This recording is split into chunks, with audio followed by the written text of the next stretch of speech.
All right, hello. How's it going?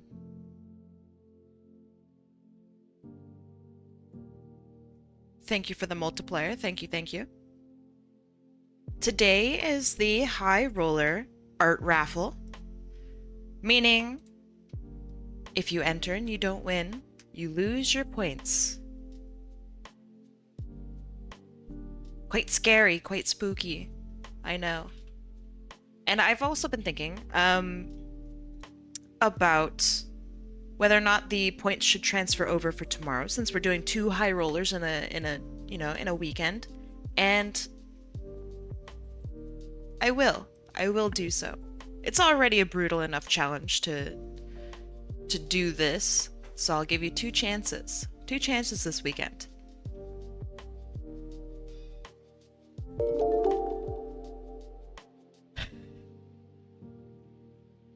Is it gonna say it? No? Is it because it's a swear word? Really? I'll say it. Exoplanetary, thank you so much for the Prime. Thank you for the 18 months. Also, fuck off, United Airlines. Preach. Year and a half. Very true. Very true. Sorix. Wow, man, I'm really loud. Hold on. Why am I so loud? Am I too loud? Let me know if I'm too loud. Then only Kai. I am too loud. Let me lower myself. Okay. You guys are going crazy? Hold on. Also, we yay to heck with you, A. True. Very true. Alright. Exoplanetary, fuck off United Airlines. Very true. We will talk about this later. Let's see. Sorix, thank you for the 36 months. That's crazy. Year and a half. Also, I mean, it's a 24-month streak, but, you know, hey. Oh, right, ads. I'm sorry. I'm gonna do ads right now, actually. But, Sorix, thank you for the 36 months in total. I really appreciate it. Infinite Azure, thank you so much. If Hot Apple... If Hot Apple, then Hope only you enjoy Kai. drawing to date win. True.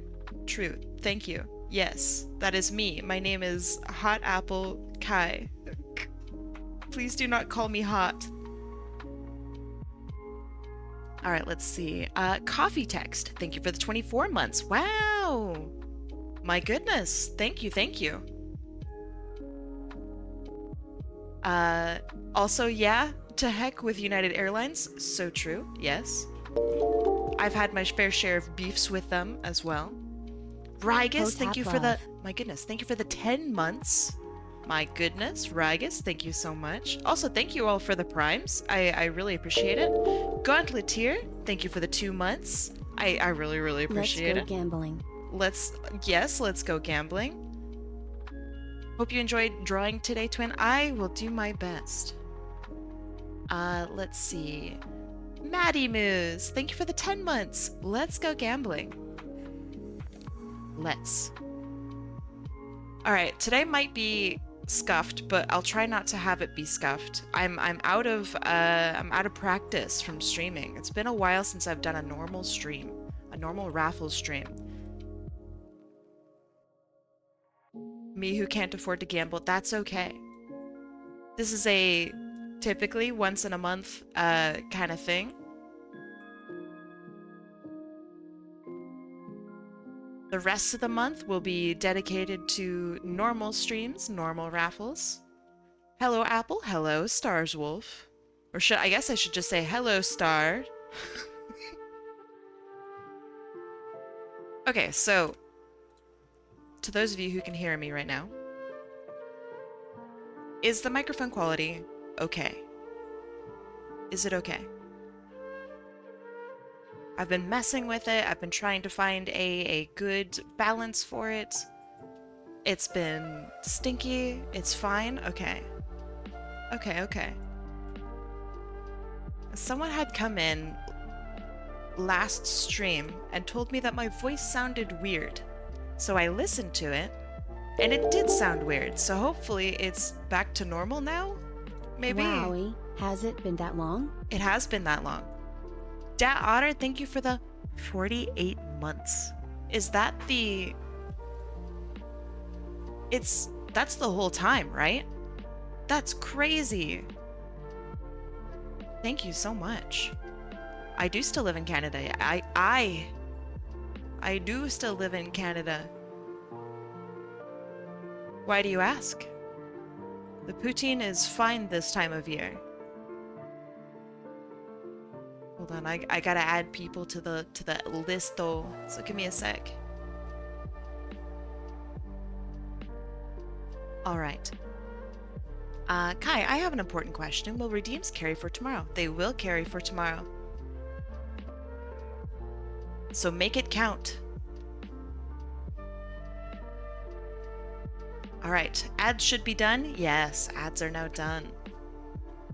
Okay, so let's get to it. I'm a bit tired today. I've been tired for like the past week. I think I might have tried too hard with with art fight. I might have gone a little crazy. But I'll do better. I'll do better next year. And yeah. Okay, so I'm still getting everybody in onto the list. And then let's see.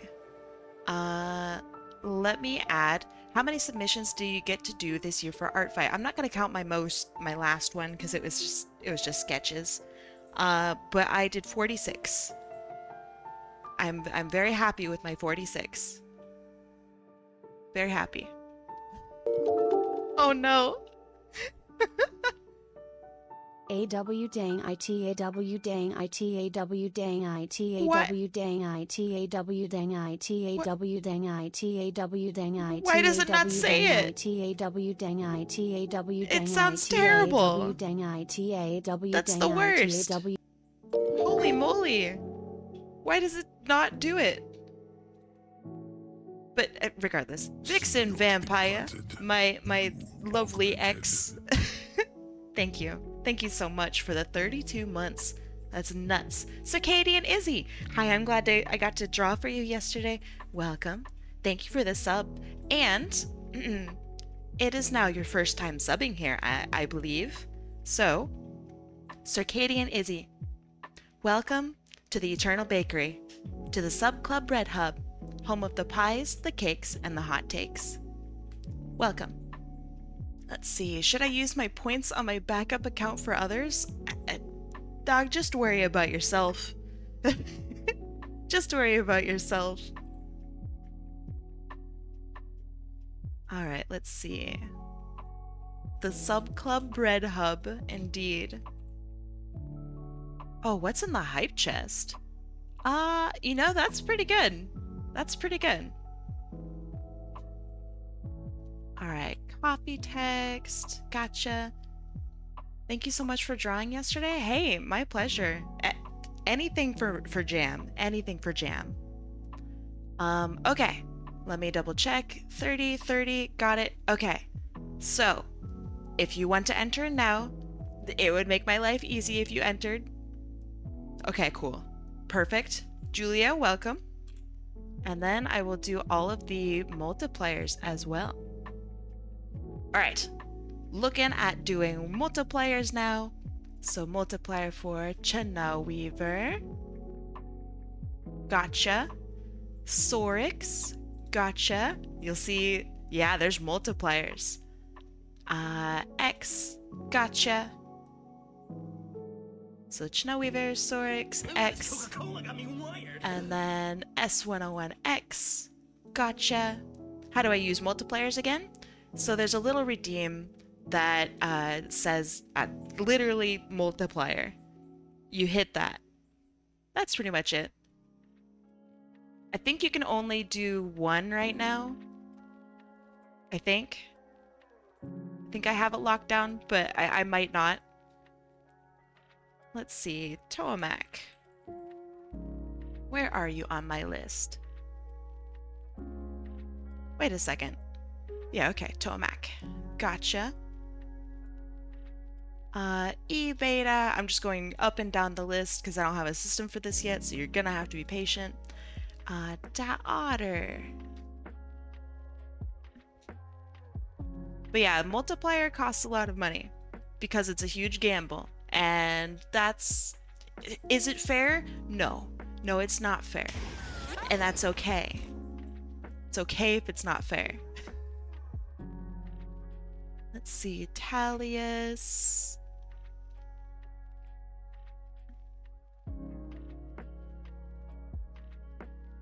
Okay.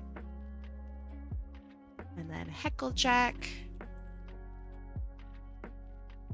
Perfect. Infinite Azure. Oh, everything's balancing out. You came back from watching Naked Gun, the new one? I'm assuming the new one. No one watches the old one, even though it's a classic. Have you seen the old one as well?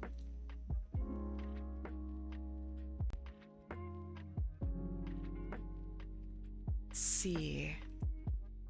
Loop Mix. Got you. New one, very good? Good. I'm glad. Alright, let's see. Zan 3000. Welcome. Okay, 32, perfect. Melko Driggs! I can beat the system by commissioning Kai with real girl dollars and removing the gamble. Tongue. That is true, yes. I'm also excited. Hopefully this month, I get to open up commissions for the first time in forever. So, very excited. Is it only one high roller per day? It's however many I'm able to do. Chris Raccoon, I see that you've done a multiplier, but you have not done a normal entry. If you are here in chat, please let me know on that one. And then Mike J. Murdoch, got you.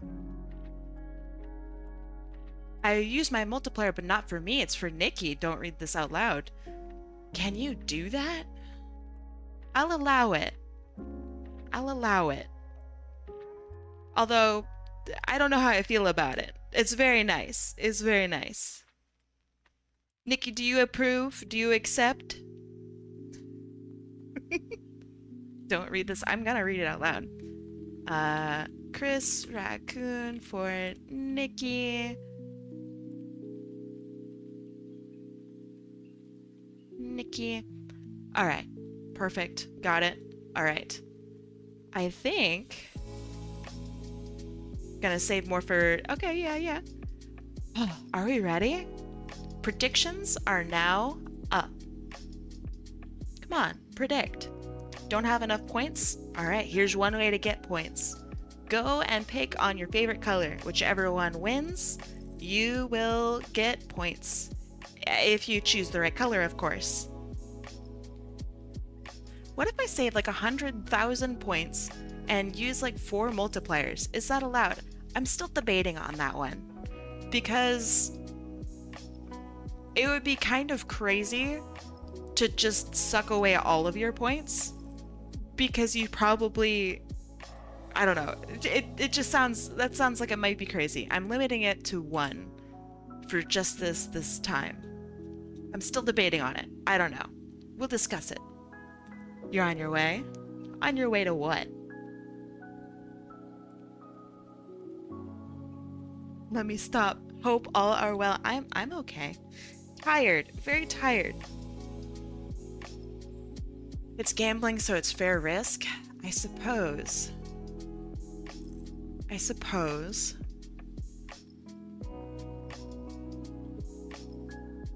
Maybe. But yes.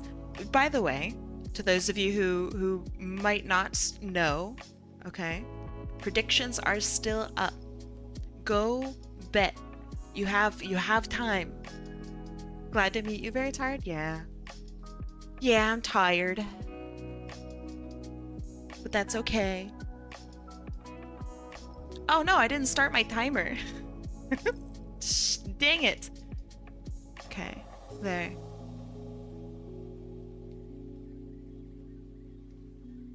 Let's see, probably going to regret going for it without multiplier, but here we go.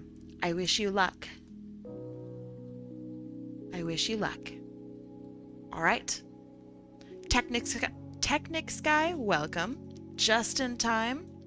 All right, I'm going to spin the wheel after I add you. Perfect.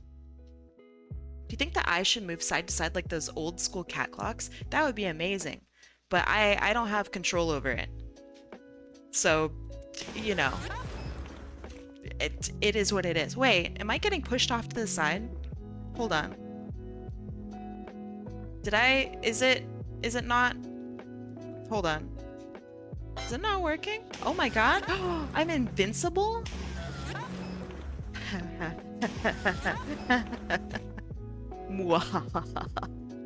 Alright, let me fix that. Milk Drakes. Power blinked outright as you replied, so hopefully your response didn't include the antidote you can only tell me about once. Wait, what? Antidote? Wait, huh? Hold on, let me fix this. Don't redeem anything.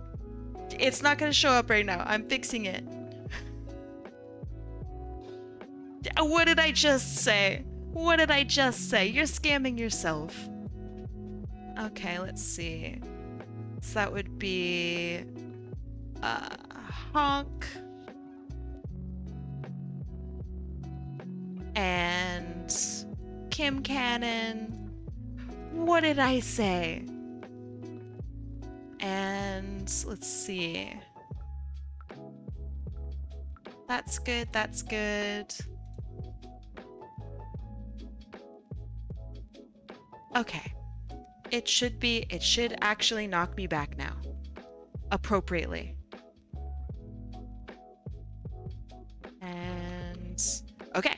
Did anybody else enter? Maybe they did, maybe they didn't. Okay, cool. We're spinning the wheel. In 3, 2, 1, let's go. I'm excited. I have been drawing so much.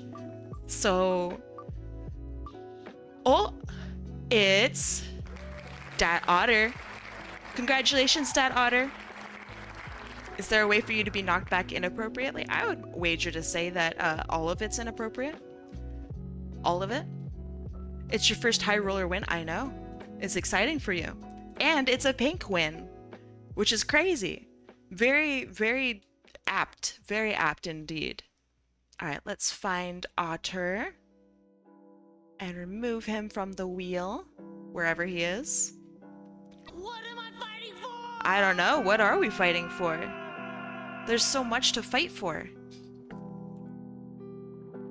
Dat Otter, remove from the wheel. And you guys get to look at a nothing screen for a little bit as I find Dat Otter in my list. You won all your points back for gambling on my color. It's easy. Wait, 19,000 points? What? Are you using your Halloween outfit? It's not my Halloween outfit. It is very close to it. But yes, I am. It's because of the high roller wheel. All right. Oh, hey! I know this guy. Let me bring him up. Knuckle Drakes. Your timer froze and the kitty is locked in I know. rest. I know. Oh no, he's so sad. The kitty's so sad. It's because whenever I cover him up with another window, he stops being updated. All right, so this is our boy, and you said you wanted him drinking a cup of coffee, right? Is that correct?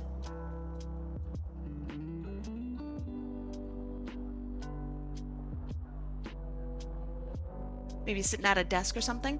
Would you want him sitting at like a cafe or at like a work desk?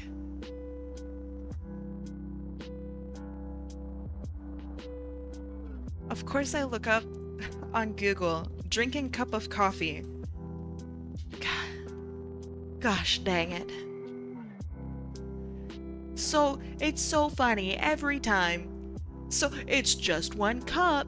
Oh, teehee, I just drank 1 cup of coffee today. Let's see. I'm looking at just some references, some poses. I don't want him to be like a cafe girly like this. I don't want this. This is not what I'm looking for. This is me every time, but I don't want that.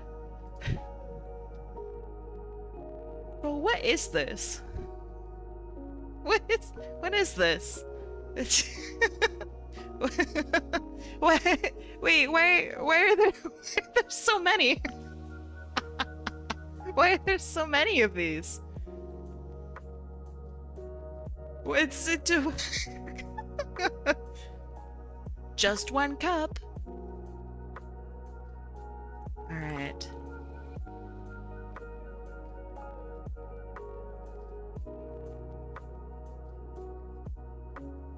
All right, so I'm thinking Knuckle Drakes. What they don't tell you is that cup is full of espresso and the guy's heart exploded as they took the photo. Oh no! I hate that. No, his espresso is no depresso. Okay, so I'm thinking this for pose, but I also want him like leaning back in a chair, I think.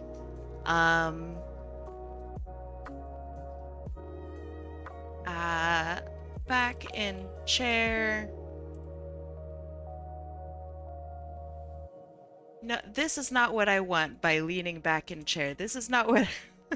Bro, what is this lean? What is this? This is not what I'm looking for. What is this pose? That's like a banny lean, man. No one's gonna get that joke. Also, what is this? I just went sitting in chair. This is not sitting in chair.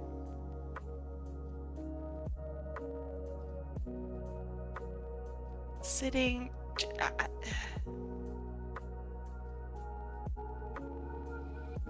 I know this is boring, but I wanted to show off how I do references and stuff more than I have in the past.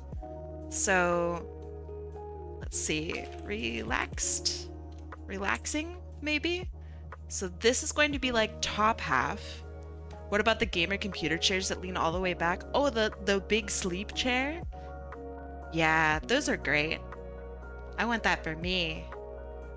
I'm still sitting on like a wooden stool, by the way. I really need a chair. Oh man, I really need a chair.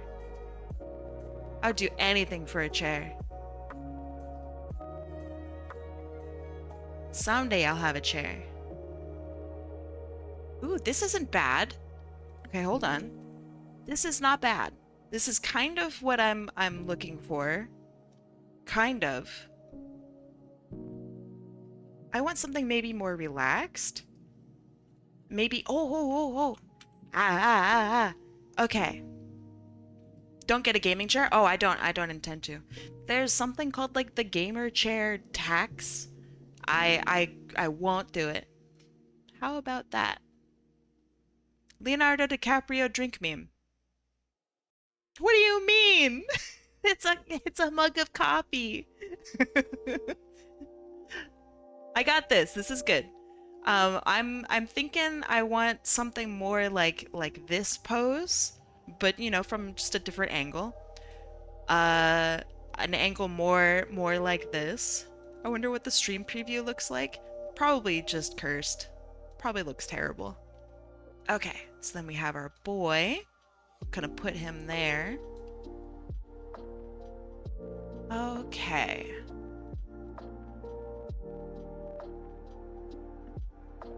Let's start by sketching.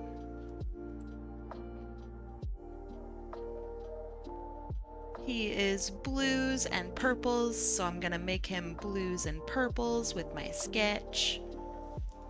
You feel eepy? Ah, nice. Me eepy too. Alright, and changing your name. Fat Otter. Nice. I was about to do Yu-Gi-Oh stuff before this. Dang, what do you mean? What's stopping you?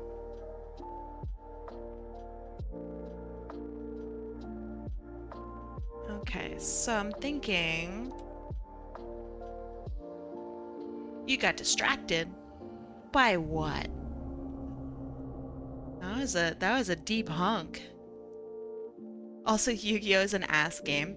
I feel like Yu-Gi-Oh is it requires you to read a lot and yet somehow it says nothing.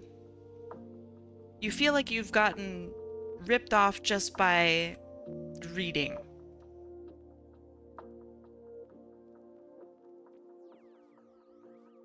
Okay, so maybe mug of coffee.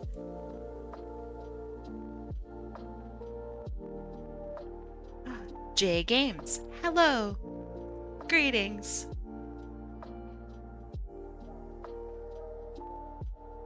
Okay, so and then I want something kind of relaxed from him, so maybe head tilted back. Oop, tilted back. You're playing Magic right now? Like actual Magic with real Magic cards or what? You have a squirrel deck? I don't know what that means. Magic is like one of those things where you could say like, yeah, I have a left toe deck, and everyone's like, whoa, crazy. That's insane.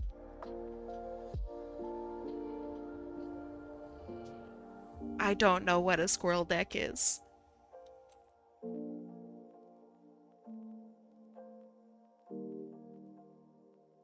Okay, and then we have like knee and butt and leg. Basically, you summon a bunch of squirrels. Ah, so it's like frogs and beasts in Hearthstone. Gotcha.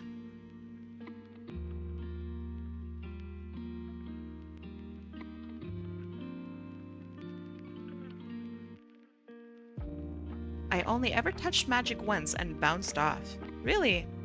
I mean, I just know that it's expensive, and that's why I've never been into it. I like I like card games, but I've never been interested in Magic. I think it's just too maybe it's too complicated for me. I don't know.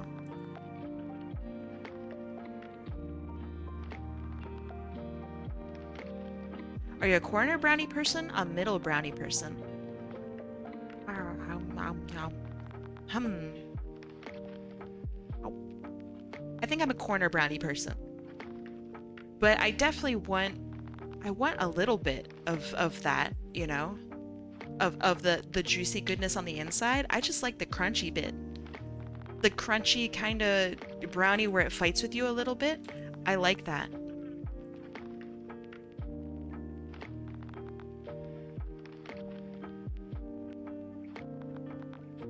I'll take the whole tray. Can I explain their backstory? Wait, hold on. Backstory? I just got done writing the backstory for one of my characters, and man, I had them go through some awful stuff. Hmm. I do like hearing about characters, but I don't like hearing about traumas. Alright, here's my proposition to you. Tell me one good thing that's in their background and one bad thing. In a very TOS friendly way, please. Please, please, please.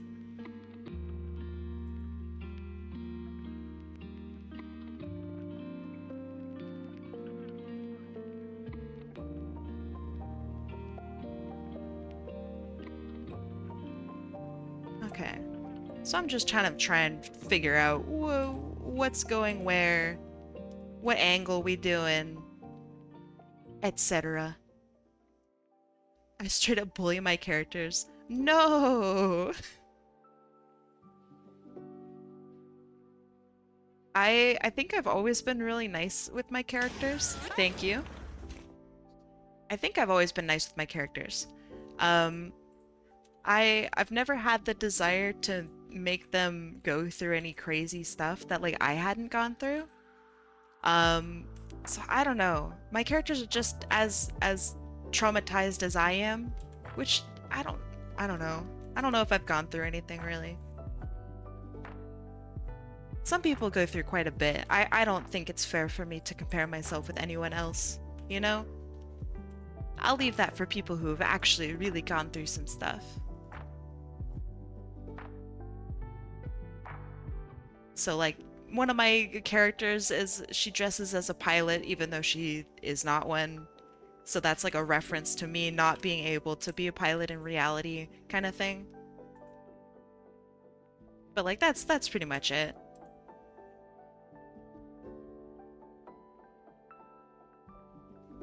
Okay, so he should be able to put his legs under the desk. Normally I don't do environmental stuff, but I think it's kind of important for this one.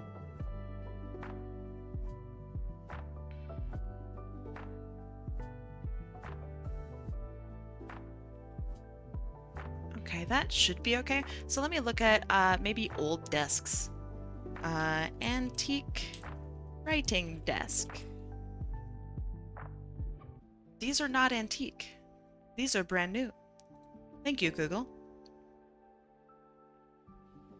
Oh man, these are so pretty. Look at this. Hold on. Look how pretty this is. You know who else is pretty? Dr. Hold on.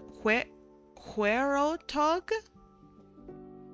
Maybe I said that wrong. I probably said that wrong. But regardless, welcome. Thank you for the follow. Look how pretty this is, huh? Knuckle Jigs! Wait, if Kai dresses as the pilot, how have I not had her flying a ship with Cherry yet? I mean, I don't know. That's up to you. She's got the scarf, she's got the goggles. I mean, it's all there. Oh, I had this. Check out this. What? Oh, my face! Roy Riders, thank you for the 2 gift subs. Oh my goodness. 2 Mazinjas and Pastel Comets. Thank you so much. That is very, very nice. Thank you, thank you. I appreciate it. For the good thing, they were able to recover from what happened with hello from their girlfriend. I'm not familiar. I don't know about that one. Oh, Azure Arcane Arts.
things are usually just thick. Okay. Now, let's do some actual sketching of the character.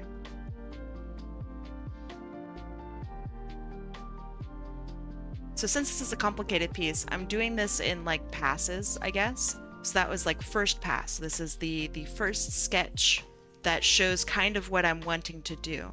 The second one will show like character features and generally, I don't know, what exactly the character is going to look like. Because I can't put line art on top of this, not necessarily. Um, but yeah, I wanna do just a little bit showing where character will be.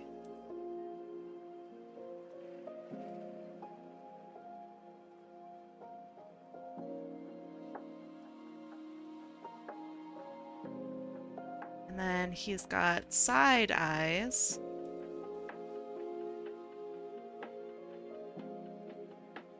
I want him big chillin'.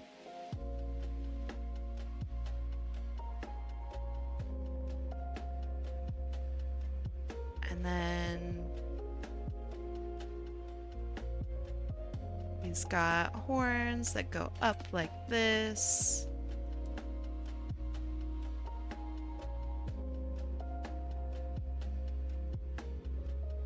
Maybe his hair's a little too big, but that's okay.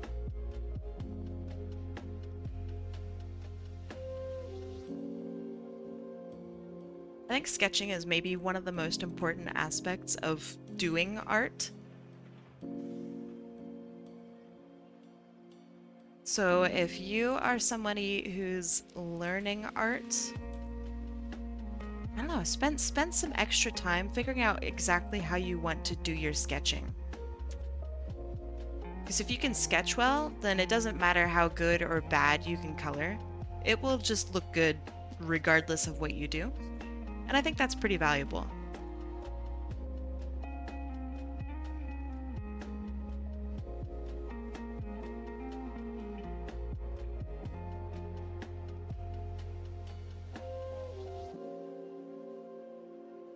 Okay.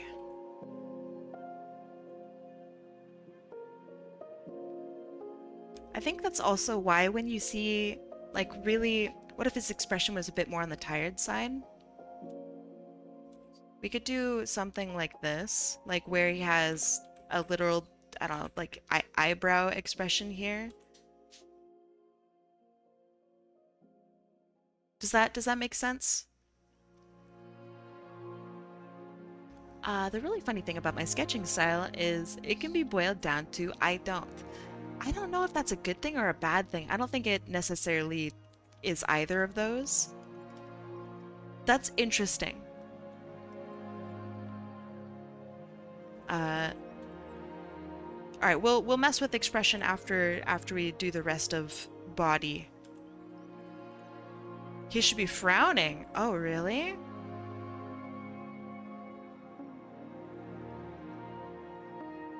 I don't know about frowning.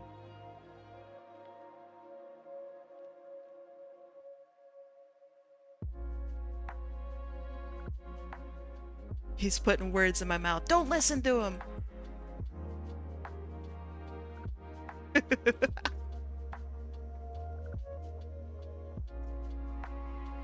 I also like digitigrade legs, but I have no idea how it's going to work with this pose.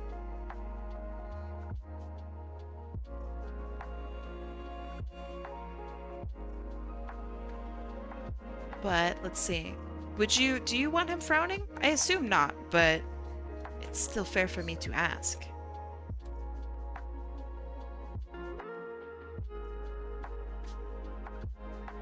I think you just zigzag. Nah, there's more to it than just zigging and zagging. I kinda sketch, but it's limited to a stick figure, and I give myself a basic idea of the pose. That's fair, that's fair. I'd say just tired. How do you show someone is tired? I'm trying to figure it out with myself. With eyes closed. So...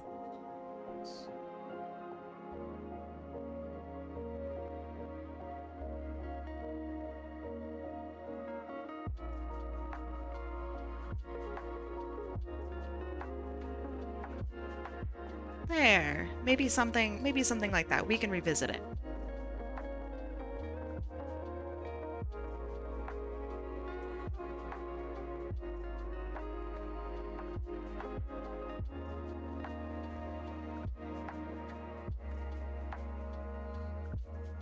Hmm.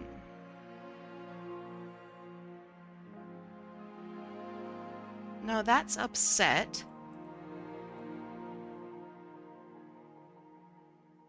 Maybe just a softer smile, like this, perhaps? We only would see one eye, Valk, from this angle. Ah, Knuckle Jakes! Zig and zag with a puppy tail wag. It has nothing to do with anything, I just wanted TDS to say it. It sounds good when TTS says it. That sounds pretty good.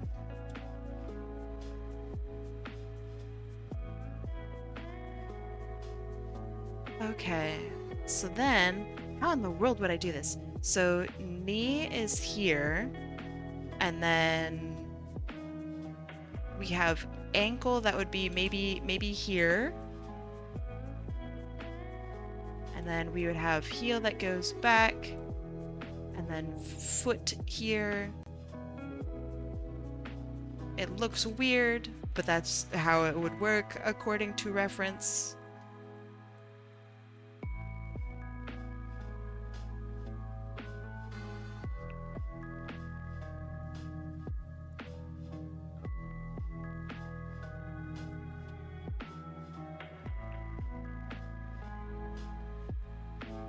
Then we go back here.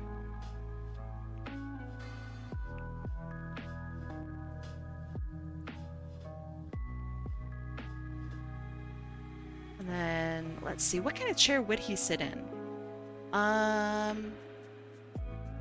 Maybe something that actually has like a hole for his tail, either along the side or in back. And then I can have the tail curl around the base of the chair. That might be kind of cute.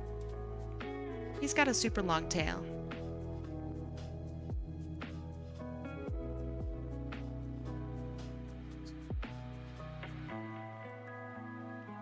Oh man, you guys are crazy with the things you want to get today. With an Aston Martin Victor. What the hell? That's crazy. Okay, so then we have the, I don't know, vest jacket that goes up like this. He's got a little tie because he's a little fancy man.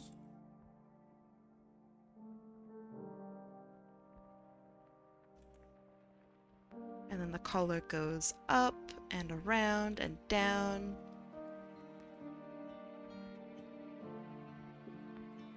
Designing this guy was so fun.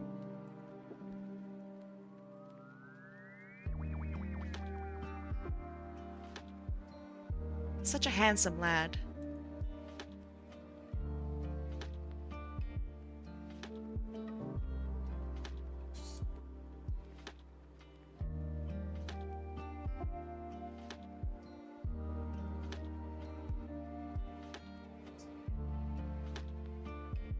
Okay, then we have the coffee mug itself, which I kind of like the one from the reference picture, actually, where it tapers down a little bit like this.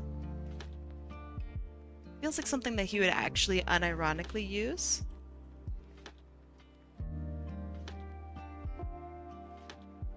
He's gonna have to be hit with the twink beam for just a little bit.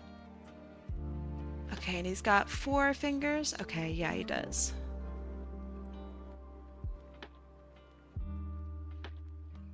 One, 2, 3, 4. Thank you, thank you.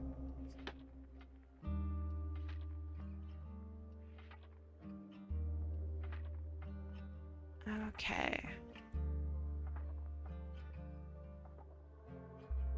I agree. He's a good-looking dude. All right. So, to untwinkify him, let's give him a little bit more of a chest. Let's broaden his shoulders just a little bit.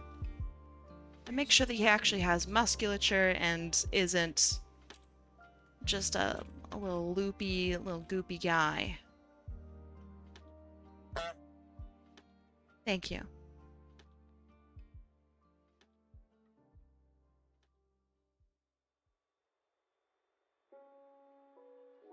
Okay, that looks all right. Let's give him a little more muscle on his legs. His feet are okay looking, actually. Squish him up just a little bit. Alright, he is now significantly less twinkly.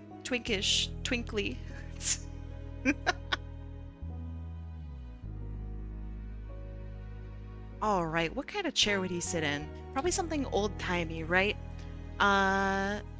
So... Antique writing chair. Okay. I want something... Ooh! This is cool looking. Look at this. Ah, that's neat. That's pretty cool looking. Hydrate? Alright, I actually will. I'll prove you wrong. I can hydrate. Man, water tasty. Water good. Old man chair, perfect for old man. Let's see, open image, new tab, so then I can bring back the cat timer. Okay. A rare actual hydrate. Just for you. Actually, let me bring this. I know you guys can't see on my windows, thank goodness. Okay, then we have a writing desk. Knuckle Jags! It's still funny to me when people say twink because I always think of the star fella from the first Paper Mario. Hold on. Think Paper Mario. Oh, wait. I see. I understand now. I understand. Me when I draw your character. I guess your character when I draw them. Hi, my name is Twink. Okay, I'm just organizing all of my references so I can see all of them at the same time. What a sound. What a sound. Okay. Let's do just some very loose sketching for the other stuff, which would be like the chair and etc. Okay, so chair. It goes back and in like this, and then it has like a round thing that you sit on. Interesting, interesting. And then we have an arm that comes out to here. Man, I need a new keyboard so bad. Hey guy, I'm making a storage house and the basement. Should I put chests under the stairs or fill in the stairs all the way? It's on my game Vintage Story. I'm not familiar with the game because I thought you were talking about Minecraft, and I got super excited that someone was playing Minecraft. Put them. Your D isn't working. It's true, my D isn't working. But yeah, I don't know. I'd put them like under the stairs. Like use up all your space, right? It's like Minecraft. That's a lot of games. You know what game isn't like Minecraft? Wildgate. It's been so fun.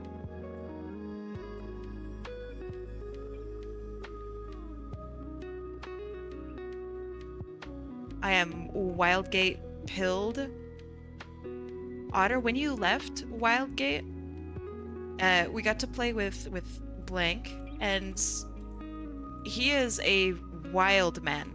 He has no idea how the game works at all, and it's really entertaining, and we died a lot.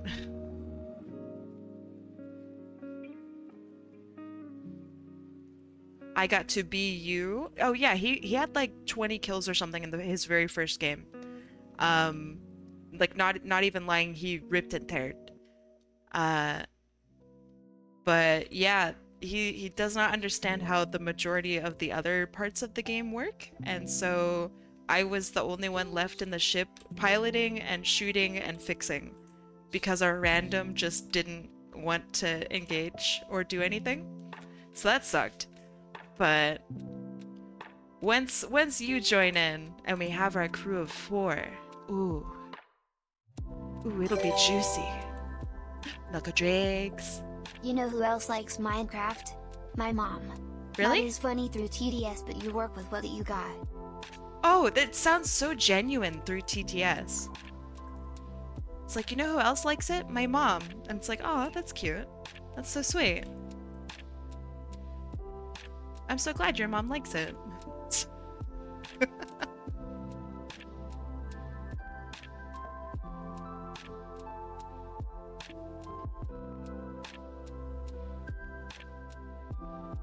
Okay. Is that arm right? No, it needs to be down more. Okay. So then we have the bottom build of the chair, which I will simplify as like this. And then we have a rotating joint. And then the rest of it sits like this, maybe.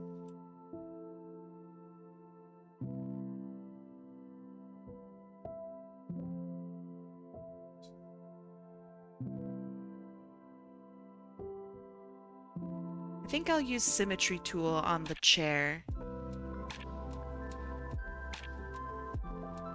Because I really would like it to be pretty and symmetrical. As much as possible anyway. So we'll see.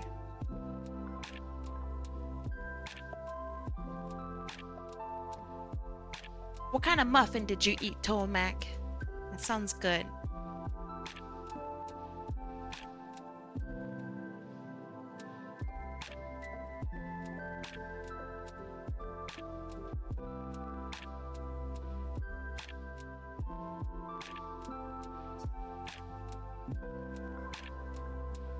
My mom actually does like it.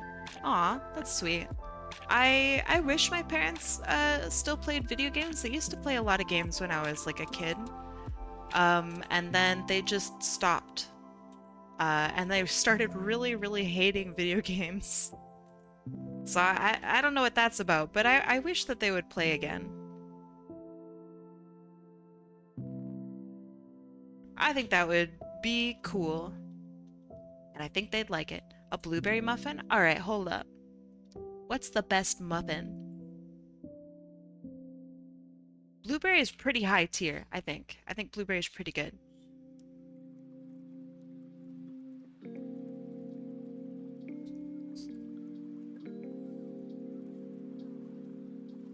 Blueberry muffin for the win? It's pretty good. Marbled chocolate chip muffin? That's not bad either. I think I prefer blueberry over. But that's not bad. What about something like a lemon poppy? Do you guys like lemon poppy? That's kind of an old people muffin, but I do like it. I hate saying an old people muffin. Alright, let's look at his tail.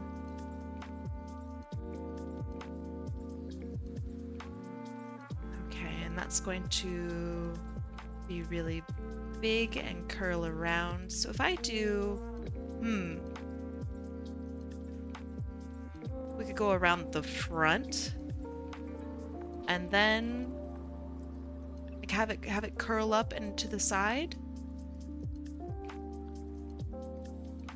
Caramel muffin and cappuccino muffin. What are these muffin flavors? This is like, I don't know, some crazy high tea. It says Starbucks. It sounds like a Starbucks thing. Where are you getting your caramel muffin and cappuccino muffin? That's some crazy, like, witchcraft. Would this be comfortable? Probably not. What about something like...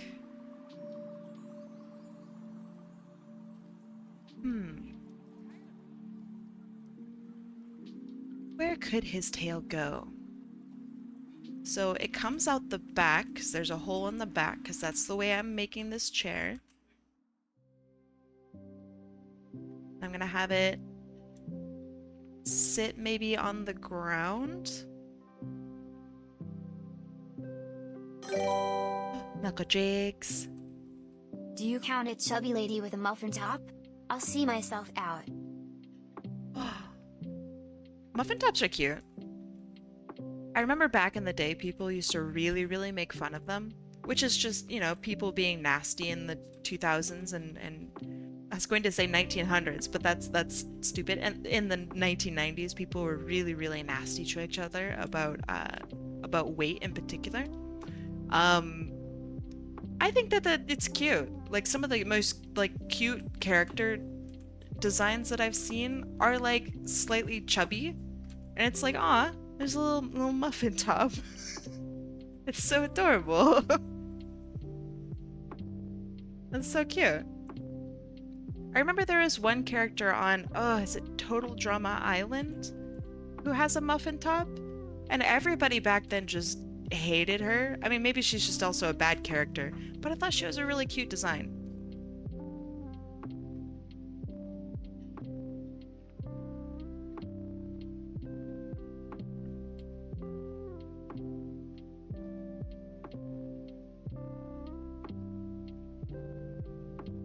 Let's see. Kai was alive for the entirety of the 1900s. That's true. Very true. I'm old. I'm all the way old. 1800s. That I know. Whole 19th century. Borrowing a chicken nugget quote that they're good for the huggin'. Like, good for the huggin'. Is that... What do you mean a chicken nugget quote? Wait, did I hear that wrong? What is a chicken nugget quote? What does that mean?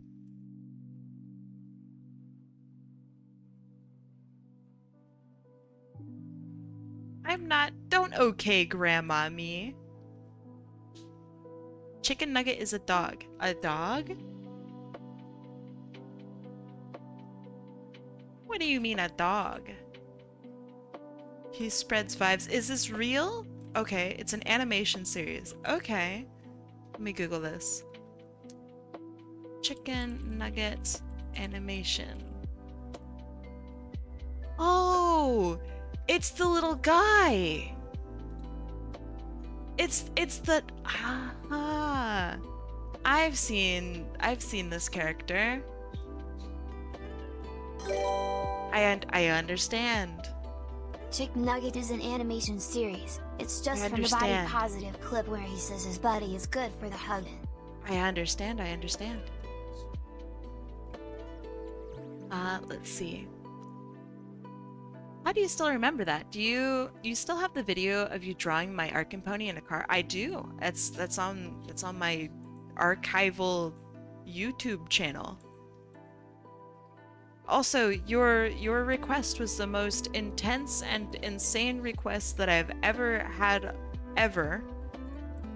I've had a couple strange ones since then, but yours was the only one that's like been crazy to the point where people did not forget it.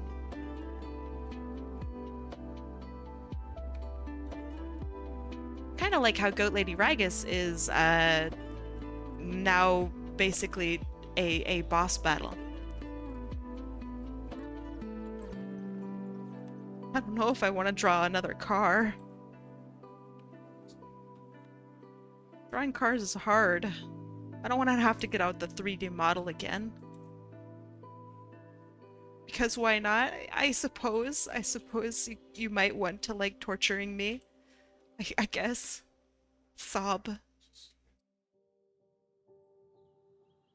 Okay, and then I'm gonna curl this down a little bit. Okay, so his actual tail is much longer than this, but then it wouldn't like fit into the composition. So I'm thinking I'm gonna artificially shorten it just a little bit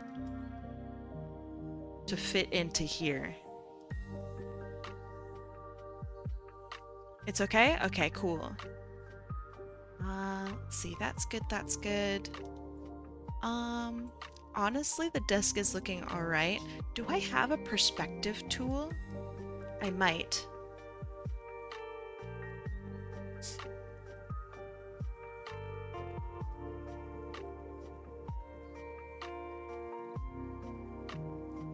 Okay, so it would actually be like around here. I don't want to show too much of the underside of the desk. I Not the heard Kai jigs. sob made my friends sad. I'll throw a wet blanket at them. What? Tom.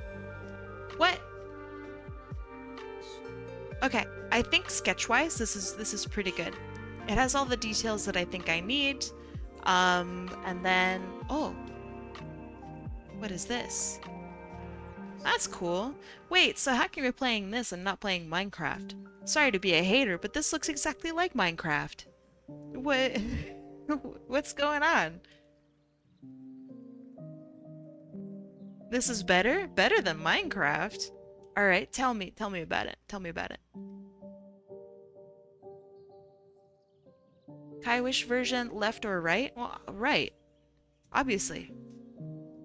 Alright, how is it better than Minecraft? How is that possible?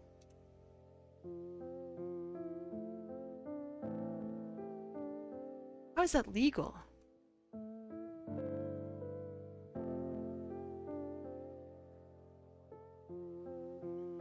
Okay, that looks alright. It's better than Minecraft because the devs actually developed the game. That doesn't make something better. But I like where you're going. Give me some more information. Why is it better? Because that's like saying, I don't know, Final Fantasy is a bad game because devs haven't developed it for the past 20 years. Like, no, no. That's not how that works. To make tools, you don't slap things into a grid. Okay, that's just different. Tell me about how it's better. Different don't mean better. Orange, you glad you're not a banana cream pie, Kai? Yes. Yes. I could not eat it if it were a banana cream pie, and that depresses me every day. It's more realistic, okay. Has a more in-depth gameplay system. How? It feels like it's actively going somewhere instead of Minecraft, which is stagnated in recent years to me. I feel like that might just be like game burnout, you know? Because if you play a lot of a game that you really just aren't super vibing with, then you kind of get that burnout, right?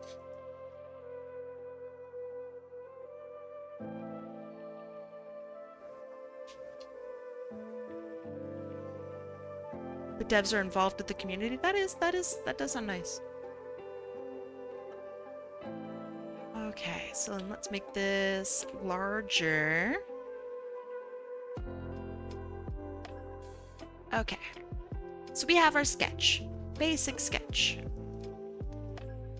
And let me save it, because I've actually had some issues. Unironically, I've had some issues with saving as of late.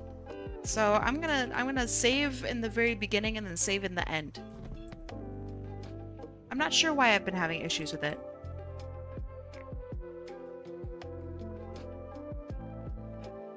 Minecraft devs changed their development strategy and are making small, really underwhelming updates. What are they supposed to add? The game's done. What do you mean? Alright, is that too thick? That's okay thickness. And then we can go smaller here. Yeah, that's alright. Is there multiplayer in, what is it called? Vintage Craft? Vintage, hold on. Vintage Story. Okay. Is there multiplayer? Okay, that's good. That's good. Can you make your own server? Or do you have to use another server? Like another person's server? Like, sorry, can you host a server? Because if the answer is yes, and for free, like a local host, right? Then it is better. That's just infinitely better. That's huge, huge big ups if you can do a local host. For free. Because you can't do that on Minecraft anymore. You have to either pay for a server or do some weird server setup that circumvents things.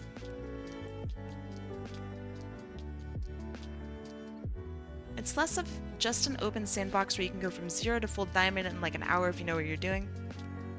That just sounds different. I don't know. I like the open sandbox of Minecraft. Like, I vibe with that really hard. Yeah, I understand. That's what I mean by there are ways around it, you just need to go around it.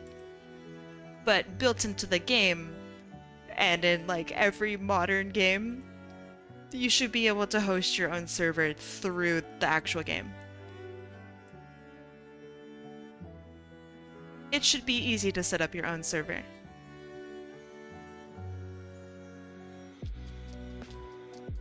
And for some reason, Minecraft is not savvy to that.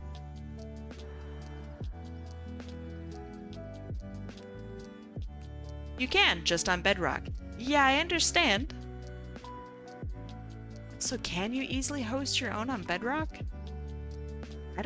I guess I don't run Bedrock. I run Java. So I don't know.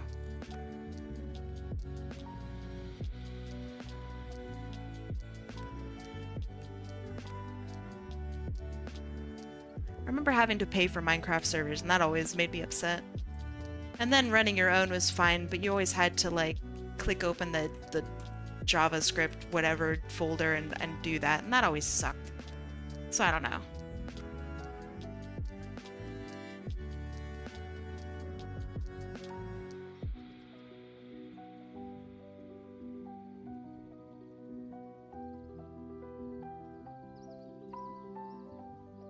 It severely lacks in progression. I think that's fine. Like, Minecraft isn't... I wouldn't say it's like a game. It's like an experience. But maybe that's just me being a dumb hater. I don't know.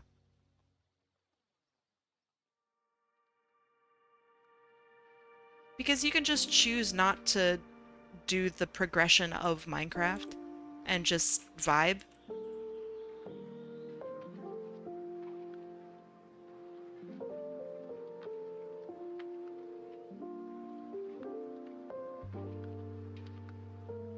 Okay, so then he's got a little bump.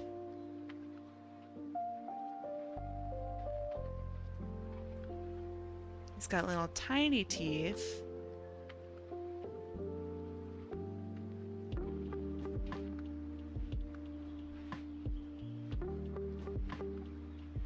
Yeah, it sounds like I agree with you. It also sounds like it's not a better version of Minecraft, it's just different.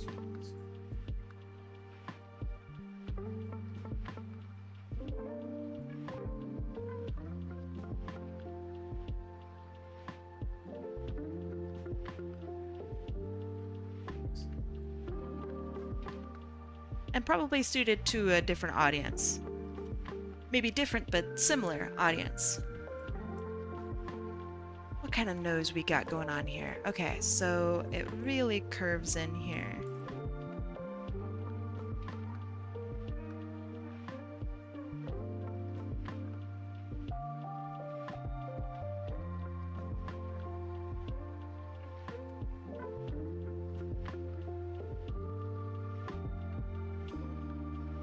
I'm the type who always needs something to aim for, and beyond the things you can do in a few hours, Minecraft doesn't have that for me. Have you ever... I was gonna ask if you ever played a certain game, but... I'm not going to ask. So never mind. Pay no attention.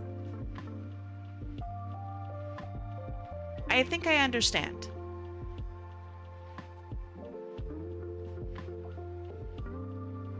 Having games where you have to set like your own self-imposed goals might be not everybody's cup of tea. I think that's understandable.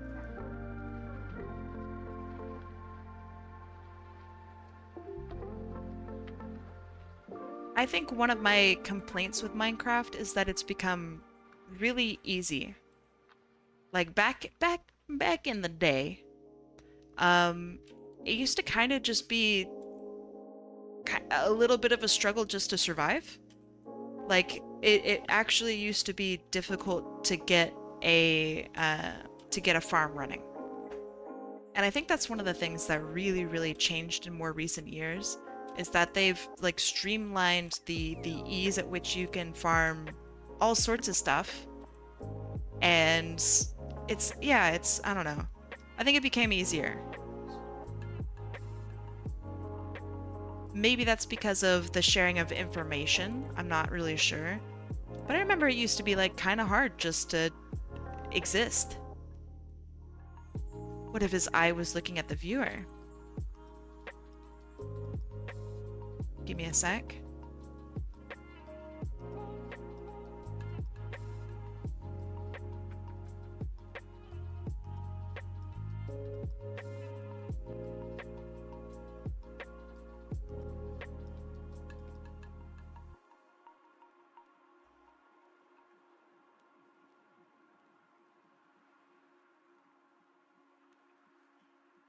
Okay.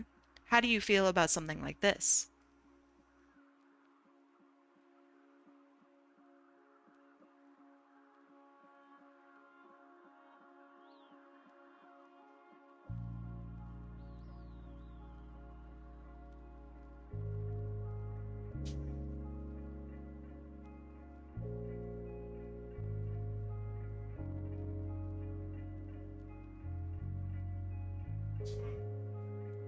Existing is hard in general. That's true. It is, but that's what makes it good though, right? Not just in Minecraft and whatever, but in life. If everything was super easy, oh man, it'd be kind of depressing.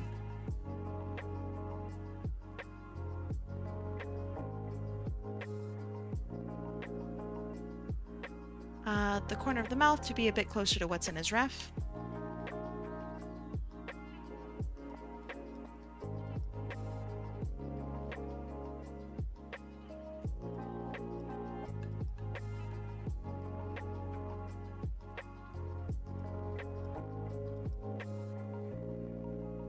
So then something like this.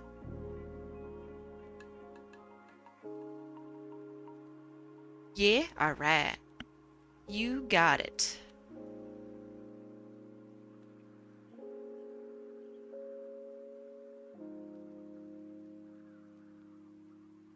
Oh my goodness. Every time. All right. We're gonna the cat can stay. All right, we're taking a 3-minute ad break. I'm taking an actual 3-minute break to stretch and whatnot. So I'll see you guys in 3 minutes. Go pet your cat. Go pet your dog. Go get some water, huh? Treat yourself. Stand up. If you're standing, sit down. Stretch your feet. Stretch your whatever you need to stretch. I'll see you guys in 3 minutes. All right, let's see. Water. I have no Red Bull with me today. You should get some water and food. I agree. All right. How you guys doing?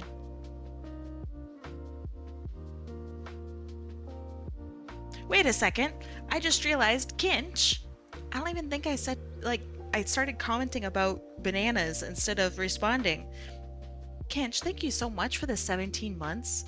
I really appreciate it. Thank you, thank you. About to wild your gate? Are you gonna wild gate? Nah, he's not playing. That sounds fun. I hope you enjoy your time.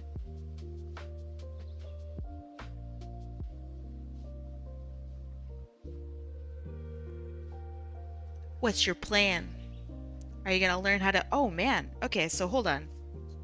I had a game last night where we were getting chased by two ships. And so I was like the world's craziest like pilot. And I was zigging and I was zagging and I gave them the fucking slip, man. It was cool. I went into some rocks. It was neat. It was a good time. And by went into rocks, I mean I like slipped between two rocks like perfectly. It said caution, collision imminent on both sides, and I didn't collide into shit. It was awesome. That's how close we were. It was awesome. Yeah. I want to become a good pilot. Because right now I'm not that great of a pilot, if I'm being honest. I want that for me. Yeah, it's really cool. I don't understand. Sometimes the noise of your ship will dip up or down depending on how fast you're going. So if you need to like aim upward at something, then you go faster, I guess, and you will like aim your nose up, which is very strange. So you can use that to maybe like, I don't know, angle yourself better for shooting. Also, there's a ship with, I think, like four guns in front. We want to try running that. Because then you can have two gunners, like two dedicated gunners. Yeah, so that must be the privateer. Is it 4 in front, 2 in back for the privateer?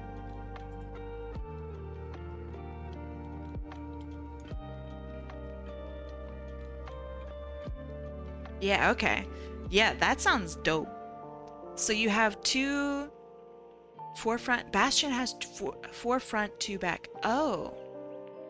Okay. Yeah, I want... Let's see, 1, 2, 3, 4.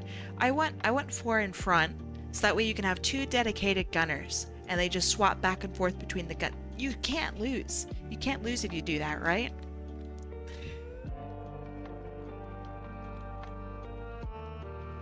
Long boy. All right. I gotta take some time and like look at how the ships are made and done. I want to learn the ships.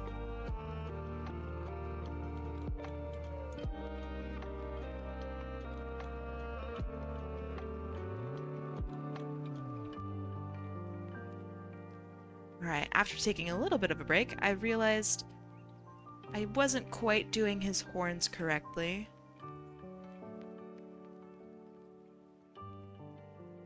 So that should be better. But yeah, I'm very excited to play more of Wildgate. I can't believe it's out. Bastion only has like a single door you can get in through. That sounds good though. So it's like a super internal defense ship.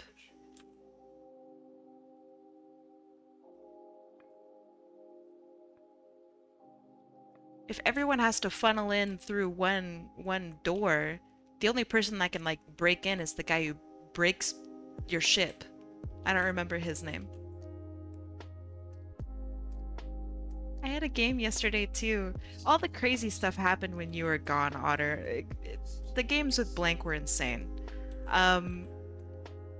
We had like multiple guys who were on our roof breaking in. And it's just like, I don't know what to do about that, man.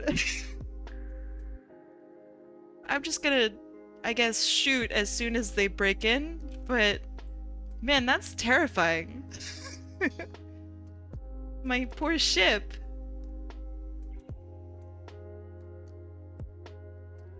Chris Raccoon. I'm doing alright. How are you? Sorry, Caps. Don't worry about it.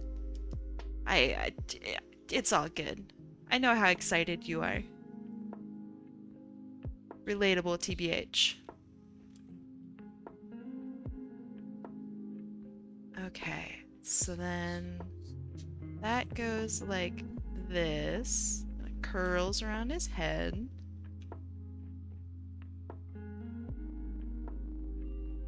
Then we have a little bit that shows up underneath the hair.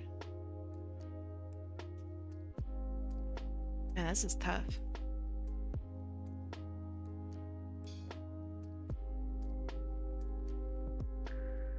There. Is it cool if his eyelid is relaxed a slight bit? Sure, let me give that a shot. Let's try a little bit more relaxed.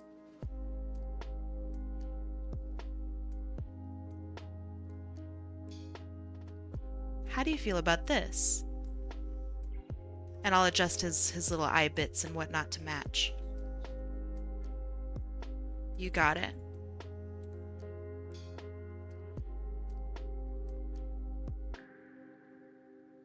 Okay, now for a little bit of detailing. I'm gonna scoot this off to the side.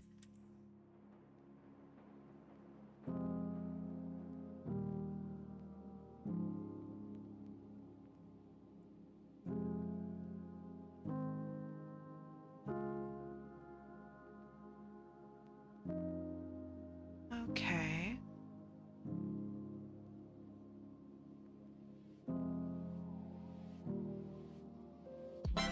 Thank you.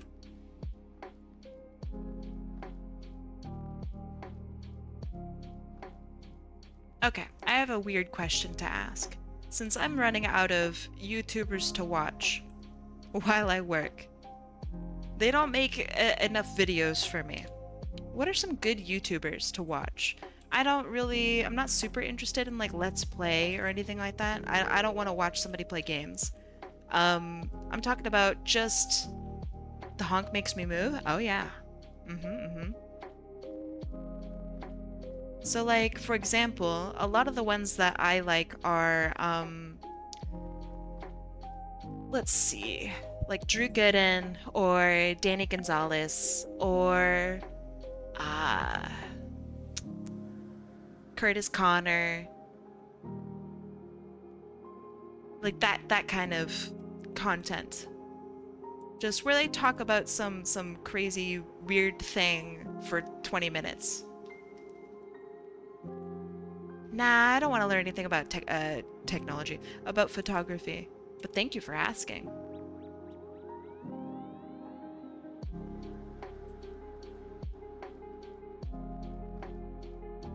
Okay, I'm pretty happy with that expression. Haven't heard of any of them? What in the world? They're like some of the biggest YouTubers out there.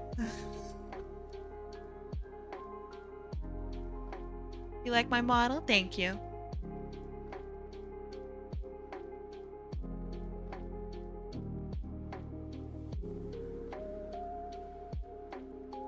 I'm always weirded out when someone has never heard of the YouTubers that I like. Because I feel like if I'm watching them, that they must be just super popular.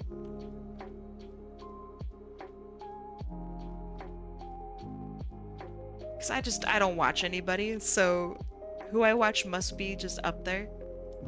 If they got me, then surely they're just popular. Okay, and I won't forget his whiskers.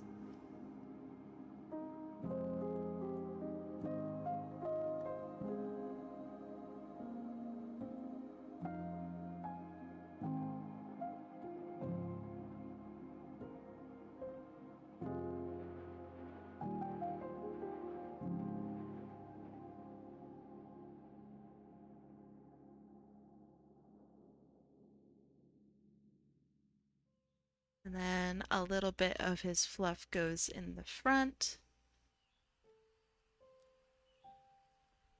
Absolute cutie.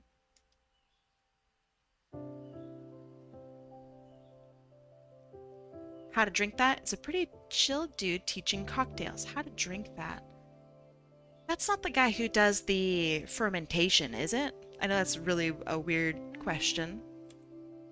But there's a YouTuber I watch, I can't remember their name, because I'm just a hater, I guess. but they spend time making like fermented, like different types of meads and stuff. Okay. How to drink that. Okay, that sounds interesting.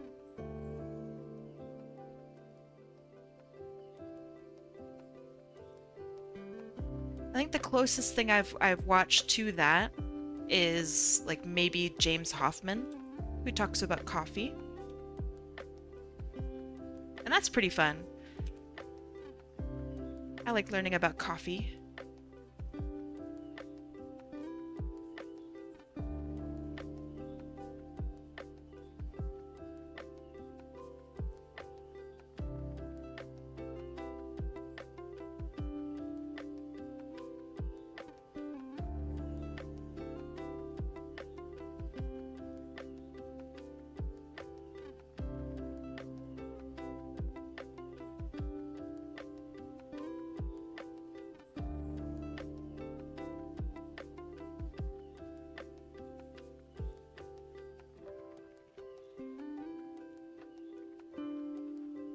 I'm not gonna have him wearing his book strap, Otter. Is that okay?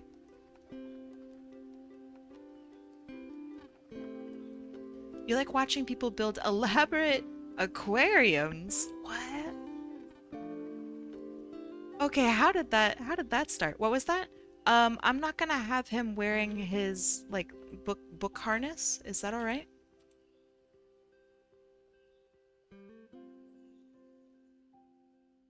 Okay, cool.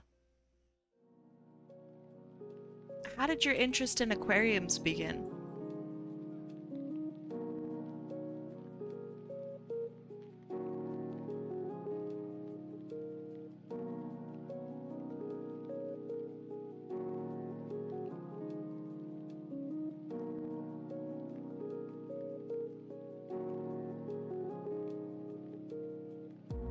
Okay, that looks all right so far.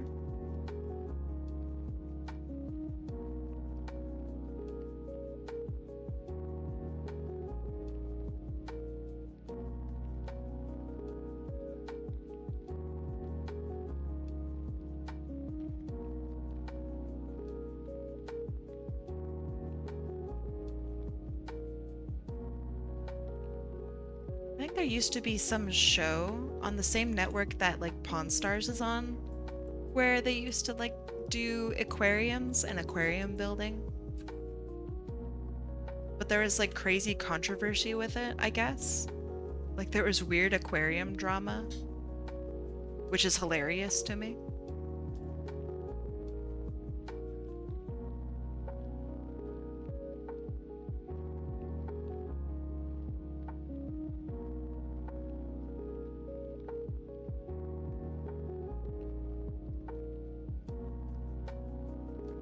Was it tanked? It was tanked. Good memory.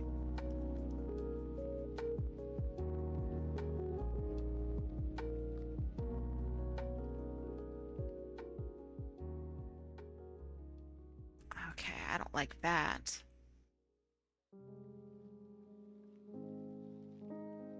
But yeah, Tanked had some like weird drama and like everybody broke up or something. Or I don't know. There was some weird drama with it, which is really, really just so goofy. How could a show like that have drama?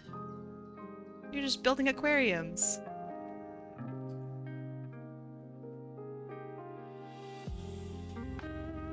The aquarium community in shambles after latest Tanked drama. That sounds like a joke, but it could be real. Let's see. If you have interest in commentary stuff, Manga Common does good breakdowns on animation stuff. Okay, maybe. Uraza does DBZ stuff. I know nothing about DBZ. NC Hammer? That's hilarious. You mostly listen to gaming content. Listen to gaming content? Like podcast? What do you mean by listen to gaming content? I wouldn't mind listening. I'm just tired of watching other people play games for now. I have like one gaming YouTuber that I watch, and I'm pretty satisfied with that.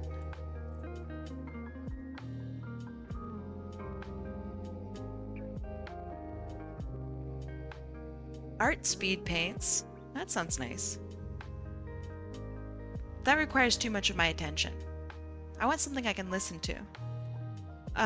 Like I've been listening to the Distractable podcast, which is Markiplier and crew. That's been pretty fun, but I think I'm running out of content for that soon.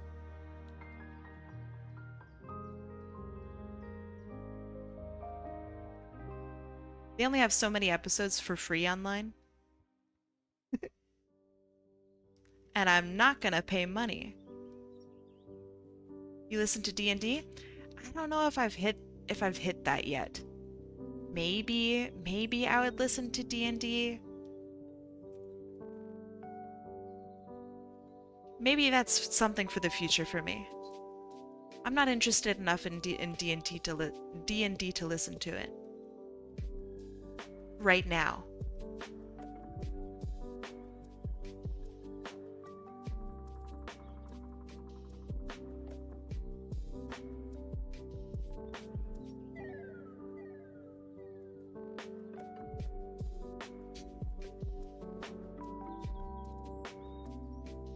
So regarding the Naruto content, just out of curiosity, isn't Naruto like not airing anymore? Or are they going over, I don't know what it's called, Boruto? How about audiobooks? Maybe. I would like to listen to audiobooks, but you have to pay for them. So I don't know about that one. Pokemon competitive stuff. Now that's interesting to me. Wolf VGC. Okay, hold on. Wolf VGC. Okay. I'll keep that one in mind. That's interesting to me. I like competitive gaming. Pokemon is mildly interesting.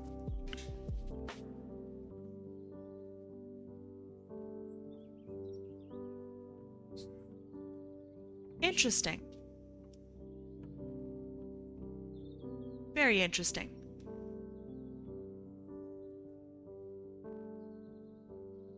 Sorry for sounding like actually a boomer. What does VGC stand for?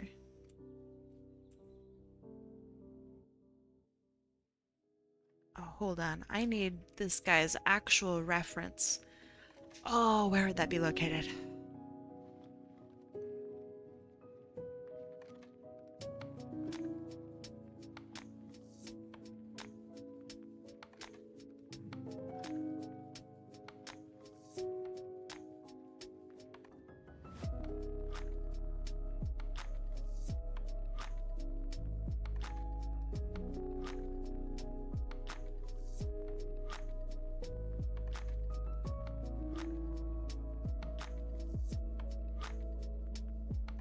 Okay, let me open up this, and then where are the references for him? Because I need, oh man, I should have labeled this. I need him with clothes.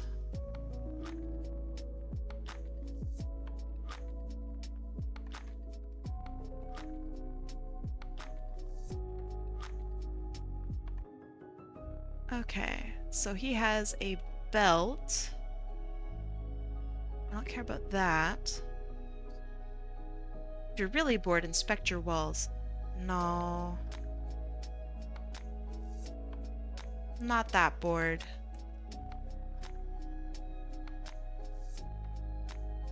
Is it just a black belt? Really? I didn't add color to it? I must have added color. There's that, there's that.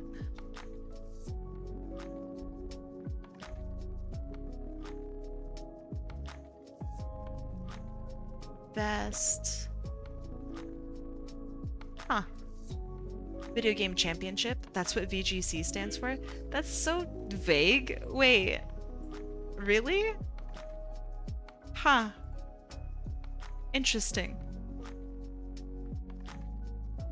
I thought for sure it would have like, a different meaning.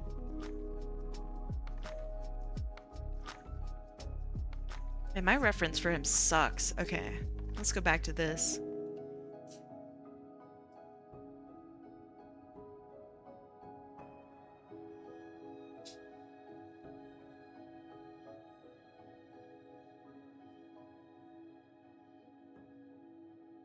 I've been on a kick where I'm watching natural science / archaeology YouTube. Now that's interesting. I like Clint's reptiles. I think does Clint's reptiles also talk about dinosaurs? I can't remember. There's another one that talks about reptiles and dinosaurs, and it's very cool.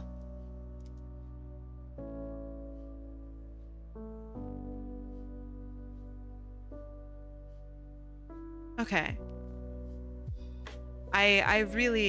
Clint's reptiles is awesome. I have enjoyed his content for a very long time. Also, he's just such a pleasant nerd. He's just so knowledgeable about things that like nobody cares about. I love it so much.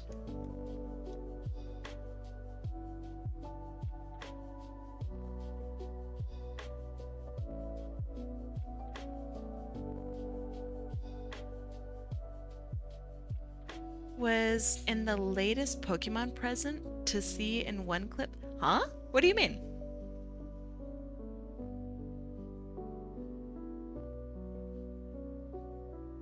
How could someone be in Pokemon? Or is it like a... I don't know. Elaborate on that.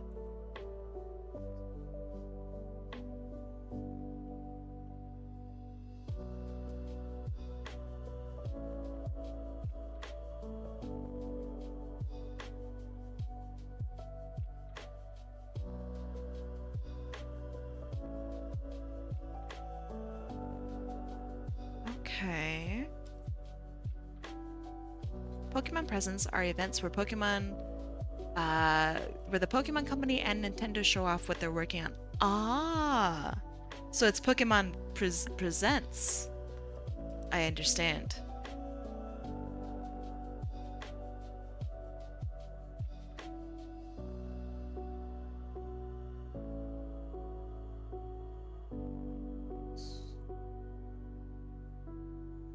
Stupid English.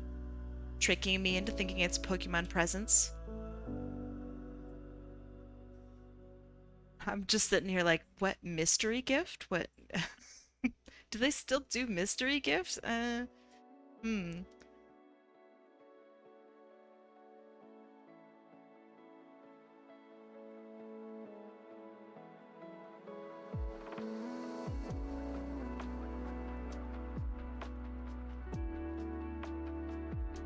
They still do mystery gift? Okay, well, what kind of stuff do they do?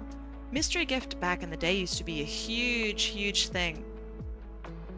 Where like the only way you could ever get Jirachi was if you visited GameStop on like March 15th, 2005.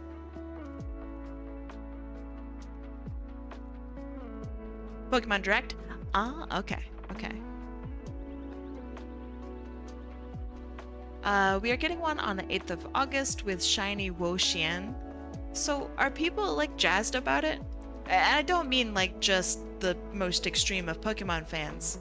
I mean like, so comparatively, back in the day, people would like travel across the world to go to specific GameStops so they could get a special Jirachi. Is that still like at the level of popular and you know hype, or is it just like, oh, I'll skip this mystery gift? It was shiny locked, really? I see. I think people are coming around to it being FOMO garbage. Okay. Not that I'm going to say good, but good.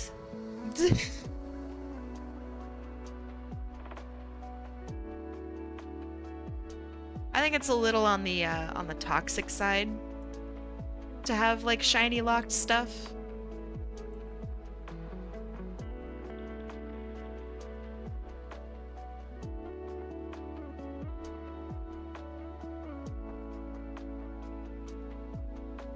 I think that's a little toxic. Why lock it? It's so, I don't know, it's so you can like come back and go to the event or some shit. I don't know. It's to generate false hype. I'm not about it. I don't like it. Also, it seems like they've made shiny hunting like easier in Scarlet and Violet. I don't get what that's about. Like I was watching somebody play and like they just started the game and there was just a shiny sitting out in the middle of just like the field and they're like, "Oh, nice." And they caught like 3 shinies within the span of like 30 minutes. What's that about? It's more fun? Is it more fun? Yeah, maybe more Pokemon. Maybe it's because you can actually see all of the Pokemon and like choose rather than having to do encounter after encounter. Maybe that's what it is.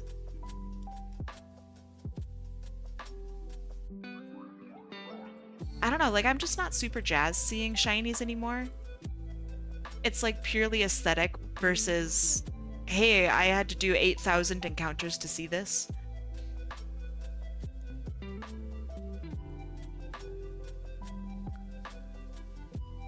It used to be like a testament to how much you were willing to try and work for this one thing. And now it feels like it's a little too easy to get, so it doesn't really mean anything. I don't know, maybe I'm just a hater. You found a shiny Wooper in my first hour. Yeah. There's still hard shinies to get. Yeah, but that used to be all shinies, right? They did shiny hunting more available to the average player. I feel like shiny hunting more available to the average player was, I can't remember the name of the tool, but in like Diamond and Pearl, you had a shiny hunting device that allowed you to, like, if you did it correctly, you were able to get a shiny in like maybe 100 encounters or something. That was kind of cool. That was more accessible. Yeah, the Pokeradar. Yeah. Thank you for attacking back on my OC Kelly. I loved it. I'm glad. I'm very glad. I'm happy you liked it. But yeah, I felt like the Pokeradar was like the more accessible shiny hunt.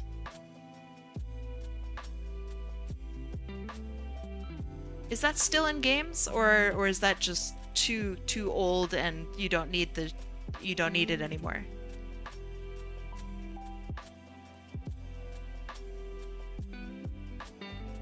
I imagine they got rid of it.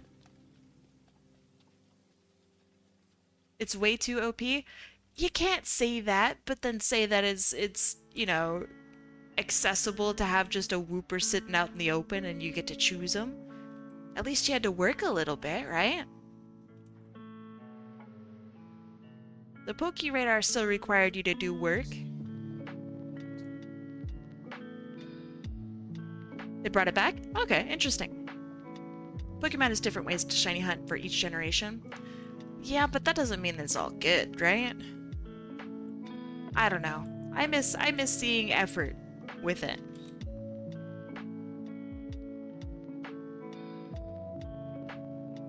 Like, maybe there should be 2 different kinds of shinies. The ones that you, like, work really hard to get, and then the ones that are just there for cute. I have no idea what a 6-star Terra raid is. I have no idea what any of those words mean with regards to Pokemon. No idea what that means. I don't know. If it's Pokemon, it's probably easy. But I don't know.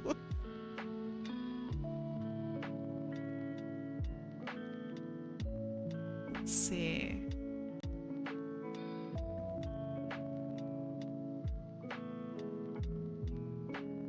A place where you can see a non-shiny is shiny, but it doesn't get the sparkle. Yeah, maybe something like that. Maybe different levels of shinies, or like this is a shiny that I spotted randomly versus this is a shiny that I grinded for. You know what I mean? Something like that. You don't know the experience of shiny hunting? I know experience of shiny hunting, like old games. And I know the experience of collecting shinies for new games. But I have not given money to Nintendo. I have no idea what a Terra raid is.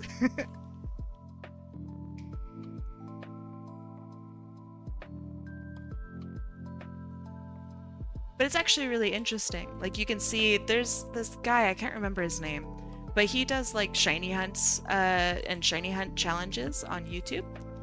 And he'll go through each and every game, and each and every game's like, here's getting the full living decks for shinies for each game. It's a ton of work. And so for Scarlet and Violet, the video is like 20 minutes long. Like you can get it just like so fast. And that he expressed some concerns over it. So that's my knowledge on it.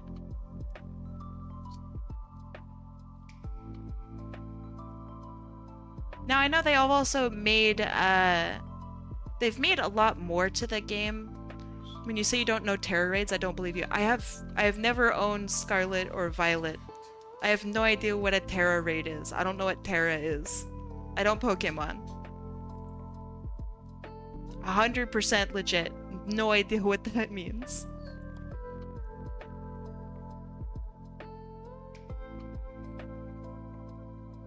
Why, Alucard Sin, hello. But yeah, I don't own a Switch. I don't support Nintendo with money, etc. I'm Blissey makes good content too. I'm Blissey makes competitive teams. He knows how long it takes and how much it costs to get the team. That's cool. That's cool.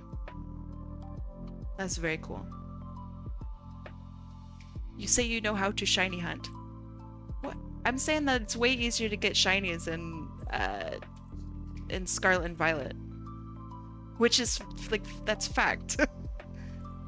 It's, like, way easier. Like, way, infinitely easier. That doesn't make me some crazy expert on how to play Scarlet and Violet. It just doesn't. Uncle Jakes. She's an artist that goes by Metal Pandora. That's the only Terra I know anyway. Metal Pandora? That and the lady owned by DC. I liked Terra from... I hate saying that she's from Teen Titans, because she's... Not necessarily, I think. She has, like, her own thing. I liked Terra. I thought she was cool. It's a shame they didn't do more stuff with her in Teen Titans. She was super interesting. Let's see. Shiny shouldn't be easy to find. I agree. I totally agree. I wanted to come say hi, because I appreciate you. Hello. But yeah, I've done shiny hunting in every game up to Diamond and Pearl. And Diamond and Pearl was the easiest for shiny hunting because they had the Poke Radar. That was pretty nice. It definitely made it a lot easier. So easy to the point where I kind of wondered if I should do it.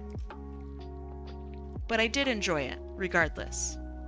Also, the little, like, song and whatnot that plays is, like, really catchy. I enjoyed that. You have a question? What's your question? I had to grind for 6 hours before I could shiny hunt? What is before you could shiny hunt? From what I've seen, you can get shinies just by standing around, just right out the gate.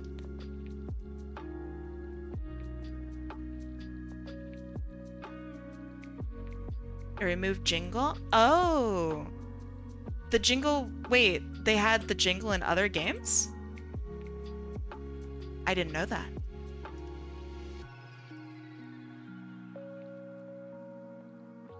You get a shiny charm when you complete the decks? That's cool. I do like that. Are charms available to see from, like, other players? Do you do not save for work of existing characters? Not here, I don't. This be Twitch. I don't do any not safe for work on Twitch. But I don't know. To answer your question, like, it depends. I I don't think I'll do not safe for work for like an official character. I think you should have to own the character for me. I don't know. That one's I'm mixed on. I'll do like OCs. I don't know about official characters. I'm not sure. Since I don't own the character, I get weird about it. You agree? Yeah, I don't know how to. I think it just feels weird because I don't own the character. It's like not my character, so it feels weird drawing them in that fashion. So I think it's just OCs for me. There are a ton of artists that are out there that do that, but I don't think I'm one of them.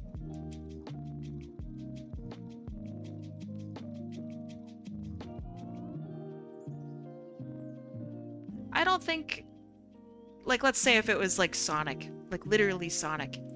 I don't think Sega is gonna be like, oh my gosh, Hot Apple Kai drew Naughty of Sonic the Hedgehog. Let's get her. Like, I don't think they would ever. I don't think they would ever do that or ever care. Knuckle I get Jakes. weird about people getting weird.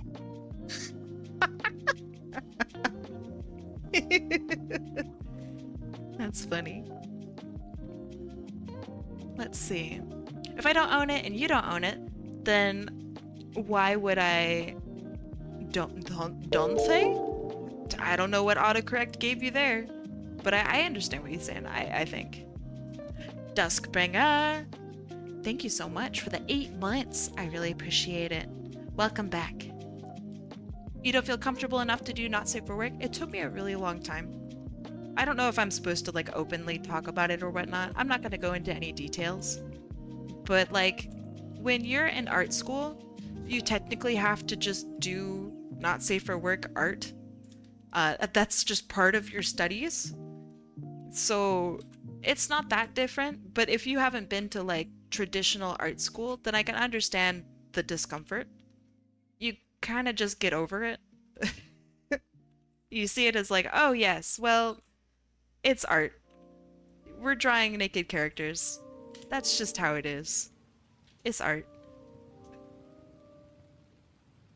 But yeah, art school, you have like whole, like, basically the whole time you're there, you're drawing naked people.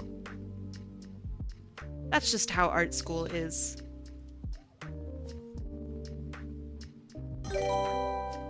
Knuckle Drakes. One time I drawed a bum and the same never left me tongue. You drew a bum. Shameful. It's a consent thing for me. If I just saw anyone drawing my OCs and not safe for work aspects, I'd be like, they're not like that, what the hell? Oh, yeah. I think it's weird when somebody will be like, oh, by the way, I got a commission. Also, Hot Apple Kai's character's in there. And I'm like, who? Me? Why am I there?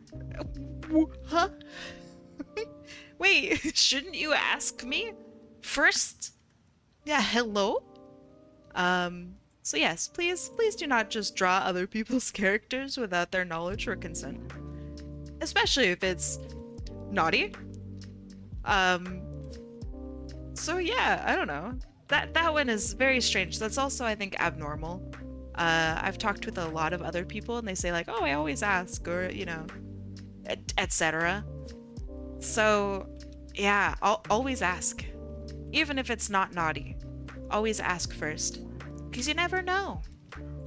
You never know if they are okay with their character being drawn or not, right?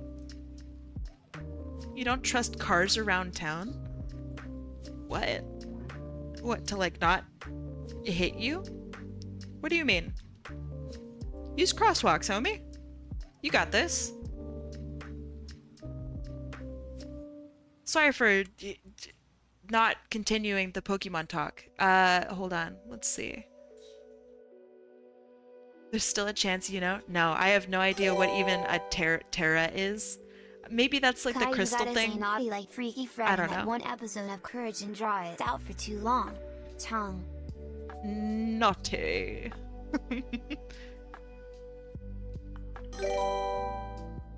Milk Jigs. Wait, what? Kai, you gotta say naughty like Freaky Fred in that one episode What? of Courage and Draw It Out for too long. Tom. Did I Did I see into the future? Who was that? Melkodrix, you got scammed. Or I got scammed. One of us got scammed.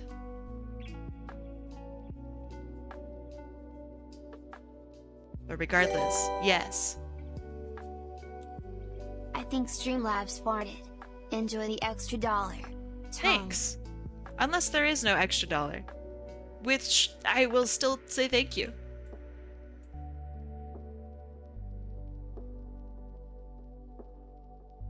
Drawing coffee cups is hard? Wait, why is it so hard? You've been run over before? What do you mean? Okay, yeah, the Terra is the Pokemon with the crystal hat. Okay, sure. Then yes, I know what a Terra raid is, kind of. I don't know how it works. But I know there's a big crystal Pokemon in the middle, and then everyone fights it, and it's weird looking.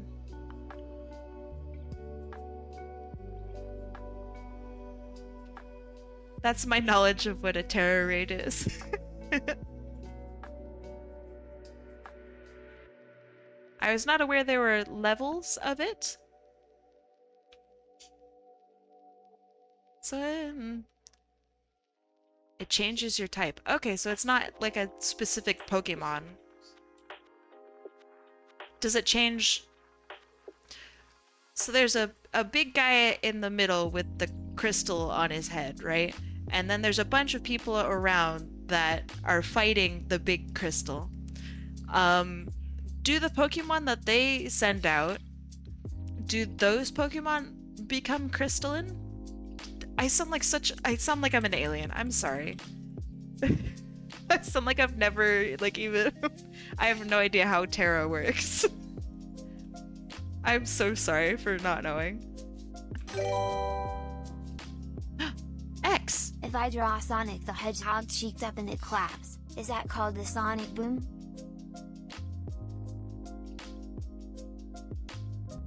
You spent money to say that? My dog. Also, yes. That is the true Sonic Boom. They say that the Sonic Boom happens when, he runs really fast. But it's because his cheeks slap together really hard when he hits a certain speed.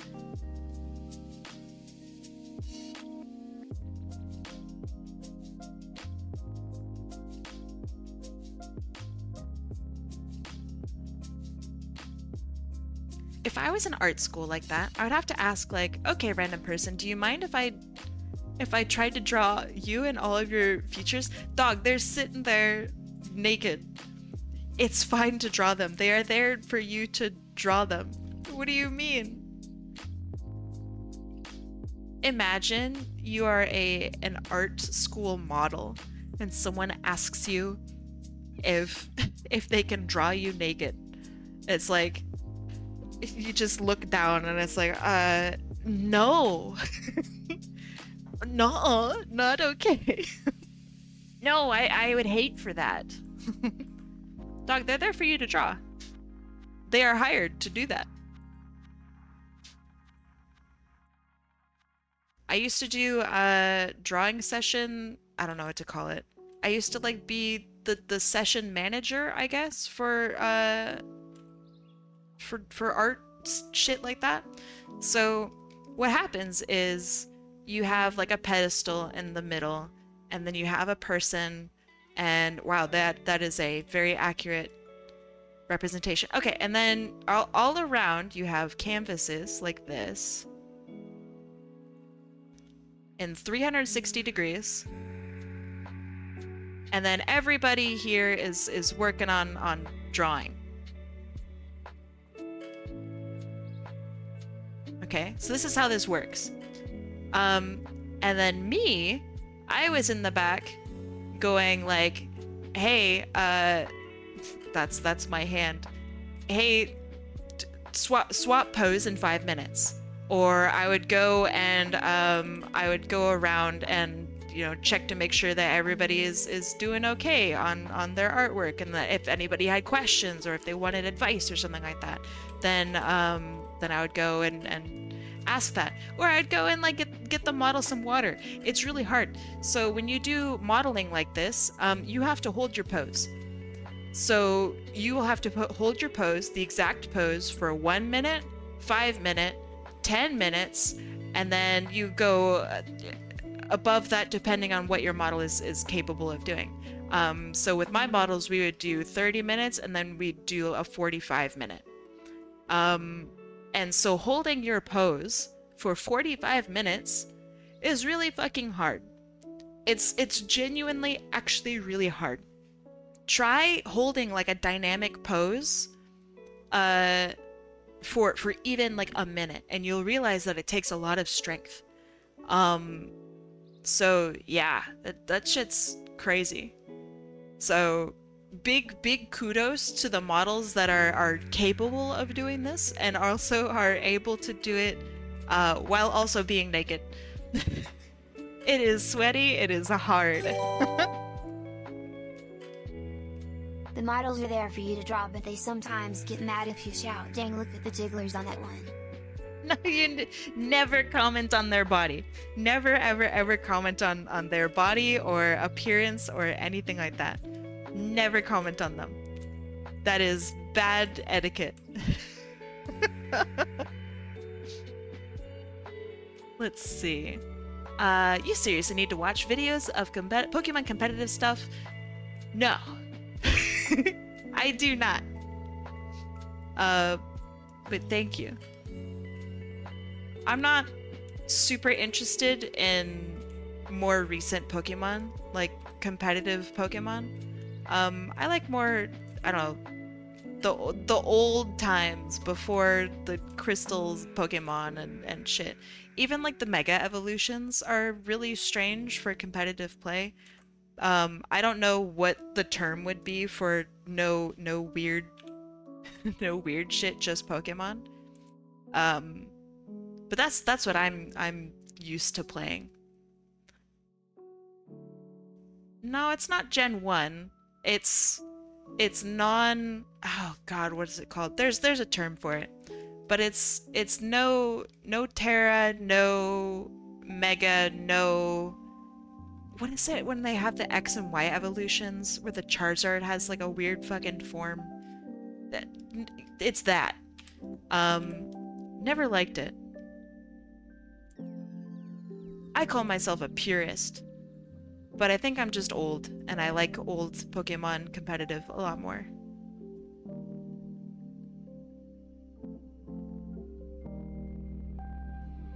I think I'm just old. Gimmick? Is that the term for it? I mean, I agree that it's a gimmick, but is that the term? So like when I play Smash, for example, I don't play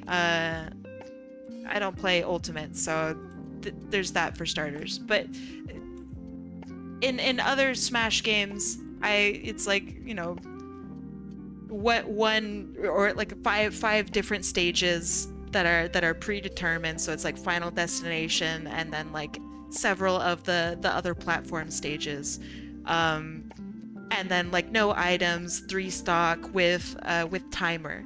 You know what I mean? Like I don't have my I don't have items on, I'm not here to cheese my way to a win. You know what I mean? Nana Kai Damari Damasi. Thank you. Thank you very much. Every time I read Nana, man, I think of bananas and I get upset. But regardless, Bees, thank you for the 33 months of Prime. I really appreciate it. I think my take on competitive play is the opposite of casual. Like items are casual gameplay. Random and random crits and shit, that's casual shit, man. I want everybody to be the same guy. I want everybody to have the same tools and no gimmicks. Let's see, I've been playing Emerald for a rival lock with my friends. Rival lock? Is that like a Nuzlocke, but... Yeah, what is a rival lock? What kind of Nuzlocke variant is that? That's chess? I like chess. It's also Quake. Everybody plays the same guy in Quake. You have all access to the same weapons in Quake. Knuckle Jigs. Oh, Banana. Just wanted to hear TDS mess it up. Did it mess it up to your standards? Is it a good mess up? And TF2? TF2, yeah. I mean, competitive TF2 especially, yes. It's very strict about like what items and what stages, and what maps that you can have and stuff. And also it turns off random crits, it turns off a random spread, etc., etc. Competitive TF2 is a very different game than normal TF2. I like it. I like it. Let's see. You fight your friends after each gym. And if you lose, they pick a Pokemon to kill. Ah, that actually sounds really fun. I like that. 8 out of 10. 8 out Room of for 10? Improvement, but a solid botch. Yeah, all right. I like that. That's good. Hold on, I just realized if this is a mug, then I need to be able to have him actually holding the mug. Because there's a handle that goes through here, and the handle must come out the bottom of the fingers. You know, so you can actually hold the mug. Oops.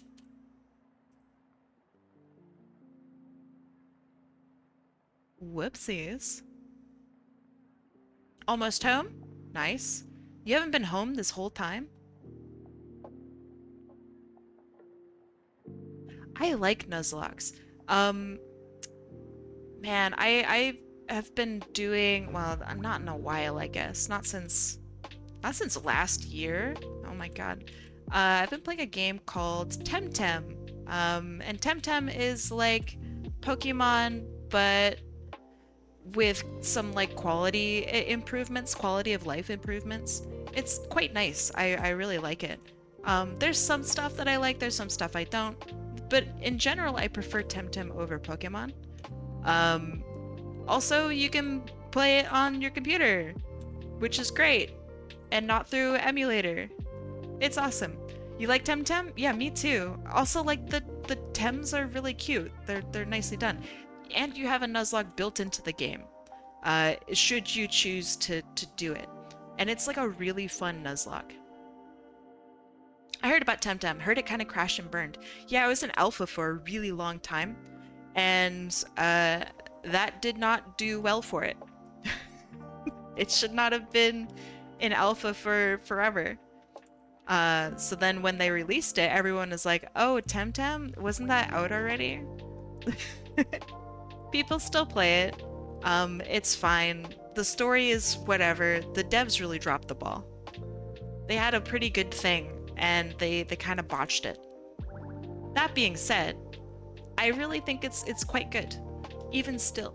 I would really wish that they would maybe reconsider going back to Temtem, but I think they're done with it as a project, which is sad. But you can still play it, and it's still, I think it is a finished game now, but I could be wrong. And yeah, it's quite impressive. I wish it were cheaper, because then I could be like, hey guys, you should try Temtem. It's $10, but it's not. I think it's like 20 something. That's expensive for a Steam game. Console gamers are like, $20 for a game? Holy moly. What a deal.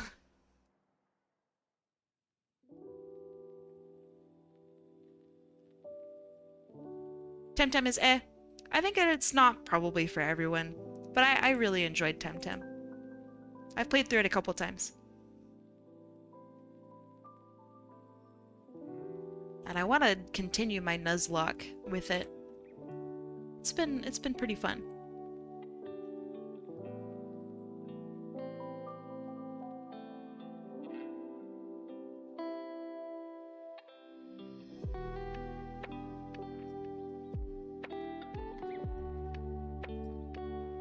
But yeah, I don't like Nintendo. I don't like what Nintendo is doing.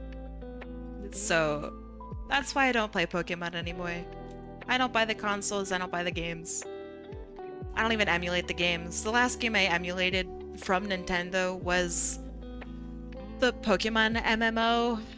And then that just felt bad because you're just beating up like little kids. That felt really bad, so I couldn't play that anymore. You've missed absolutely nothing? Maybe. I don't know. Yeah, the Pokemon MOBA. I don't remember what it's called. But that felt bad. I didn't like beating up kids. Because if you don't play on mobile, then you just win. Or on the Switch or whatever people play it on. You just win. Because you have like hands. Also, I'm not a... Oh, I said MMO? Oh, my bad. I definitely meant MOBA. But yeah, you're like fighting people who've never played like a MOBA before. That feels like, oh man. Ah, jeez. Yeah, Pokemon Unite, that's what it is. I'm not even good at at MOBAs. You've gotten in my head now. I'm not good at MOBAs. I'm not really not. So that's like how crazy it was. You play Here's to the Swarm. Here's to the Storm, excuse me.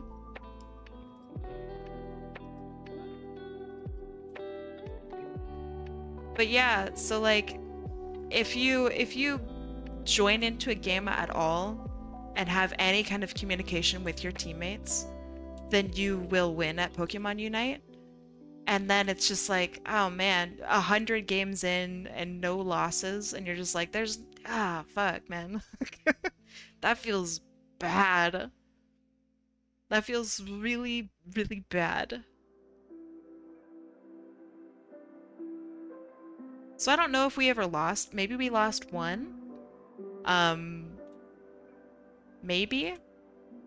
But yeah, we had like a perfect record or near perfect record, and then I just didn't want to play anymore because it's not worth it. I want my MOBAs to make me feel pain. I want them to be hard.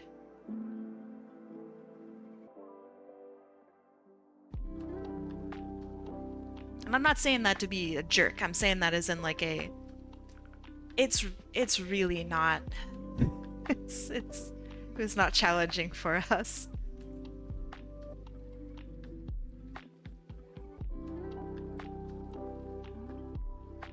I don't like League. And I don't like League because of people who play it. Also, I'm really bad at League. I'm horrible at League. It's also really slow. Man, I have so many complaints about League. Character design is not one of my complaints. I think League has really interesting characters. But I don't like playing it. I like Here's the Storm. Here's the Storm is a good mix of, Jesus, why aren't my teammates doing anything?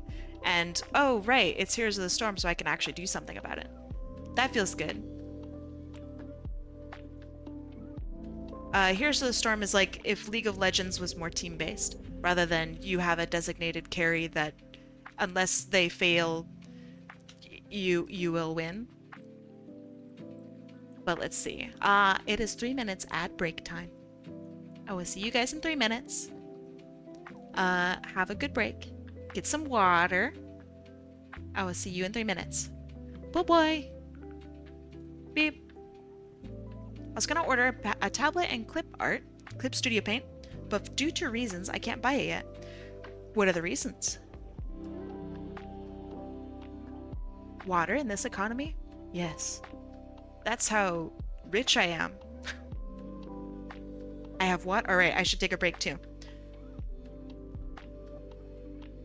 Hands off, drinking water. But yeah, Valk, what's stopping you from ordering stuff? Oh right, you can't see shit. Right. You have ads. So glad to not have ads anymore.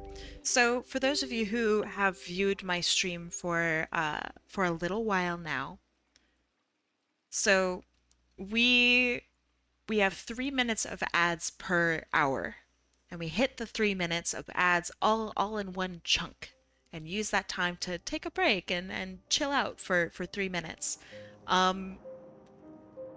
That is how we're doing it now versus back in the day, which was 30 seconds of ads like randomly every about 10 minutes or so.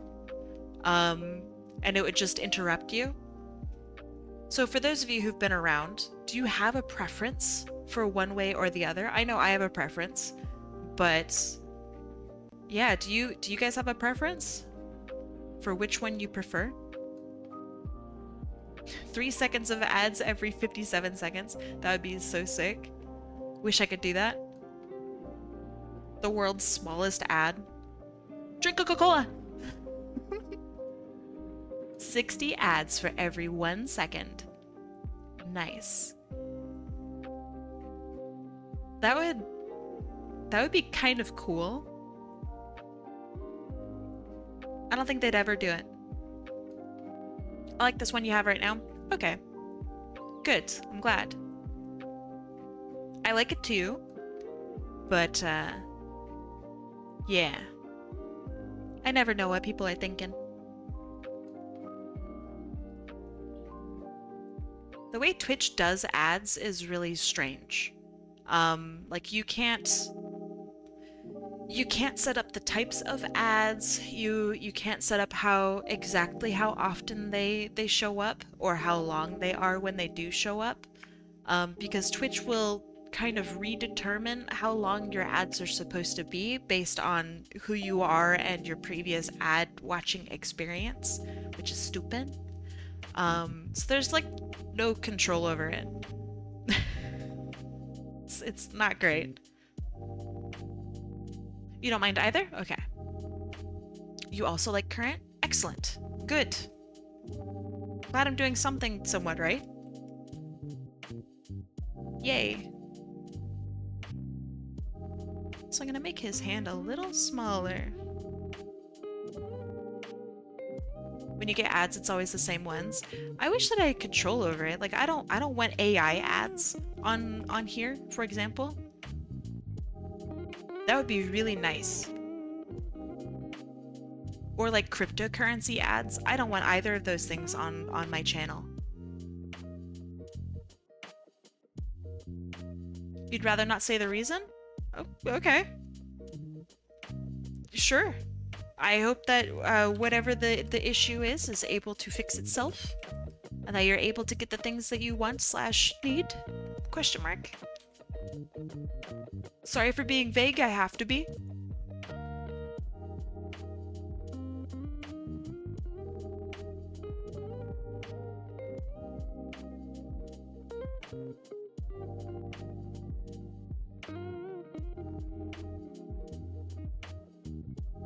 Okay. So far, he's looking alright. Phew. Details. You want to get an art tablet for your birthday? I hope that you're able to. When is your birthday? If you don't mind me asking.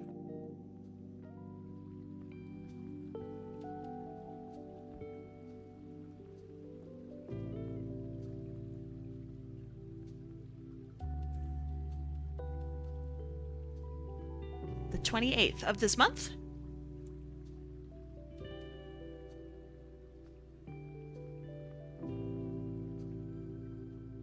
Hey there, Michi Blue. Hi, Michi. How ya doing?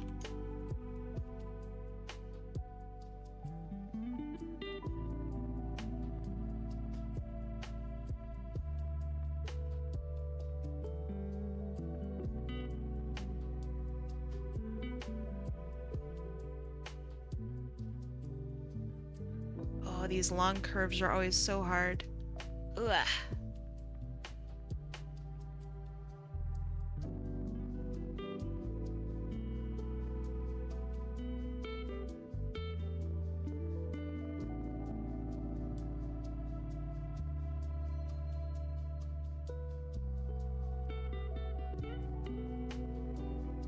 But yeah, going back very briefly to like the Pokemon slash Nintendo argument, just for context, the last console. Roberto! Hold on. Roberto at 9. Welcome. Thank you for the follow. I appreciate it. Not too great, honestly. Oh man, I'm sorry. I hope you're able just to chill and, I don't know, relax for a little bit. Socials suck. Take a breather. Get yourself a treat. Like go, I don't know, get your favorite food or something. Go treat yourself. But yeah, for context about like why I'm so clueless about Nintendo, the last Nintendo console that I had was a Wii. That was the last time I paid attention to Nintendo stuff. Is 2000 and... I got my Wii in 2007. So I guess that was the last time I paid attention. You've never had a Nintendo console? Good on ya. They're expensive.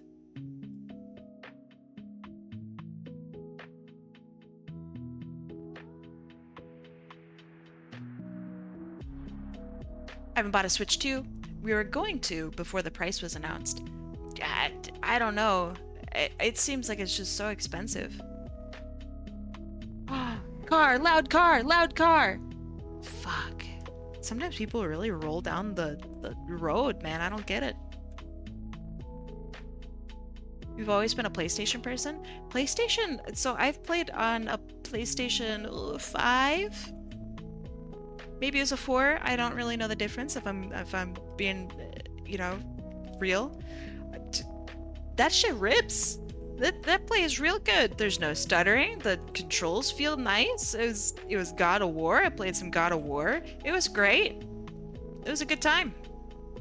A big 10 out of 10. Gotta get to Costco. Gotta get to Costco. It's Saturday. I gotta get there.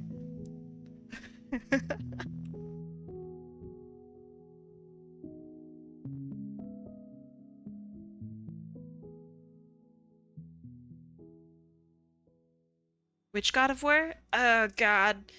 If I describe it to you, can you tell me what it is? I don't know. It was awesome. You could? Okay, here, I'm gonna draw it. Okay, so the game opens up and you're on a river and you're going through like a cave and you're on this boat like this. All right? Okay. And it opens up and then you travel all the way through a forest and you get to your house. And here you find Boy. And Boy's like, Papa! Except, you know, he's emotionally stunted, so he's just like, Father, you have arrived. And we're like, Boy. Okay. So then, some guy shows up and he's like, I'm Trailer Park Tom and I'm super fucking strong. I'm gonna destroy your house and kill whoever's in that house. I hope no one's in there. And Boy's like, oh shit, I can help fight. And so then Mr. God of War is like, no, you sit under house now. And so Boy's like, okay. So then we and this guy who is like, I guess undying or something, we beat each other up and we win, and he goes down into some crazy ditch, and it's like actually a really easy fight. I don't know if the whole game is easy or if, you know. So anyway, he goes flying down into this huge crack in the ground. You're like, okay, time for me to go. And so me and my son are now on adventure, and we go and fight this big like golem guy. I don't know how to draw a big golem guy, so he's gonna be a big Among Us. And so we're like, boy, you need to shoot him with your arrows. And it's really annoying because I know that I would be able to do way more damage just on my own because I'm fucking cracked because I'm God of War. But Son of War, you're gonna need to hit him with some arrows. And Son of War gets knocked around a lot because I don't give a shit about him. But, you know, wait a second. You got scammed out of a Kim cannon. Hold on. Why was that scam? Is my program broken? Is my program broken? Let me try. Hold on. It's broken. That's insane. Time for me to restart it. The Kim was meant to represent the boy. I'm sorry. I'm sorry. Quit tits. Yeah, well, that's the name of it. But so yeah, which God of War did I God of War? Okay. Did it actually say quit? Yeah. That's the name of the program is tits. Oh, it works. It works. Okay. It's called the Twitch Integrated Throwing System, also known as TITS. You played the 2018 God of War. So how do I say which God of War have I played? Do I just say, yeah, I've played God of War? Like, what? How do I convey which God of War I've played? The 2018 God of War? Is that what I say? God of War 06. I'd like to think all these side explanation doodles are what's going through the character's mind. Just say the 2018 one? Okay. That was fun. I really enjoyed that. I thought the gameplay was quite nice. It was the first time I've ever played a God of War game, so I don't know if it's good by God of War standards or if it's bad by God of War standards. I don't know. But I really enjoyed it. It felt rewarding. It felt like I could like micromanage my placements and fight like an absolute beast. That was nice. We need stick figure story time, Kai. I have so many stories. Maybe.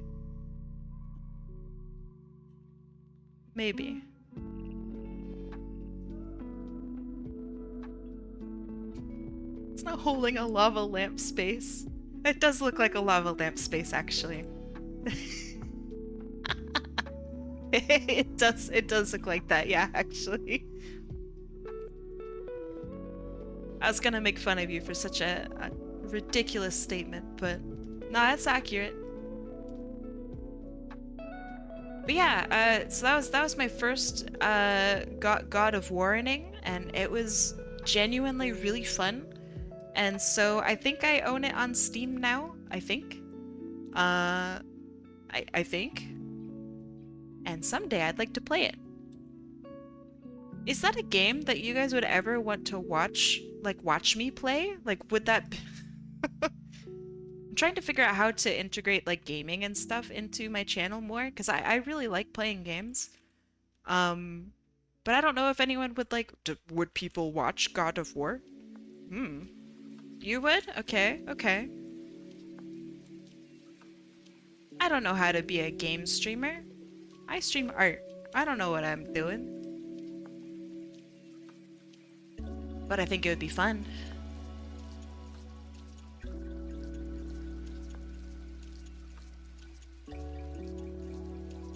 Way back in the day, I used to stream games, but it was like I don't talk with chat because I'm focusing on like competitive TF2. So like, I don't know. I don't know about God of War, but I'd watch because it's funny, I bet. Maybe. Kratos' voice actor, he's great. Oh, what's his name? Hold on. Kratos, voice actor, Christopher Judge. He's great. He's also hilarious. Have you ever had wisdom teeth removed? Yes. All of them. I have all of my wisdom teeth removed. Do you want to hear my story? Do you want to hear my wisdom teeth story? Because it's a weird one. Yes, I'll tell you mine. Okay. Story time. So when I was a kid, we were poor, and some say we still are. So my mom was like, you're getting to be almost 16. So because you're almost 16, we're gonna remove all of your wisdom teeth because our insurance for you goes away when you hit 16. And I'm like, wait a second, but my teeth are fine. There's no issues with it. There's no nothing. And my mom's like, nope, we're getting all of them removed preemptively. And I'm like, okay. So I go to the dentist. And so if you're unfamiliar, here's my shitty wisdom teeth drawing. So you have all of your weird teeth in front, you have your weird teeth along the sides, and then you have your wisdom teeth boys in the back. So that's the same thing on the bottom. You have teeth, really crappy teeth drawing, and you have your wisdom teeth, okay?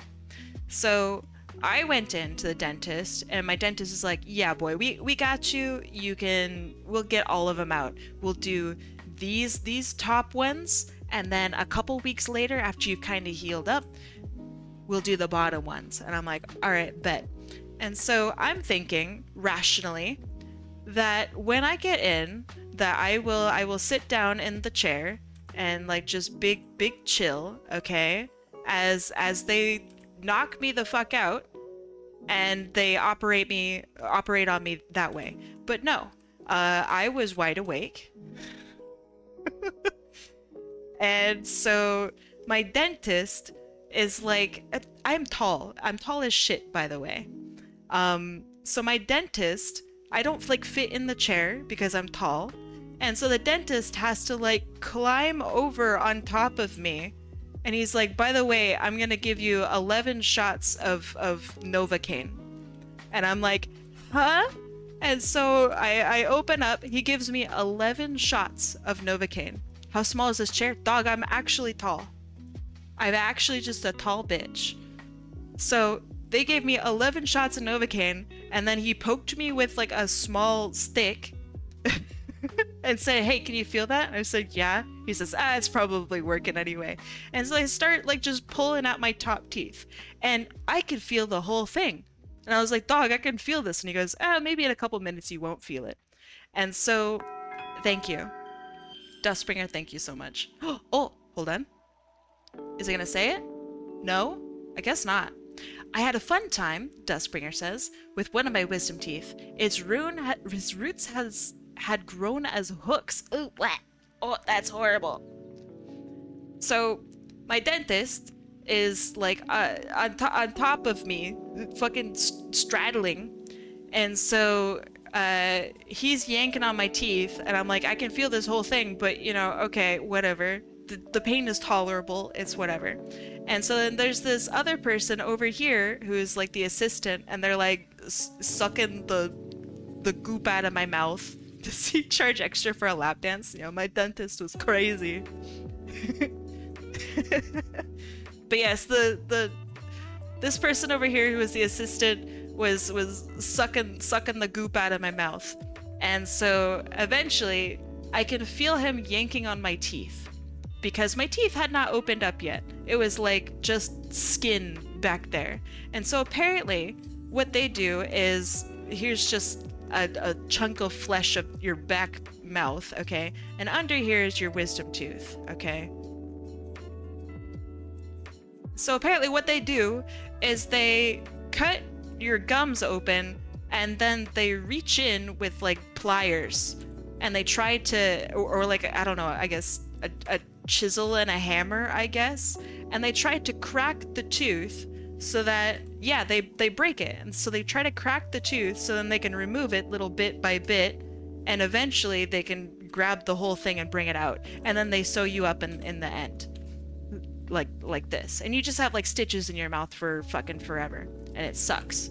Okay, so that sucks, but whatever. So I feel him, and he's cracking and pulling and cracking and pulling, and it's like the worst experience of my life ever. And eventually he goes, all right, I'm done. And it was like 5 minutes. And I'm like in intense pain. And I'm like, really? You're done? He goes, yep, sewed you up. You're all good to go. I'm like, okay. Can I have like any kind of medicine or something? And he goes, no, you'll be fine. So then a week later, or I think it was maybe 2 weeks later, I go back in. He does the same thing. He numbs me up. And he goes, all right, I'm gonna cut open your gums. We're gonna... No, I didn't get a lollipop. I didn't get anything. I wasn't allowed to eat solid food for like 3 days or something. And so he comes in, he says, all right, we've already done the top teeth. Now we're gonna get those bottom boys. And I'm like, all right, bet, easy. Last time was simple. It was a couple minutes of the worst pain and worst experience of my life. A couple minutes, nothing. And so it's the same thing. He does it, and you know, we're going to go back to that weird chunk of meat in our mouth diagram here. And here's my funky ass tooth, just big chillin', who knows. And so I feel him, and he cuts it open, and he cracks my tooth, and I can feel that he cracked my tooth. And then I see him start to sweat. And I'm like, hey, is everything okay? And he goes, no, actually. This shit's wild in here. There's just something wrong with my tooth. He's cracked it, and he's trying to pull it, and he says, yeah, this tooth is fucking... It's in there. And he goes, what I'm gonna do is I'm gonna try to crack your other tooth. And so he tries to crack my other tooth. So he did this one, he did this one, and it was the same thing. Yeah, I can't get it. Sorry, bud, can't do it. So with my jaw and shit all cracked and like shit partially taken out, he's like, I'm gonna sew you up. And I'm like, no. So then I got referred to a specialist, and it was a surgeon.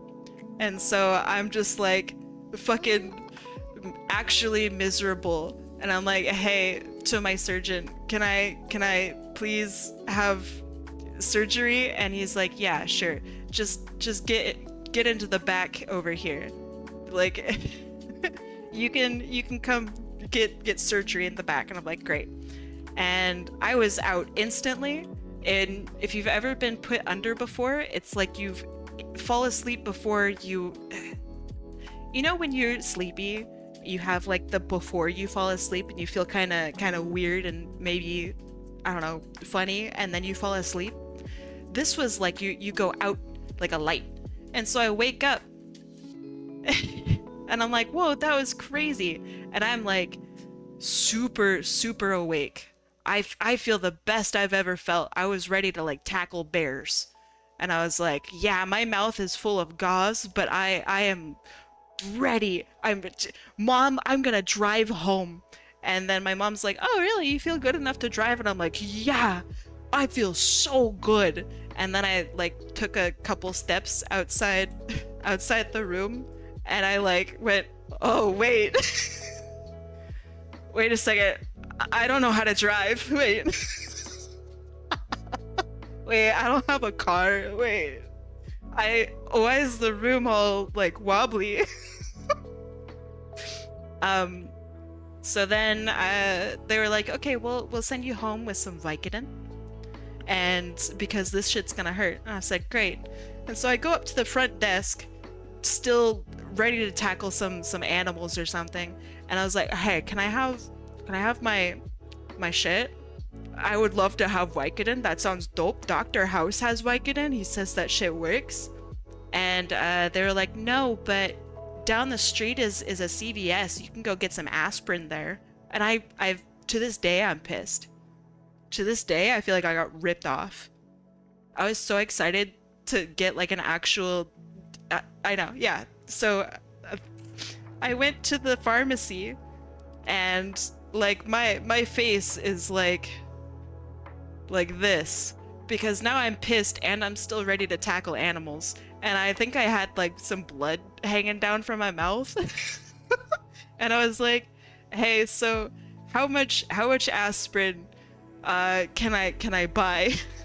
And they're like, you can take a couple of Advil a day and that'll be okay. And I said, what's the maximum? And they're like, oh, is your mom here? And I'm like, no. How much aspirin can I eat? So I was allotted to 6 Advil as prescribed, quote unquote prescribed by the pharmacist there. So I had to make 6 Advil a day work, and that was awful because it did not work. So yeah, to this day, my top wisdom teeth are great. The stitching on that is awesome. There's no problems at all. The stitching on my bottom ones are like, it's like they didn't even like stitch it up properly. So all this shit just gets it looks like a butt, I'm sorry. But all this stuff like goes into my gums in the back, and I have to like clean my mouth like crazy. And it sucks. So yeah, they did a terrible job on the bottom ones. It's an Among Us lying down. Very funny. Vesper says, it's that easy.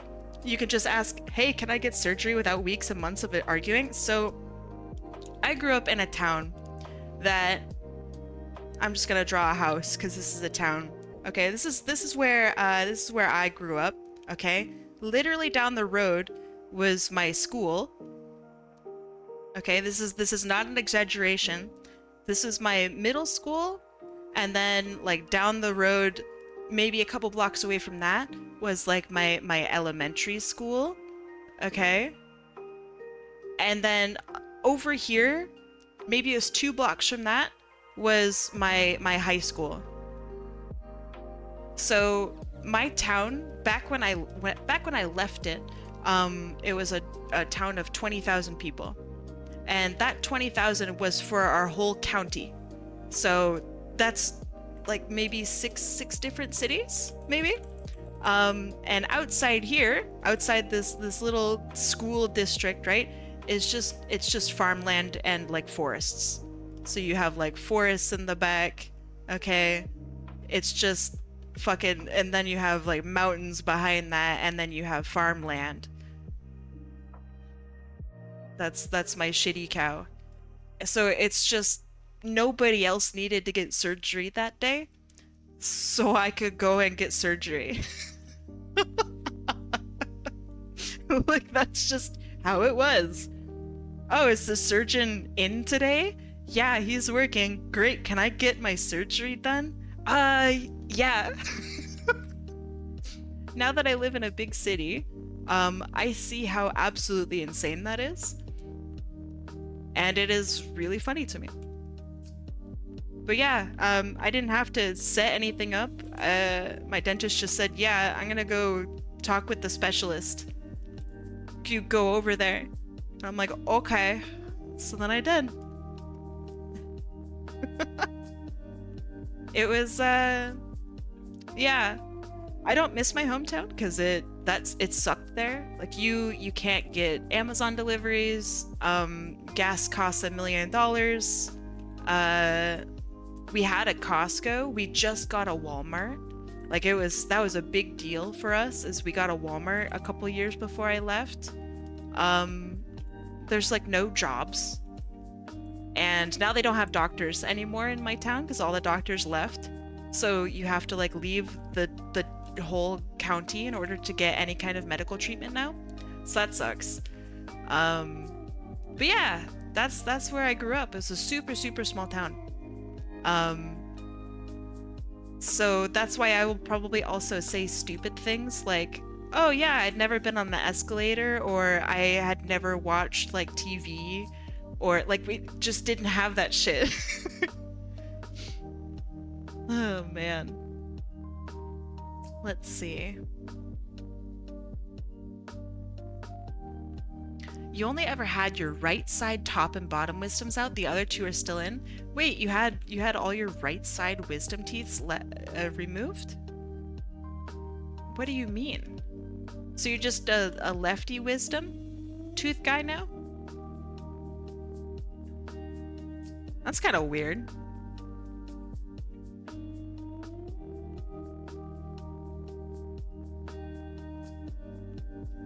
So now I want to make sure so we have butt that would be visible here. And then we have tail that would be visible like through here, maybe. So this. Okay. So yes, thank you for listening to my story time. My first dentist was strange, but he did a really good job. The second one was not great. You also got shots in your mouth for your removal, so you were awake the whole time as well, yeah?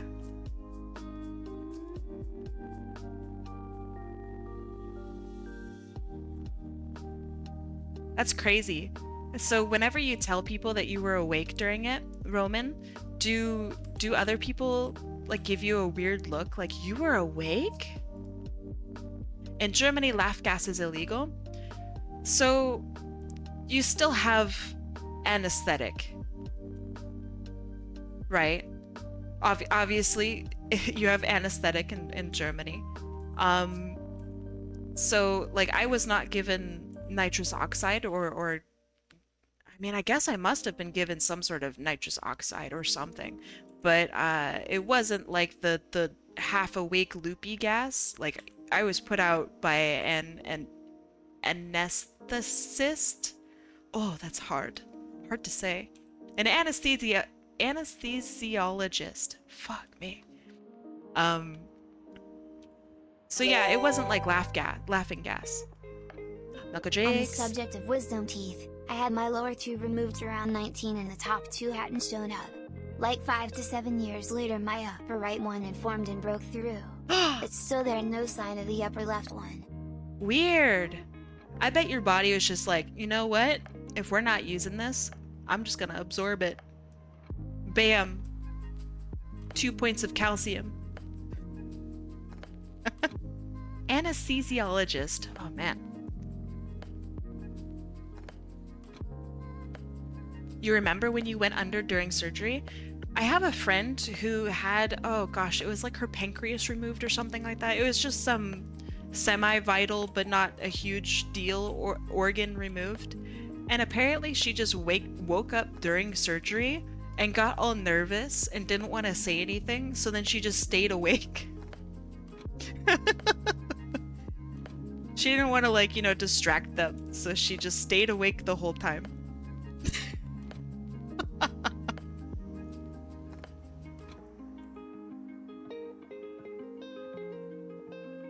I will see you later, Avian. Bye-bye. They're supposed to be perceptive of that? Yeah. Yeah. Yeah.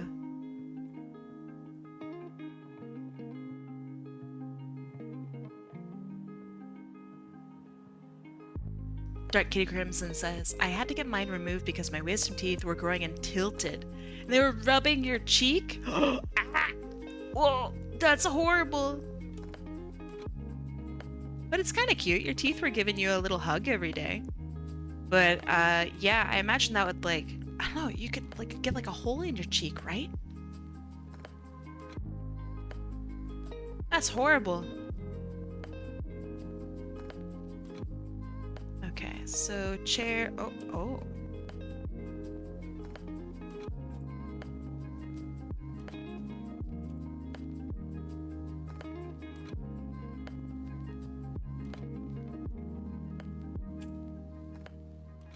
That's crazy.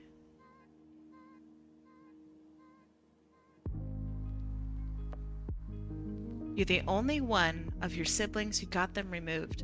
I'm really, like, the whole situation was horrible. I wish it was under different pretense and I wasn't rushed into, getting my wisdom teeth removed and that I could have prepared for it maybe a little bit more. But I'm really glad that I got them removed when I was, preemptively removed, I guess. Because like I have a couple friends now who are getting their wisdom teeth removed. And it seems like it sucks way more when you are older. Because you have all this stuff going on. and making time and making the money and whatnot for being able to afford such a procedure. Oh man, that's rough. That's totally rough. It is not fun. If anyone's watching from the UK and America, they have this thing called dentistry. I don't think anything in America is able to talk shit on anywhere else regarding health. So I don't know.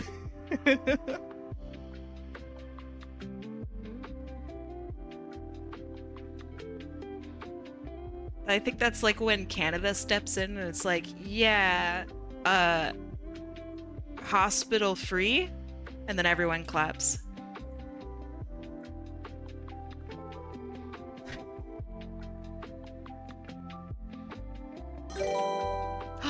Milko Jakes. Sometimes I think about how the Chip Skylark song My Shiny Teeth in Me implies all his wisdom teeth grew in straight, with the line why should I talk to you when I've got 32? How many teeth are you supposed to have? I actually don't know. Google, how many teeth? How many teeth do adults have? 32. This includes incisors, with the wisdom teeth being the last set of molars to come in. So 32 includes wisdom teeth. So he never had his removed. That's crazy. Yeah, I hear that argument from Americans a lot, and I feel weird saying Americans because I grew up in America. But you Americans, Canada and the US has the same standards for medical goodness. So it's like really crazy to hear like, yeah, well it's free for you, but at least our care is like really good. It's like, dog, we have the same level of care. Hello again, or not, sadness. Oh, I'm sorry. Hi. I was not aware that me saying hello was so transactional. I will try to be more on top of it. Sorry.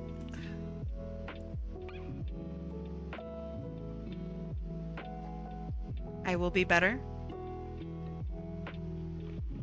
How could you? I know, I'm just a jerk. Now I'm a little motivated. Just a big jerk. You'll bake me a cookie. Okay, best cookie flavor? What is it? You can only choose one. It's gotta be a normal cookie flavor, like an average one that you could find probably at any bakery that sells cookies.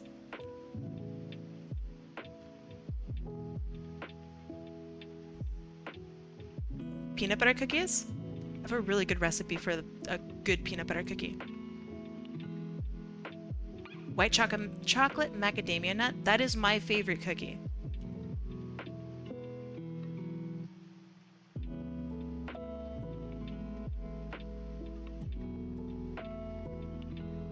That looks kind of funky, but you know what? That's okay. Dark chocolate or dark cacao and nuts. Nice. Ginger snaps. Nice. You're very tired. Go take a nap. I'll see you later, Tomac.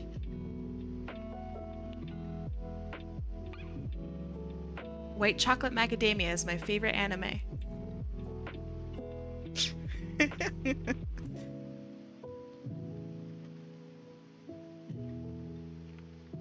That's good. We don't have a lot of bakeries here selling cookies.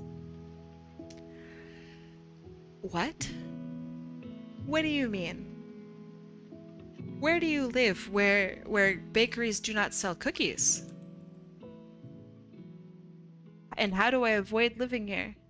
What do you mean bakeries don't sell cookies? What do they sell? Hi Agar, how's it going?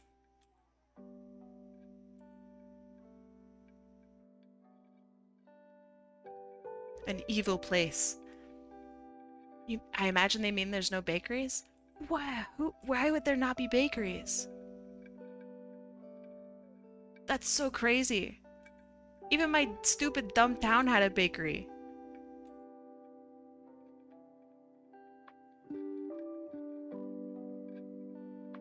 I don't know.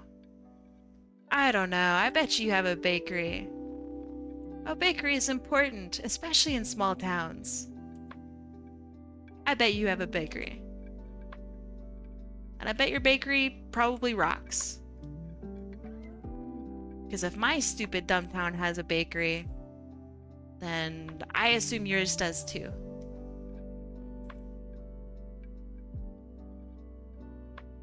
Or at least there's something nearby that would have a bakery.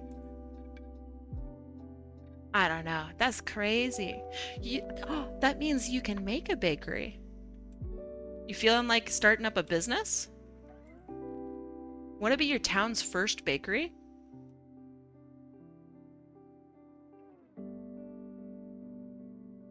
Untapped market. No competitors. Becoming your first monopoly. Want to become a monopoly? You could have your own bakery gang. A golden brown opportunity. I like it. Bonus points. Captain Uncanny. I wish I had a point system. I want a point system.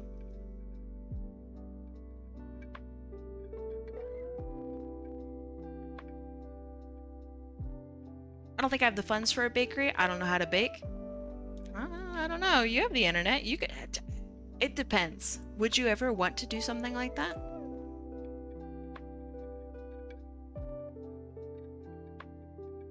I'll take my payment of 1 million channel points. I know you wrote 10,000, but I wanted to say 1 million. 1 million channel points. Not really? Dang. You could become so rich. Everyone loves a good bakery. Everybody. No exceptions. Everyone loves it.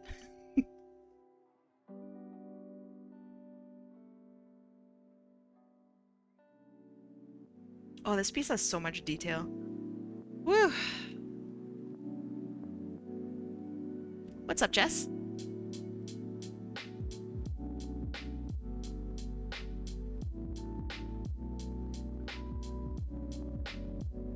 Are your comms open yet? Not yet.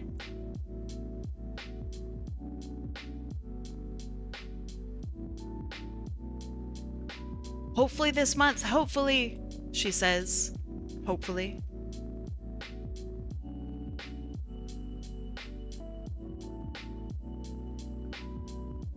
I have a bunch of big projects that I need to finish first, and then I'm home free.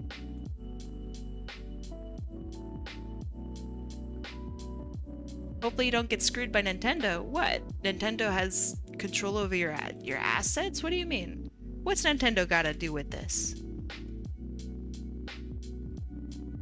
Let's see. There's a lot of dumb business stuff to get started, like 10K for the spot. Only 10K? Paperwork before you even get to hiring stuff? You can have a bakery with just one person.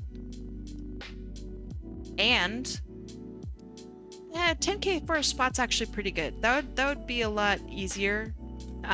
So what you can do is when you have a food business, you can start it out of your house. However, you're gonna be subject to a lot of inspection-based things.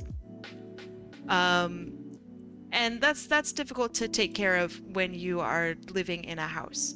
So that's why when you have a small food startup, people will have a food truck or a stall or something like that where they cook out of. And so in many towns, there are these little tiny things where it's like it looks almost like storage. So it's like blocks and blocks of just these buildings. And they all have these little openings like this. And you can rent these out monthly. And you can use these for every month or whatever. And they're really pretty cheap. They're only a couple $1,000 or something like that to own the spot.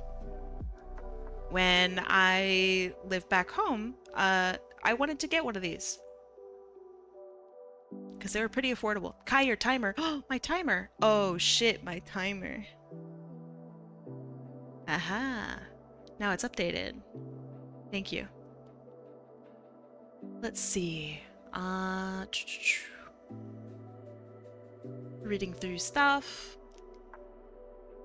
Someday I'll get to go to a bakery. I bet there's one pretty close to you. Captain Uncanny says, do you prefer your canvas rotated for drawing certain shapes? Yeah, so when you're drawing, especially digitally, but you know, when you're drawing, right, you have your drawing tablet. Mine is a flat tablet. It's a screenless tablet like this. And you have your hand, you have your arm like this, and you know, head here, right? But you have your arm. And so the longer that you're able to have your arm as an arc, so like this is my wrist arc, and then this is my arm arc, the longer that I'm able to have my arc be for my canvas shape, or for my tablet shape, the better my arc will be. So for something like this is like an underside arc, and I don't have a whole lot of room. But if I tilt it like this, I get to use the whole diagonal, I don't know, shape, right? I get to use, if I'm looking at it like from this perspective, right? So instead of going from here to here, I get to go from here to here. And that's a much longer area for me, and that's going to allow me to use my whole arm to make the arc, and that's going to be better. So that's why I do that. Better for your body, better for your I don't know, strokes. Yeah. Ooh, that's kind of a not a good stroke.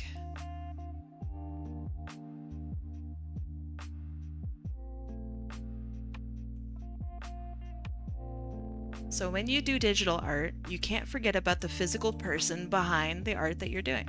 You.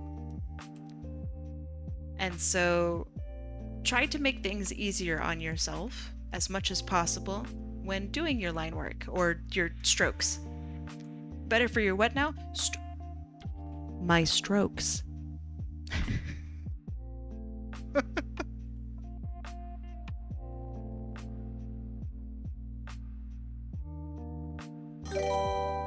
Knuckle jigs. Different strokes for different goats. True. Different strokes for different goats. That is what that phrase says, and as always says. Has said. Fuck. But yeah, like doing these really, really long lines like these here, all in one go. Oh my god, that's important. That's so impossibly tough. It's hard.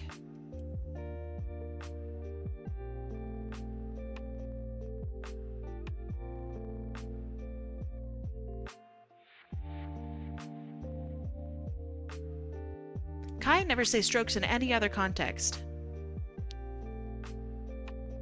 What about if I'm talking about golf?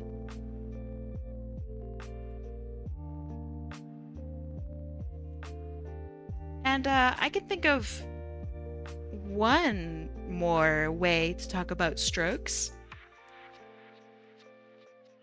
Are you guys thinking about it? Oh yeah, swimming. Yeah. Golf is fine. Yeah. But I'm thinking about one more. About one more. I don't know if I should say it. I don't know if it's inappropriate. I don't know.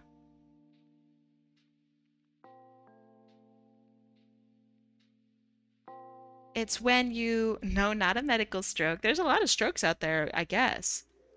But yeah, I'm thinking about when you have a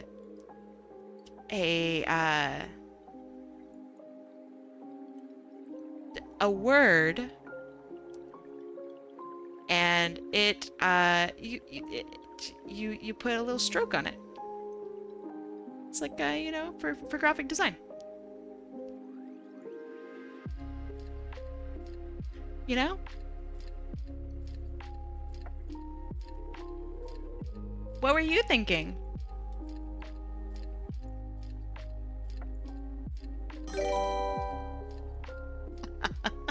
Strokes like petting a dog eye. Yeah, or you could pet a dog with a stroke. our dog was so nice to me the other day. Usually he hates me because I don't sit there and vibe with him, or rather I sit there and I vibe with him, but I don't like give him a ton of snacks and stuff because then he's just gonna beg me for food and I don't like that.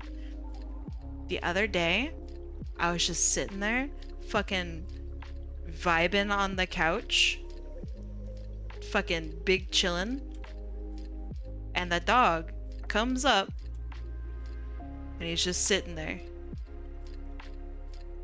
And he let me pet him. And it was awesome. He's this big boy like this.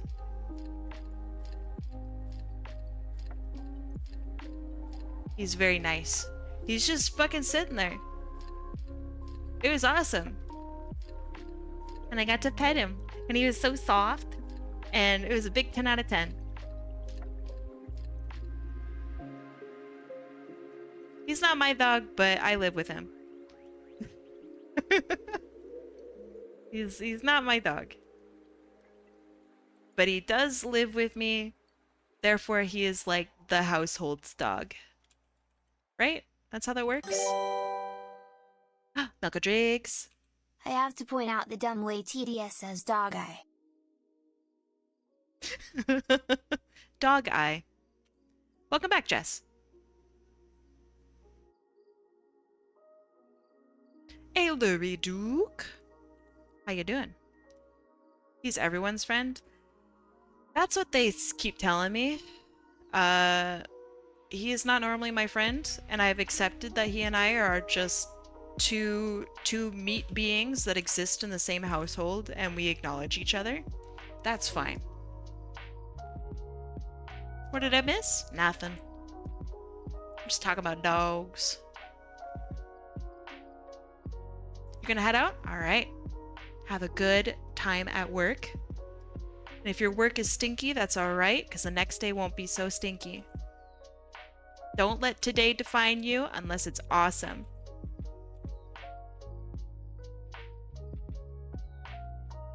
I have acknowledged the meat being. Good day. You're talking about your pre-order? Pre-order for what? Meat being. Oh, like creatures that exist on here. He is a meat being. I am a meat being. Your two Switch 2s? What? One for your hands, one for your feet? What do you mean? Why are you getting two?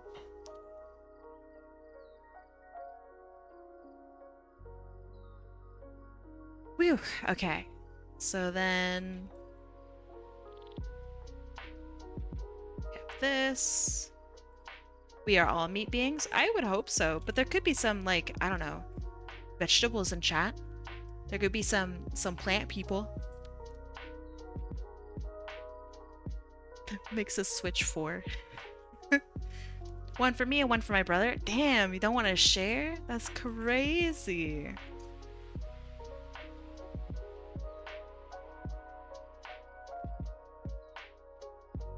Okay. And then we have his little guys. Aren't all Switch models going up in price? Again?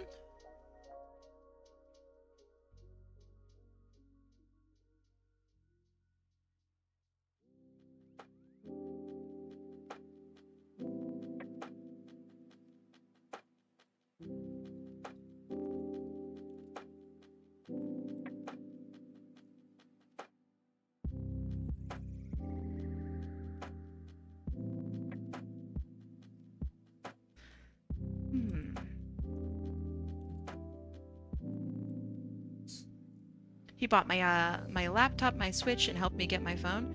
Ah, older brother? Wait, did you say older brother or little brother? Hold on.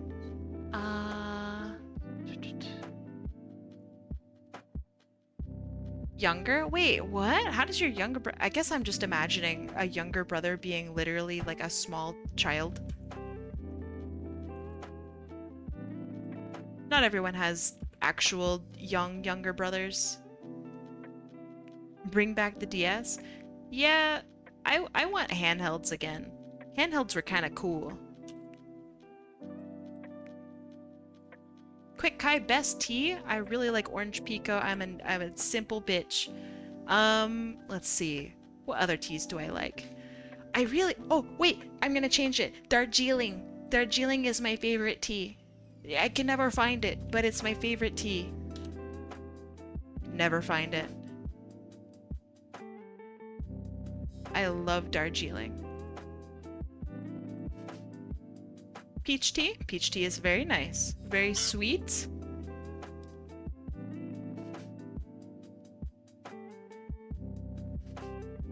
Handhelds that actually fit in your hand. Yeah, yeah.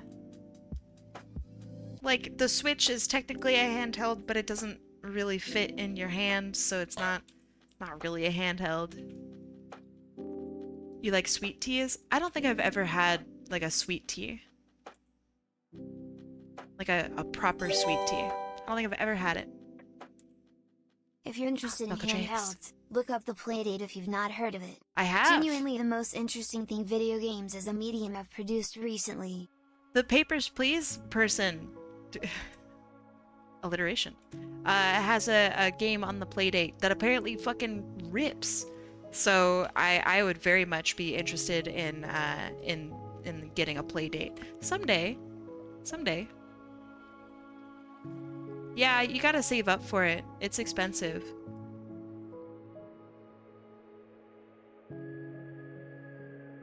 I don't know. I think there's also a charm in it being kind of expensive.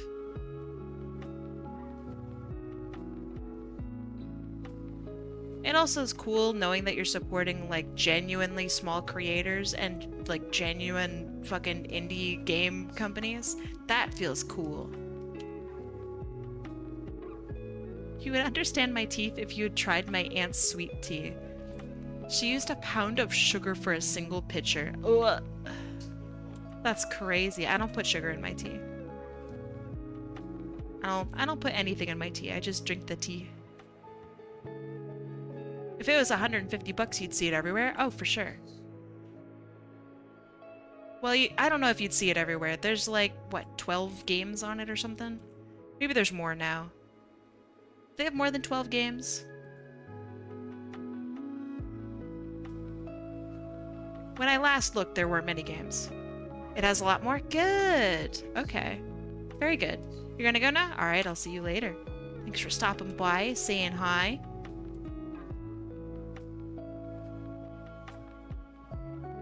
Thanks. I was gonna say you too. Have a nice stream for you as well.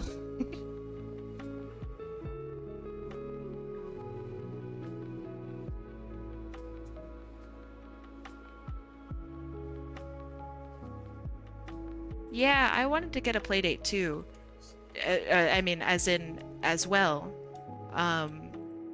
It was expensive. I really want I can't remember the name of the game, but the Papers, Please guy game. I really wanted that. Looks good.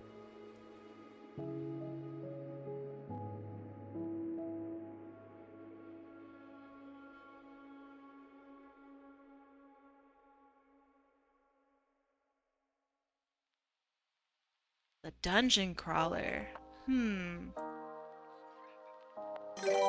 can't remember that. Milka Jakes? I do also like the Analog Pocket, personally.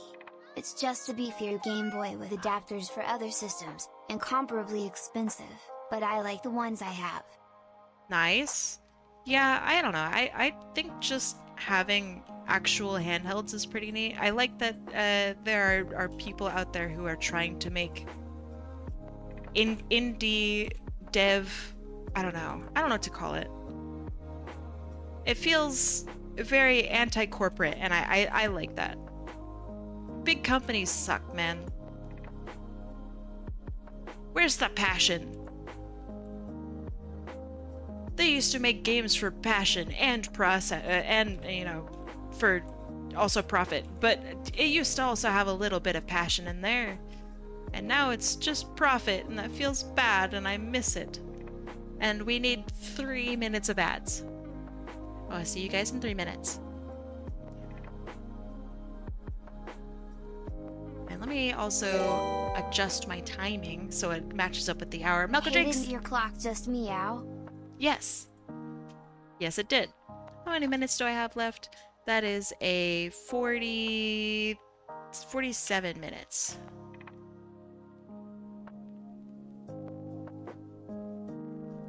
There.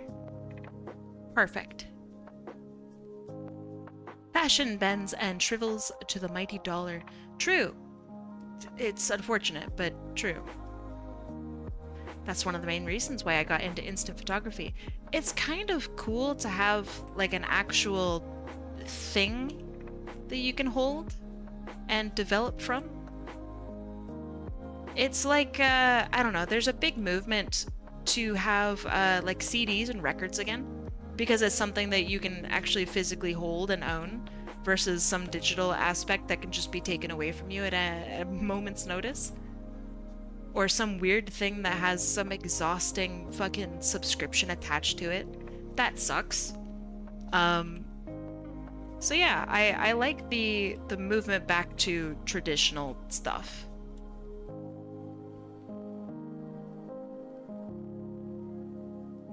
The story behind Polaroid's comeback.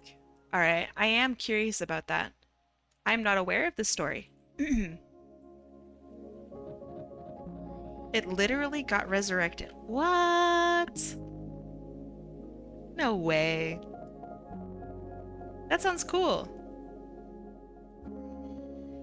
Alright, fancy boy with his fancy glasses. Okay.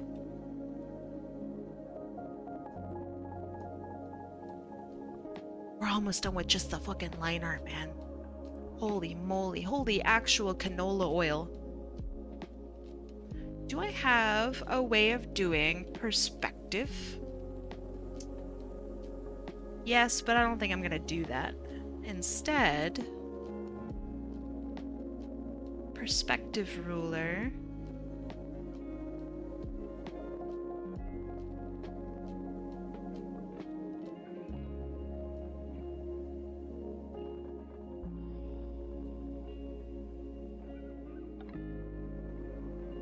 Does this work? No.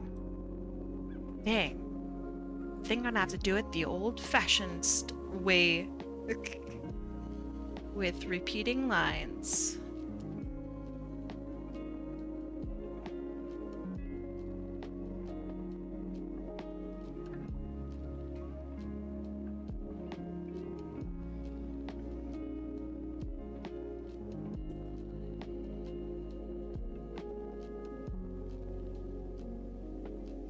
Polaroid went bankrupt back in 2002. What?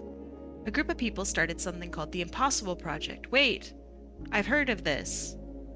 Okay, with the goal of restoring Polaroid as a company. During Polaroid's downfall, they lost all the equipment, technical documentation, literally everything, so they had to pick up the pieces. That's cool. For some reason, the Impossible Project rings a bell. I mean, I guess I must have learned about it in school or something. I took a history of photography class. I really didn't pay attention to it. All I remember is daguerreotype. Yep. I remember that. Daguerreotype.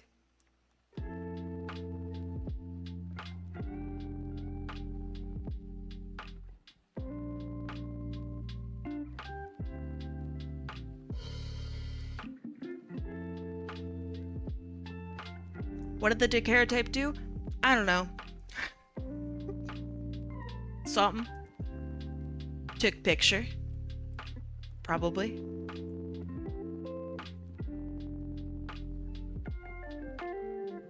I got an A in the class.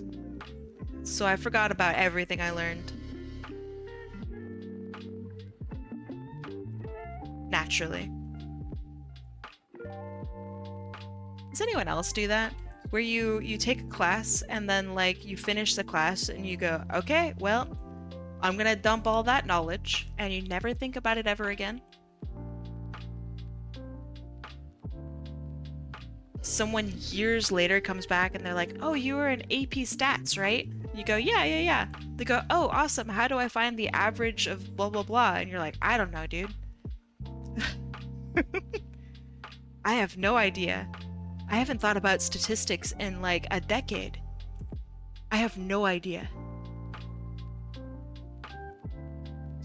I've taken so many art history courses, and I still have to like think, oh man, what was the weird type of art that they made just as a joke?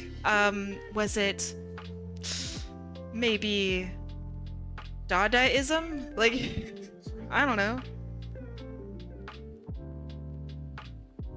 I guess it was. Can you name a Dada artist? One.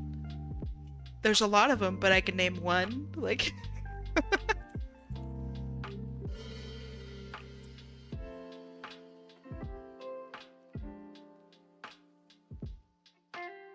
surrealism was not a part of the thing that I was describing. But you know what? I'll give it to you. It's all the same shit. Sure. Wait a second, this doesn't match up. That should be like there or something.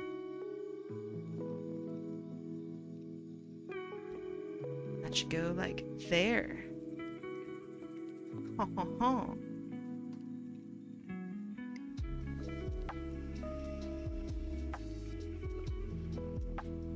I think this is one aspect of Clip Studio Paint that I have yet to properly learn, and it's how to utilize their grid system.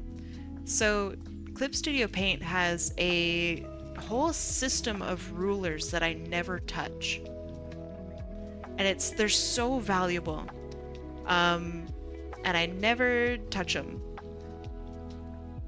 So if you ever get into Clip Studio Paint, use the rulers. Use the rulers from the get-go. Don't be like me. Use your rulers.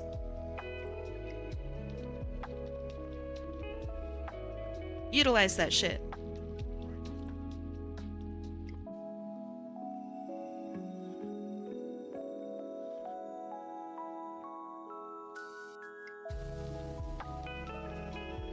Let's see.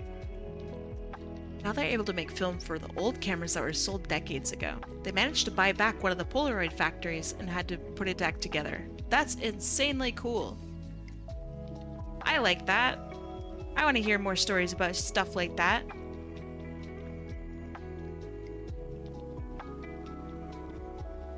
I don't know. I think it's neat when people can come together and actually make a difference in something. And it's not just performative. Like, it just makes stuff better for everyone else to use this product or use this service. That shit gets me fired up.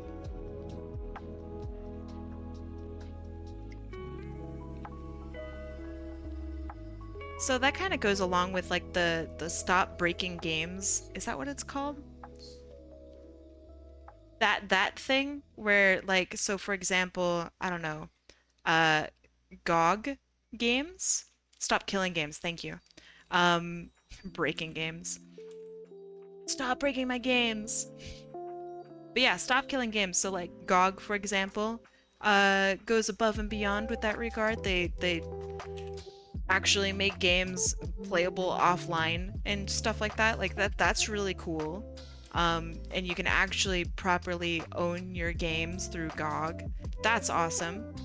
And they're also fighting back. So do you guys know about the payment processing shenanigans that are going on right now? I know that's probably really vague, but you know. Didn't Ubisoft have some new thing that says if they kill a game online, you should destroy any physical copy? That's real. That is a real, actual, real thing that they said and did. That is real. I think they even still have it in their TOS. Isn't that crazy? Let's see. And yes, heard of it. I hear Visa's being flooded at the moment. Good. If you have a couple extra minutes of free time, give Visa a call. Be like, hey, I should be able to buy whatever I want, as long as it is legal. You cannot tell me I can't buy naughty games with my waifu in it. That's my right. But so in protest, GOG, which by the way is GOG for those of you who have never heard of it. Melka Drakes, hold on. Boobies are illegal now, credit cards said so. True. Free the tit. So anyway, GOG, is it called Good Old Gamers? Or I can't remember what GOG actually stands for. But GOG is now selling in quotation marks those types of games for free in protest, which I think is awesome. I think that is hilariously cool. So yeah, through GOG right now, they are giving away such games in protest. Bravo! I love it. Bravo! Let's see. How can I do this easily?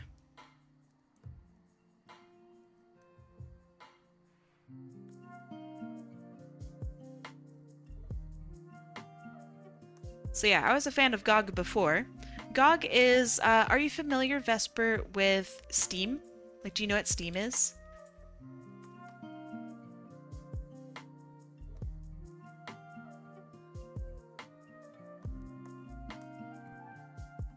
Yes? Okay. So Steam, and Epic and whatnot, technically you don't own the game that you purchase.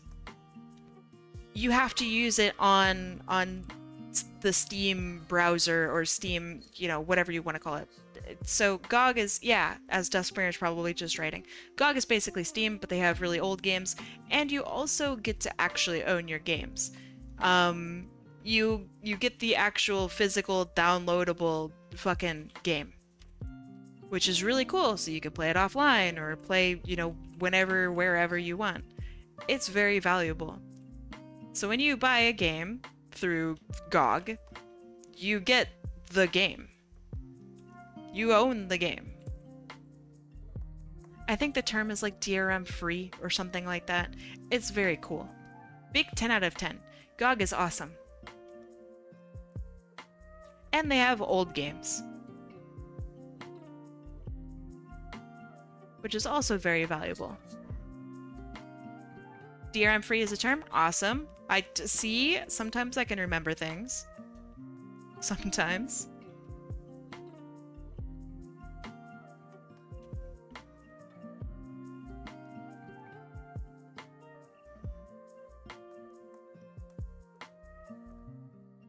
So yeah, in protest, GOG is now selling games for free.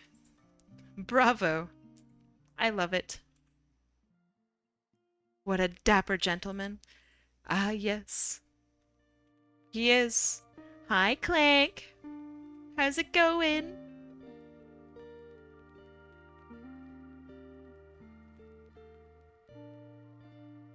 Hi, hi. How have you been? Hopefully good. It goes? Good. Hopefully it goes well. Up and down? Hell yeah.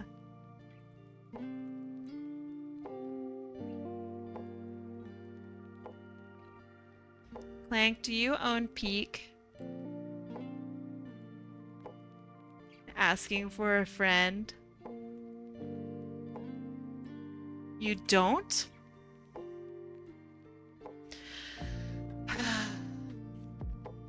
Otter, could you please bully Clank into getting Peak? She needs it. Both the bullying and the Peak.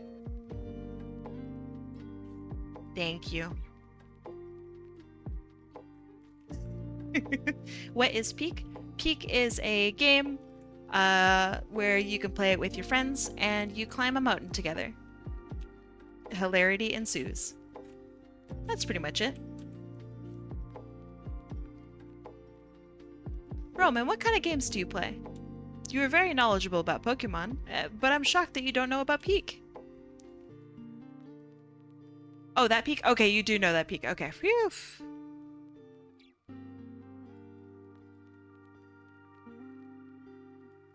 Oh man, stinky, stinky.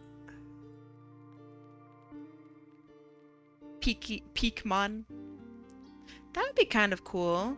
You climb a mountain, you have to like catch Pokemon along the way. And then you fight like, I don't know, one of the Thunderbirds at the top. That'd be cool. I went to go shower and I ended up taking 2 separate naps.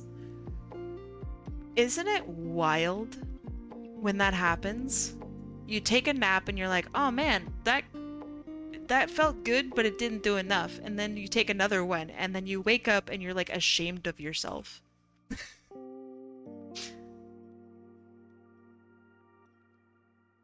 Oh no, I took a forever nap. Now I can't do anything.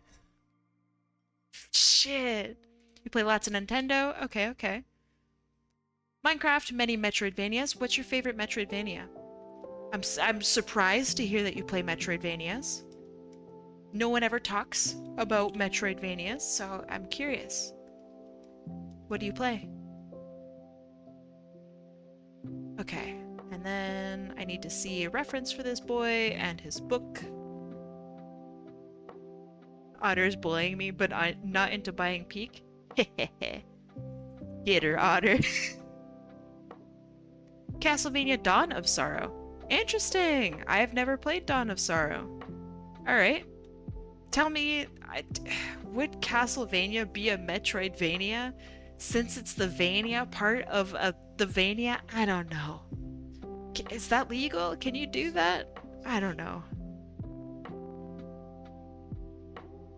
Hollow Knight is a Metroidvania? That's true.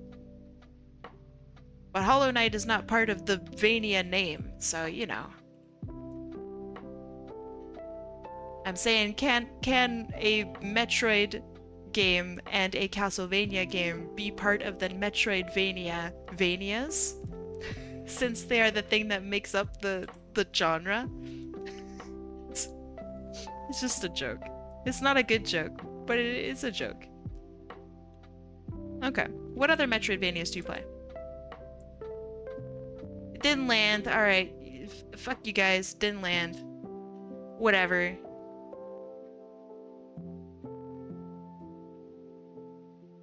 The only Castlevania game I've ever played is Aria of Sorrow, and apparently people fucking hate it. I really liked it, but I am in the I don't know. Oh boy, I love castle droids. Castle Droid, nice, very nice. Yeah, so I've only played Aria of Sorrow. I enjoyed it. A lot of people didn't like it. I'm in the minority of liking it, apparently. I thought it was pretty cool.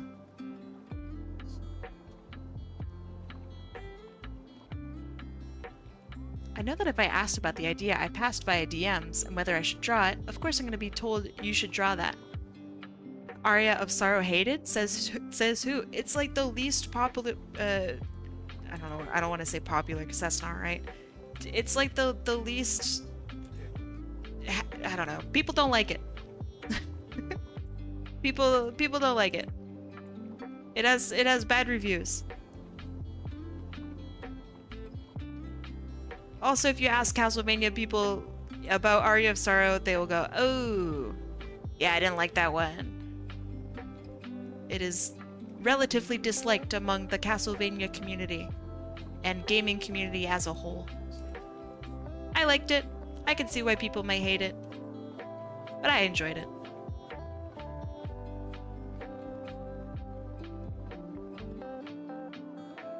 Let me look at its reviews.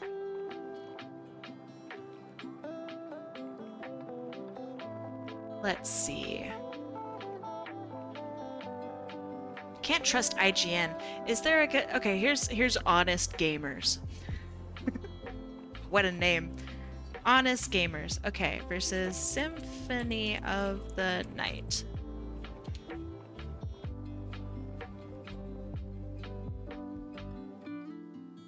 Go back. Go back.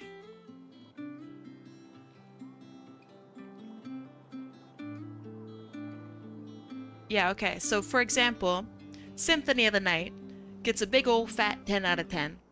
Whereas Aria of Sorrow, it sits at about a 7. What are other Castlevania games? Castlevania games by review. You can tell they're honest cause they said they is. So, you're so right. Surely the gamers would never lie.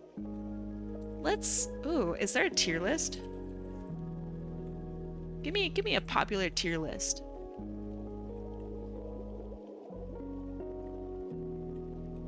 Okay, okay. I can't read any of these. Alright, well, because it's impossible to see any of these fucking images, and I'm on a time, you know, I'm timed currently, I'm gonna say, oh wow, okay, hold on. Apparently, more recently, Symphony of the Night and Aria of Sorrow are both highly acclaimed Metroidvanias. What? Back in the day, people fucking hated it. That's crazy.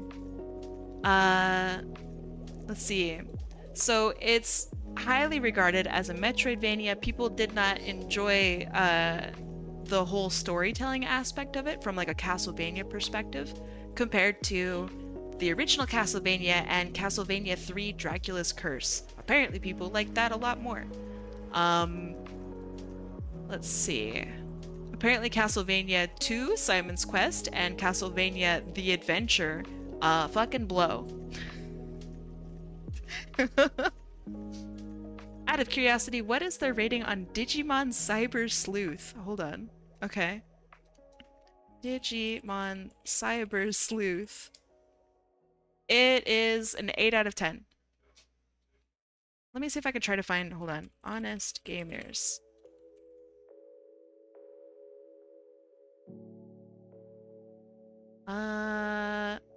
This one's 5 out of 5, so I guess people really liked it. So yeah, Honest Gamers gave it a 10 out of 10. Huh, yeah, okay. It looks fun. It looks fun. Out of curiosity, oh wait, hold on. Clanker now owns Peak. About damn time. About daytime. Aria of Sorrow being hated as a baffling thought. Not everybody likes the same games, right? I believe people probably have somewhat good reasons of disliking it. That's fine. Like, for example, I like some notoriously bad games. Like, for example, I unironically really enjoy Sonic 06. It's a shit game, but I do like it. I enjoyed it.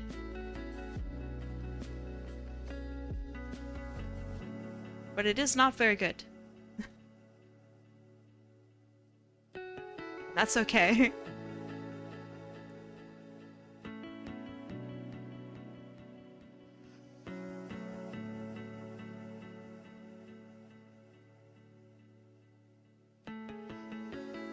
Oh, drawing books is hard. Drawing anything with structure is really hard. I really like Glitch Tale. I've never heard of Glitch Tale ever in my life. A fan AU show on YouTube, not gaming but related. Never heard of it. Is Glitch Tale like Undertale inspired? And like talks about Undertalian-esque stuff?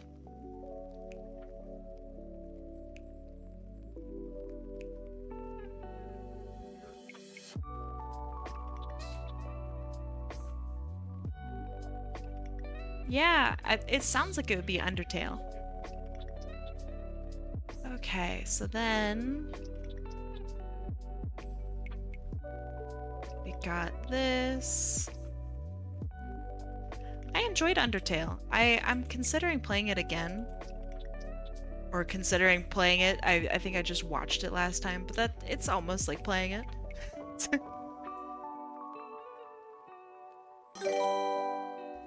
I like Undertale.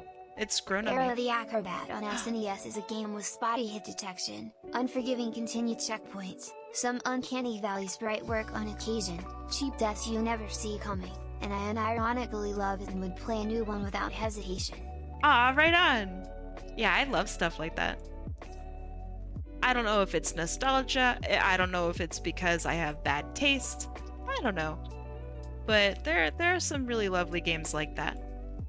It always has shocked me whenever I'm just like, oh yeah, my favorite game is, I don't know, Sonic Unleashed, and someone's like, oh, with the werehog stages? And I'm like, yeah, I like the werehog stages. You just beat them up, you know? And they look at me like I've grown a third head.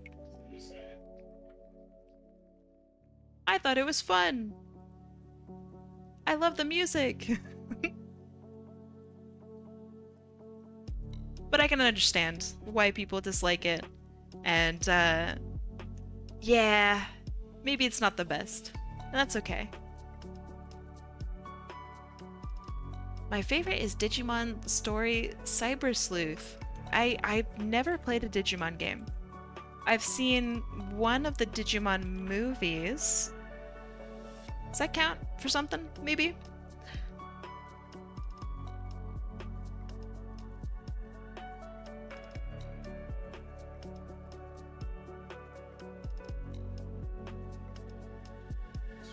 Okay.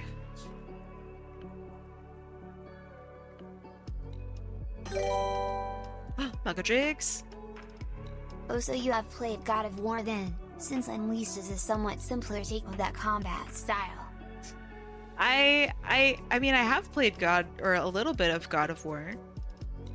2018, that I've now learned. I liked it. I would like to play more of that.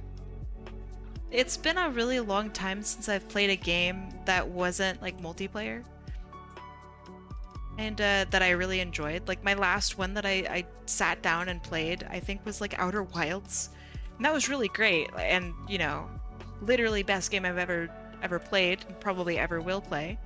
But I missed having like a new experience with a game, and God of War actually kind of gave that to me, and that shocked me. I didn't think I would ever find another game that I would genuinely enjoy like that. So that really shocked me. I liked it. It has my praise. It is fun. I like Donkey Kong Country 3 the most. Hold on. Donkey Kong Country 3? There's multiple of them? Donkey Kong Country 3. Oh boy. Oh, it's the one with Dixie. Okay, people speedrun this like all the time. Okay. I've seen like unironically so many speedruns of this game. It looks fun. I don't see why people would hate it. If only you played Disco Elysium. Heck Someday. yeah, DKC3 appreciation, we love to see it.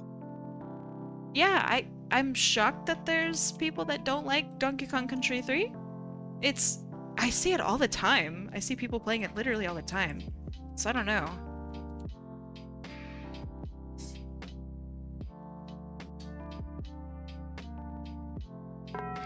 Thank you. Thank you so much. Duskbringer, thank you so much. Digimon games, if game is world, expect real-time combat. If it is story, turn-based combat. In Cyber Sleuth, it's a lot of Persona-style turn systems. I've also never played Persona.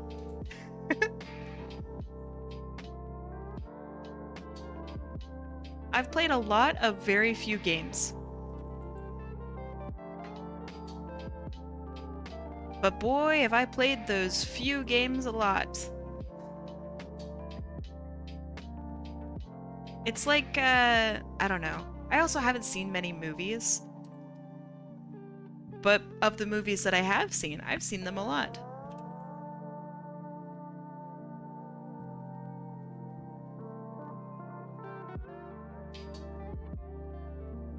Okay.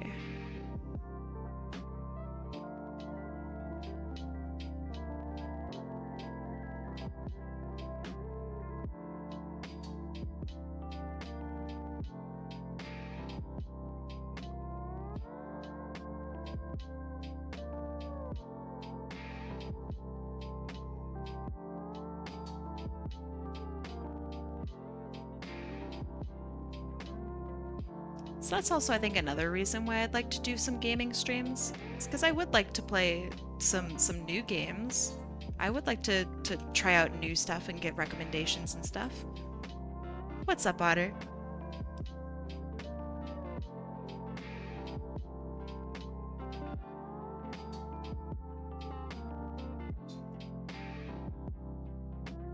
planned on going this hard on this piece. Check message above. Hold on.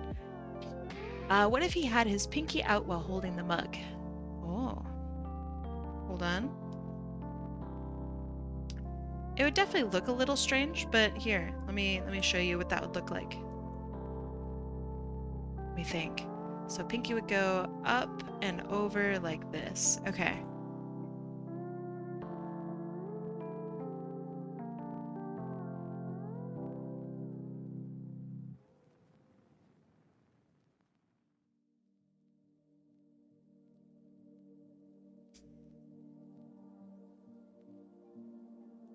You want a game to try Path of Exile?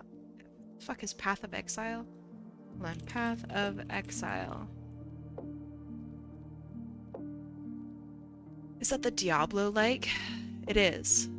I don't know. I've played a lot of Diablo-likes. Maybe...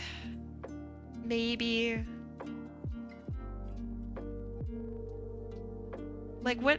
Why play Path of Exile over Diablo? Asking genuinely, not because I'm a hater.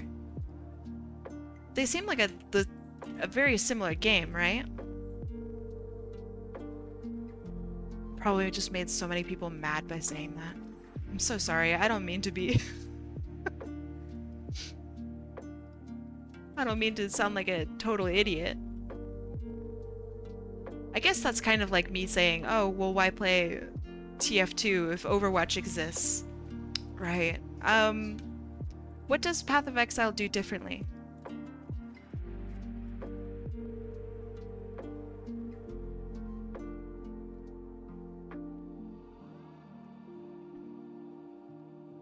Oh, or also, like, I enjoyed Grim Dawn. Grim Dawn is like that too. I can link a video and give you a TLDR. I don't want spoilers. I assume, like, the world building is different, maybe? I don't know, I was never really into Diablo either. Grim Dawn was pretty good. But also I don't know, I like just playing dumb builds. And I don't think that that's... It's only fun for me when I do a dumb build. You know what I mean? Like, it's... I don't know.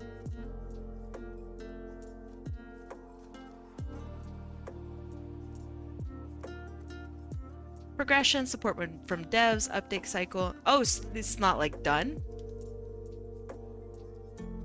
Or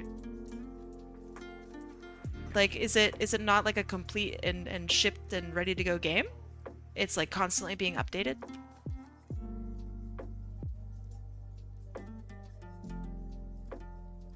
You can create your own end game. I don't know if I'm interested in that.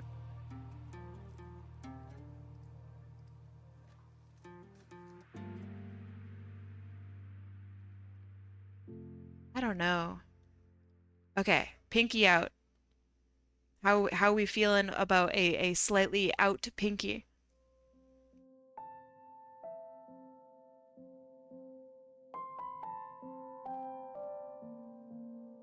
Or do you want it like even more out than this?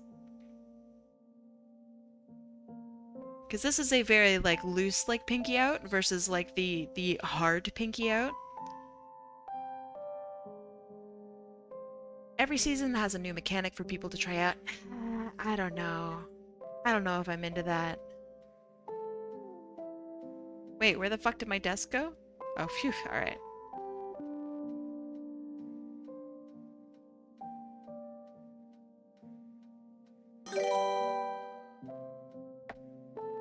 You like the loose? Okay. Allies. Oh wait, pinkies. Sorry, I misunderstood. Good tricks. Yeah, I don't know. I'm way more interested in playing, like if I'm playing a single player game, I'd be more interested in playing something that is like it's done.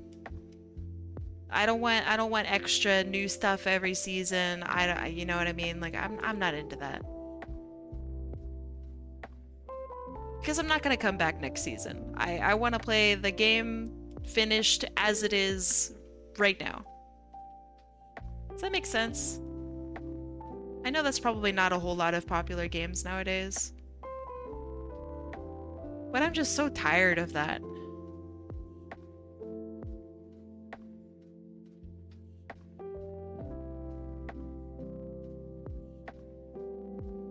Like, I don't know. Team Fortress 2, it's done.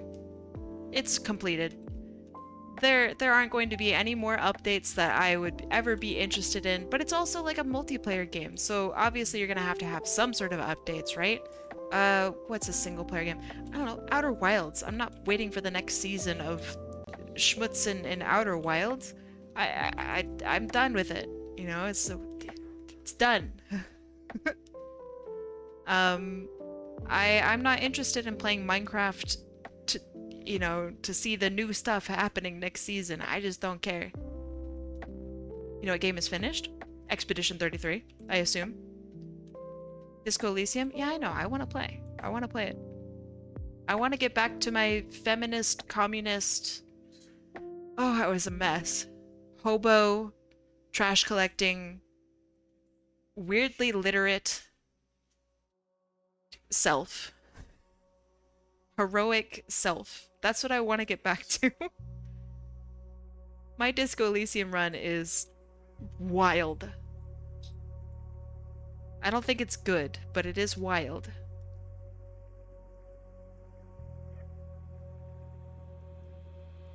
I've probably messed up the game terribly. But I did enjoy it, and it was a good, fun time.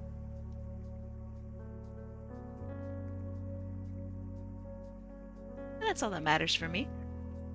I want Team Fortress 3? I don't. I don't. I want Team Fortress 2 back the way it was, and I want to also be like 16 again and playing TF2, and then I also wish that I had moved out. I want everything that I have now, and for all of the good stuff and none of the bad stuff. I want to have my teams back.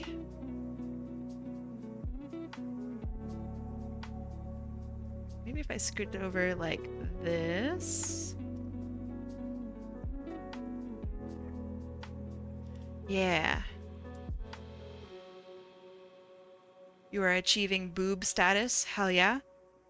Good. Rejoice. I never left. Oh, dog, I did.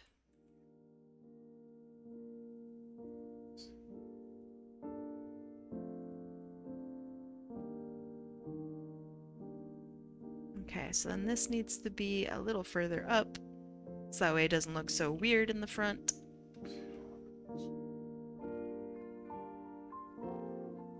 No, I mean we're still a team. Oh, well, it's not the same thing, but yeah, I get you.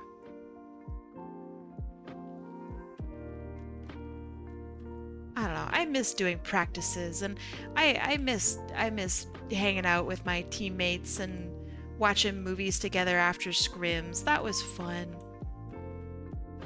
I miss having that. Competitive games were really, really fun part of my life, and I look forward to the day when hopefully I can have something like that again. All right.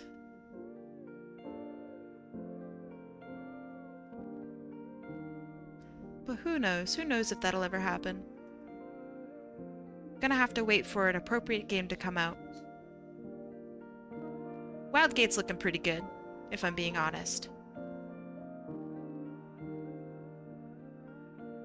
You had to go to the store and get pizza? What kind of pizza did you get? And are you going to share? Because that's kind of important. Muckatriggs. Weirdly fitting sad music. Oh, I'm sorry. I didn't mean to be depresso about it. I mean, like, I don't know. That was some of the best and worst times of my life, and I do miss it. But yeah, it was just a good time. So for context, to those of you who just don't know, I used to play competitive TF2, and it was a good long time, and I've met some of the best people and some of the worst people I've ever met through that. And it was really, really rigorous. It wasn't Like when you think of competitive video games, you probably think of like ranked mode in video games. This is not that. This is like actual tournaments and stuff. Um, it was a really fun, unique time, and I do miss that. It was a lot of fun. It was really hard. It was really hard, but it was a lot of fun.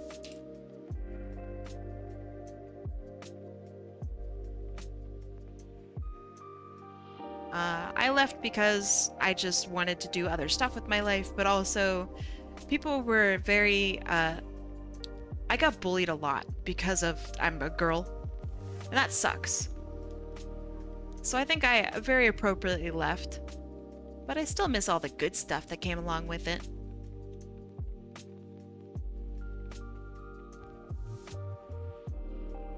But video games were, and still kind of aren't, super friendly to ladies. Yeah. Okay, that looks like it could be good. Need to clean up a couple little bits here. Lame, yeah. But I don't know, I'm still really like proud of my younger self for going in, taking a verbal beating, pushing past actual bullies and stuff, and still doing a pretty good job. That was pretty neat.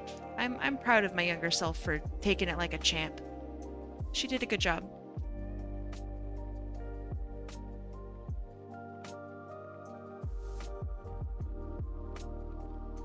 Oh, it's definitely clicky. But what isn't in life, right? That's everything.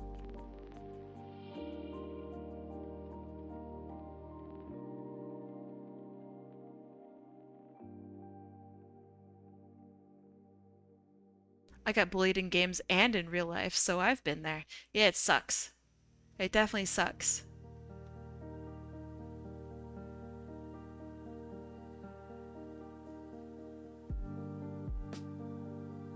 Yeah, I think if I went back now, like if I went back in time and I had the knowledge that I do now about just how the world works and I had my level of maturity and stuff, I think I would be able to make it pretty big in Team Fortress 2. Like bigger than I had done before. I think I would be pretty successful. I know how to market myself now. I know how to more appropriately act around people. I know how to talk with people more. I have a better sense of like self-discipline now. I think I would rock it. I think I really would. Suki, hi. How you doing?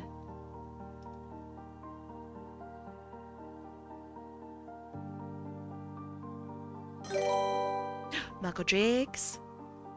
People like that drive me insane. I so badly want them to be kicked in the nuts and be taunted like, oh, one hit to your weak spot and you're down. Not a very impressive gamer.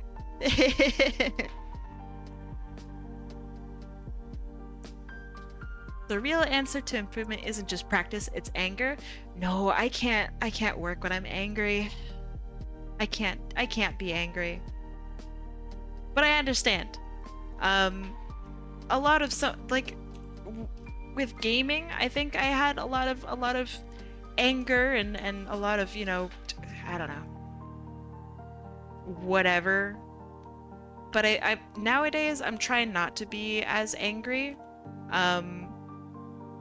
and just be more determined and like understand, okay, this is the process. This is what needs to happen. Kai had that approach. I did have that approach. Which may not have been great, but I did have that approach, yeah. So when this silhouette looks bad. This is not a good silhouette because it looks like it's getting cut off here.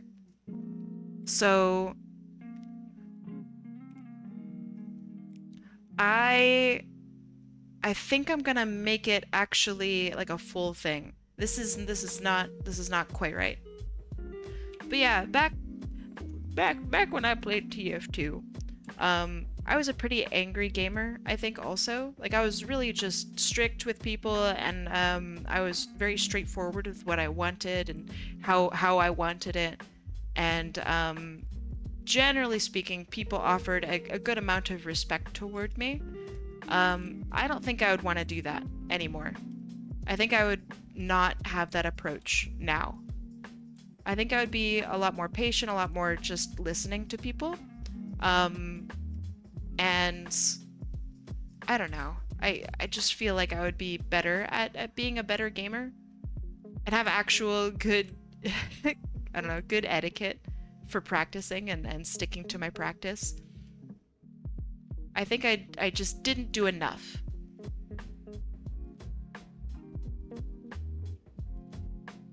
Okay.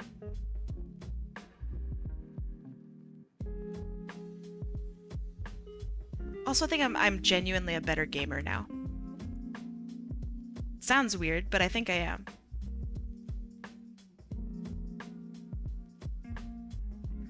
I don't know if it was ever a gamer rage. I think I was pretty cool-headed with how upset I was with people. It was like a weirdly professional, like, it was a very professional upset with people. I don't know, like a professional upset. A disappointed mom. Strict, but also, like, fair. Yeah, kinda, yeah. But also maybe a little bit of name-calling in there. Melkodrix. TV Tropes calls it Tranquil Fury. Tranquil of Fury. I like that. That sounds cool.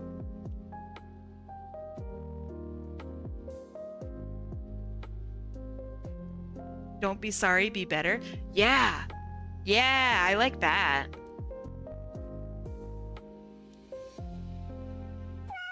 Oh, is that it? Is that time? Okay. Let me get at least this.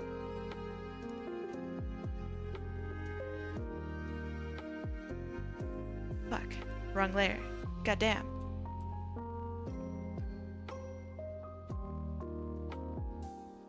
Like, can you believe the shit this guy said? Yeah. Accurate. Okay, get him out of the way. What are we looking at now? I think I'm kind of that way even now, though. Like, I'll just be in disbelief of what people say.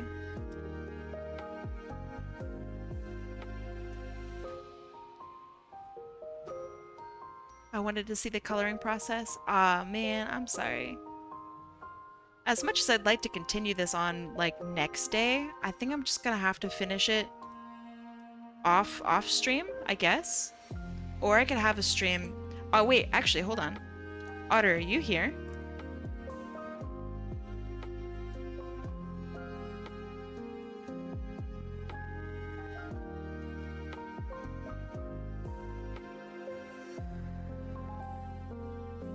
Save a time lapse? Already on it. We're not going to see these lines, so these lines do not matter.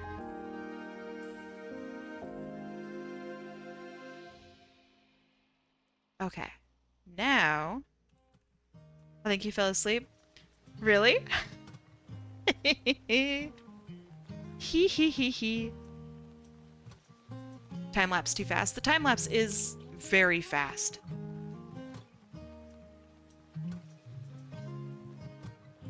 He was just here. I mean, I don't know. Amicure Dragon lives with him, so I feel like she would know.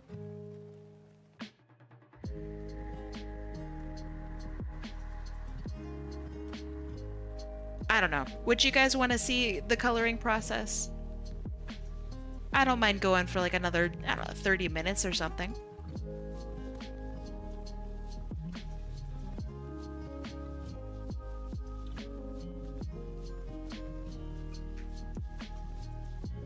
Yes, yes. Okay. Did I ever tell you, Kai, what the name of my ambassador meant? No? I don't think so.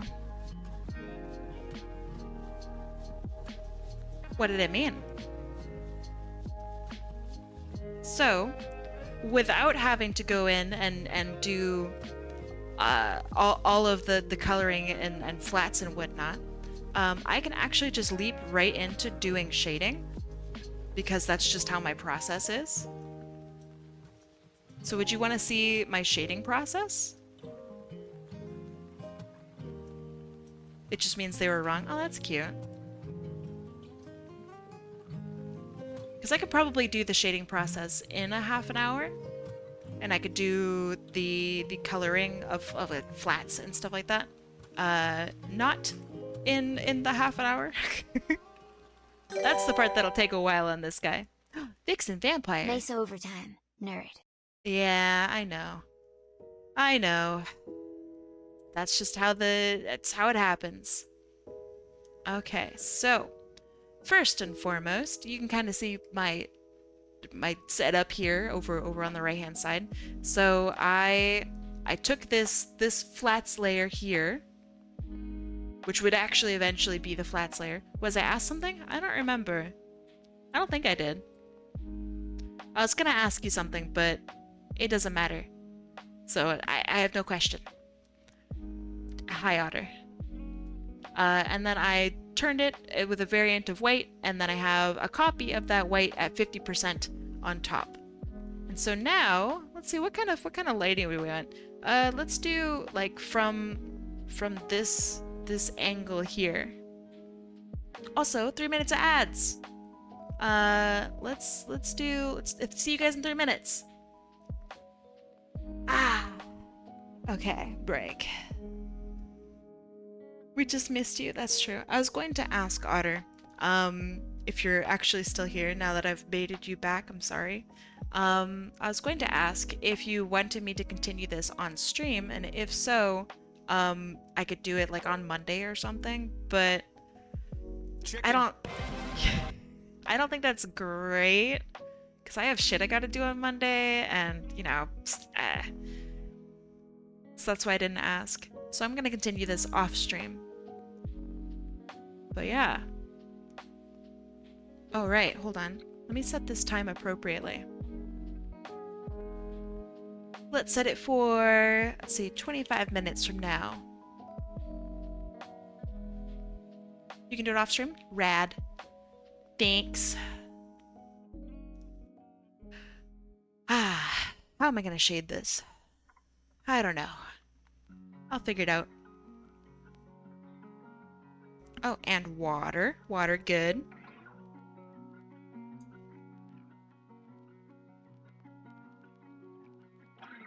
Radicalized. Crazy. Desk vanished. So true. The desk is there. It's just not there right now. Can't see it.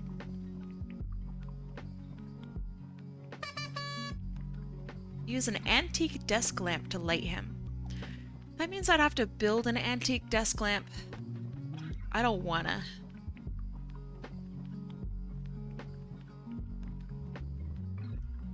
His prop is going to be his desk lamp. I mean his desk, not his desk lamp. Fuck.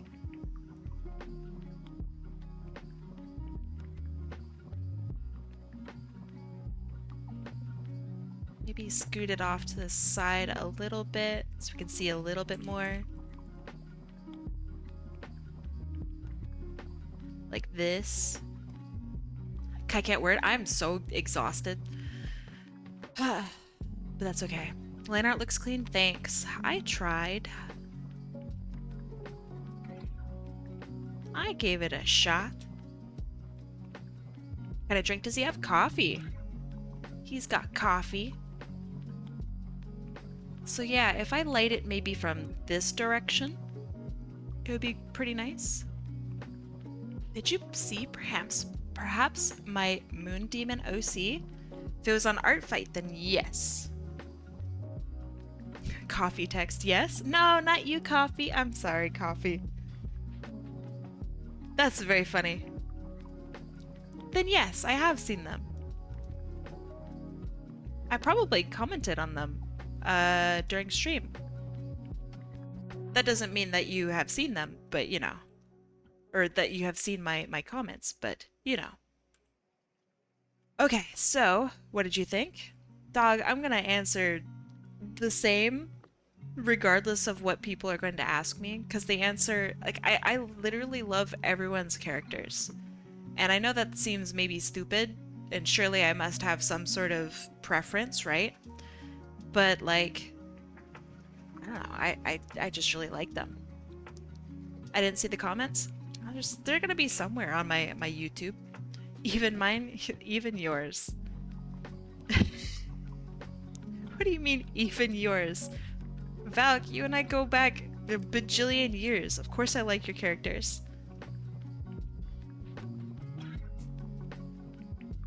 I do miss Wolf Valkenston, though. You have a VOD? Yeah. Check out, hold on. Oh gosh, where would it be? YouTube? There we go. There's my video archive. Every single stream I've ever done is on there. So if at some point I looked at your art fight profile, which I probably did, oops, hold on. Then I will have looked at your characters and have had comments on them. I looked at so many people's characters, and I have commented on every single one of them, basically. So when I do shading, I am very, very angular with it. Like crazy, crazy angles. I think that's just a style thing. It's not a necessity or a necessary aspect of my style. It's something that I've been trying out a lot more. I've really been liking it.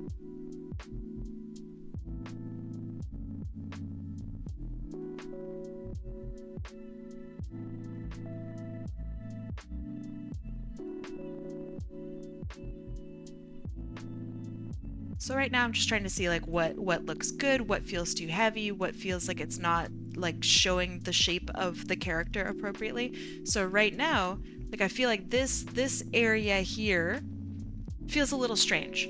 So I'm gonna have that curl around and I'm gonna have that be dark there, like that. Horseweave, thank you for the 23 months. That's crazy. Well, actually, hold on. Thank you for the 23-month streak and 40 months in total. My gosh. Thank you. I really appreciate it. Also, welcome. You are just in time.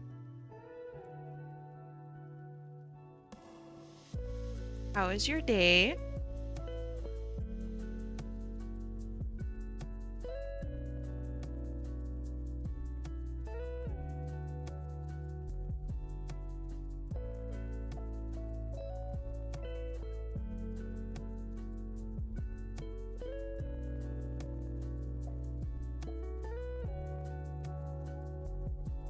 Been in lurk mode? I thought I saw you earlier today. I didn't want to be incorrect on it though. Keeping note on how you do art. This is how I do it.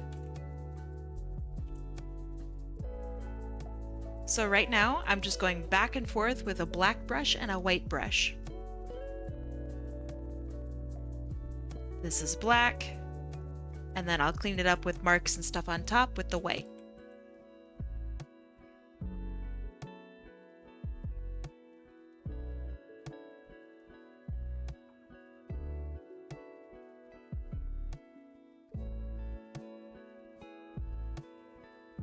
Anything at all that would be shaded, even like a little bit, gets added into the black pile.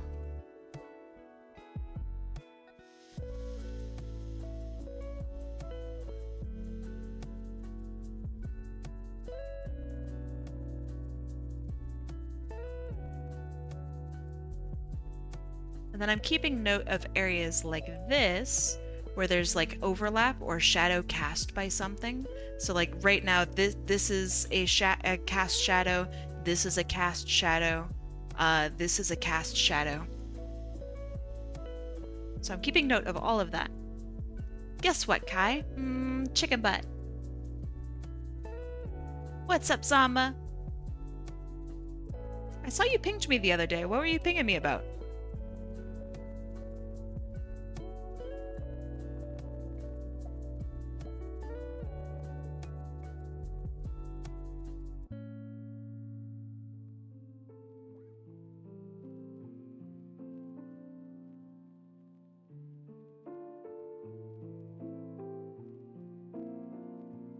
You got fabric for your fursuit? Hell yeah, congratulations, that's so exciting. Do you have all your patterns ready and everything? Or are you gonna wing it? Or what are you gonna do?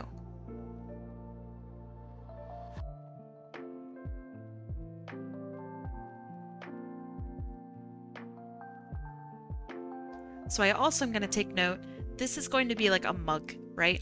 So there's going to be a lot of like reflected light and cast, I mean not cast, right? There's going to be a lot of reflected light onto here.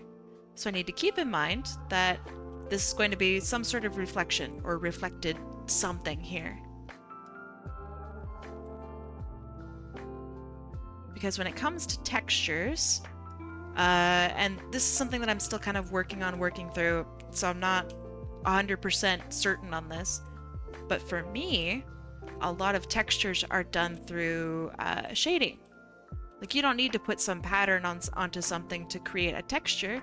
If you can create the texture itself through your shading and lighting methods. So that's my goal. And it also doesn't have to be like super crazy exact either. Like, I know that my shading is, or my light is coming from like up top left, right? But technically the top of this would be lit up like that, right? Technically, but I'm not gonna keep that.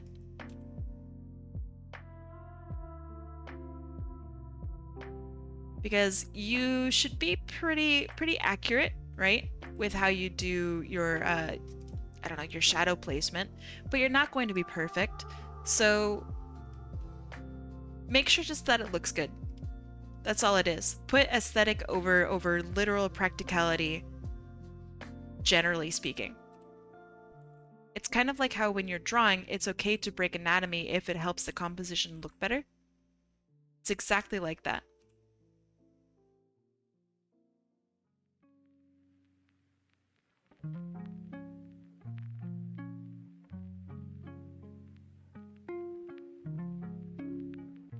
Since I don't want to color over other stuff, I'll select that. I'm making a fursuit that is a Sonic style of your fursona, or of your Sonic Sona. Ooh, that's exciting! I don't see many Sonic fursuits, so I wish you luck.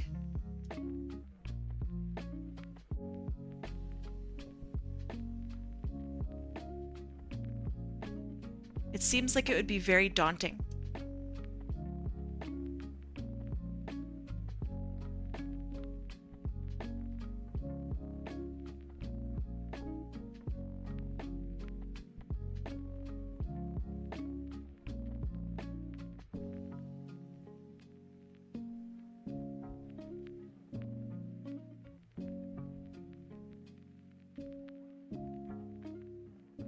Is there a Sonic fursuit community? I've never seen it. But surely it must exist, right?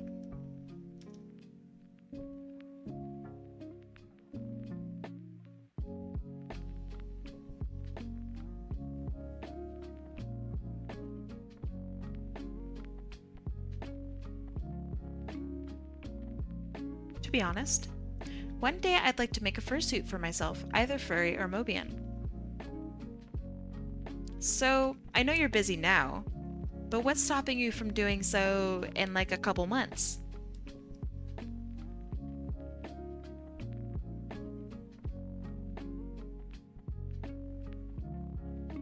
Because that sounds like a really genuinely fun project.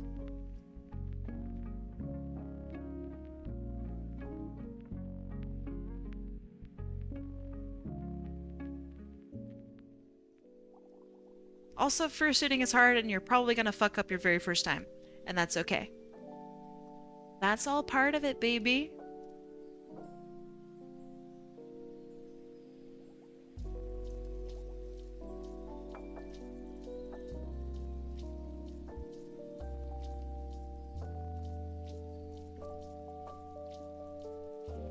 So the reason that I do this in black and white is that I can easily see where I'm lacking contrast or where I'm needing contrast, That's the same fucking thing. But I'm able to easily see where I'm leading the eye of my viewer. So right now, I have a lot of interest in the face. Oh man, I should give him a little bit of love on his eyes.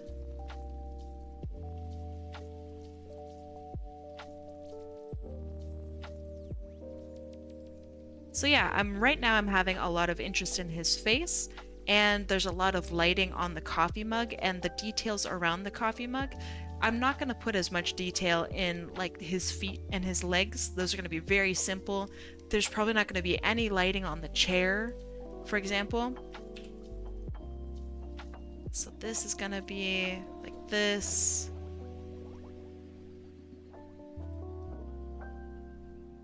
Because I don't want people looking at this down here. So I'm going to put it in shadow. And that's composition, baby. Literally, that is how composition is done. I don't want people to see this. Therefore, I'm going to put it not in the focus. Into the darkness it goes.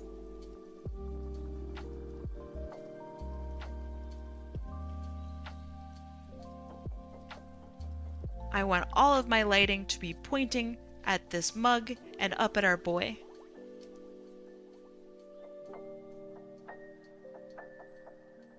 So I'm going to angle the lighting up toward the mug and up toward our boy and his lovely, beautiful face.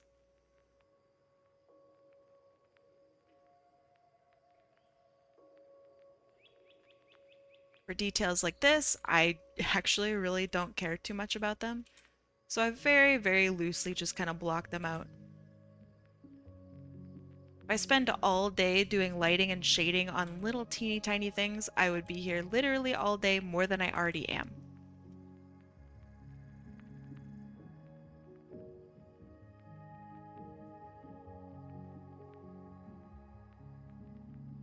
Also, I'm like and I know this sounds like really weird, but hear me out. I'm kind of always been really bad at shading. I don't know where the fucking lighting is gonna hit on this stuff. What am I, some sort of physics expert? There's no way. So I just kind of guess, and if it looks good, then I keep it.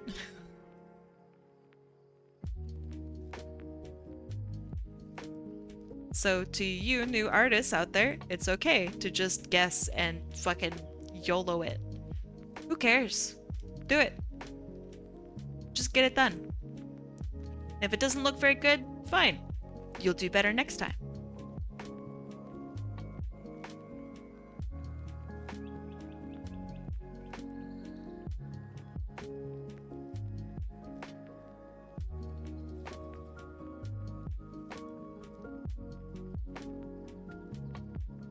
It's just important to know that you don't need to do everything perfectly. Like I'm wiggly, I'm wobbly, I fuck up a lot. Sometimes I'll have full pieces where I don't know how to shade the head. And you'll see me in like either VODs or through like speed paints or something like that, where I'll shade the whole head and then I'll just fucking erase the whole thing.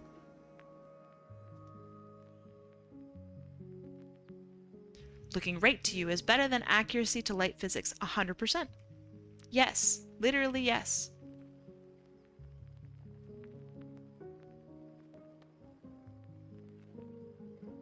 I thought everything had to be perfectly accurate and measured and like etc. And it was kind of eating me up for a really long time. And then one of my very favorite artists in the whole wide world posted a tweet and he said, "Hey, so you know how I'm always like super baller at doing perspective? Yeah, I just wing that shit." And I was like, "Huh?" He goes, "Yeah, so you just wing it and it looks pretty good. So that's what I do." And that changed my whole life. I thought he was some kind of crazy art god, and he is. But he's not an art god because he's really good at physics. He's an art god because he realized that no one's out there with a measuring tape and a ruler and measuring whether or not your shadows are accurate. Nobody's doing that. So I won't either.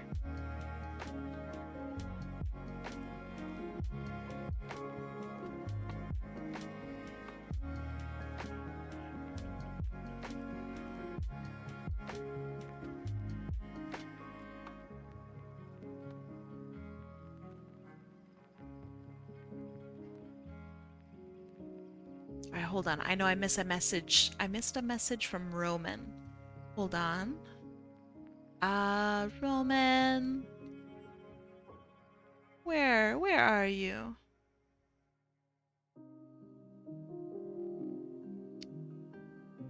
Can't find the moment that you saw her. Would you want me to have a look at her right now?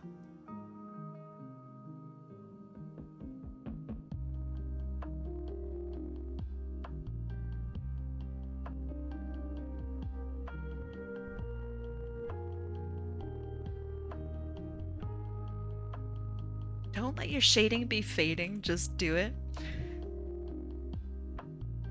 That's very good.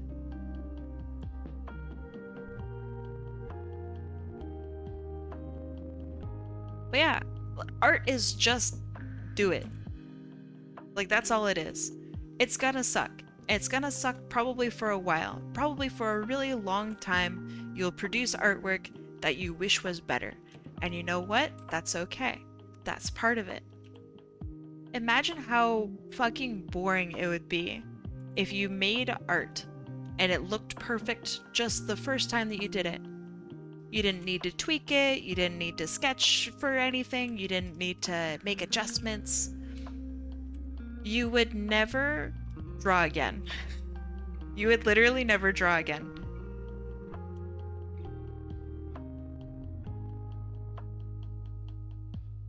You would become so bored with it.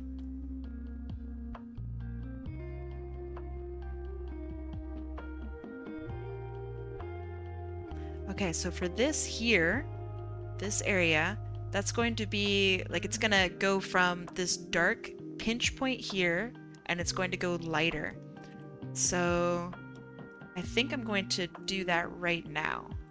So we have our point of, I don't know, pinch interest, and I'm gonna select it with my, I don't know, lasso tool.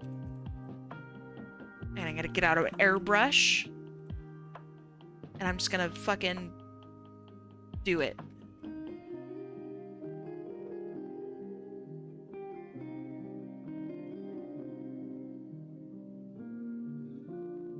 And then back to it. Cutting and slicing and redoing it. That looks pretty good. I might add just a little bit of extra oomph right here, maybe, to help point more toward that coffee mug.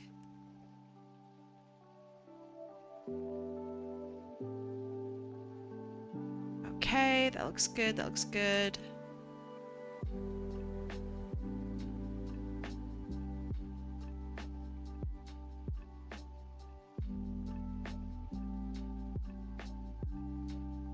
But do you see how I'm thinking about composition? Like where my shadows are pointing and what is detailed and what isn't? What I plan to do with all of these things? This is how I think about shading, and I think it's a pretty good approach. Obviously, I think it's good, but I think it is also actually genuinely a really good practice.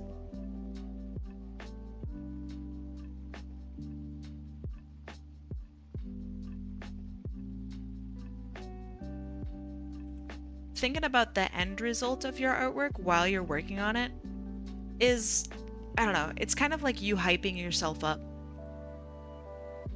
It's like when you're baking and you go, oh man, these cookies are gonna be so fucking fire. And you're getting just excited putting the ingredients together. You taste the batter a little bit and you're like, oh yeah, this batter's so good already and it's not even baked. That's like when you're thinking ahead with your art.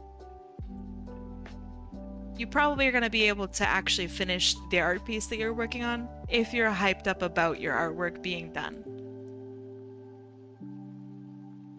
And I think that's pretty valuable.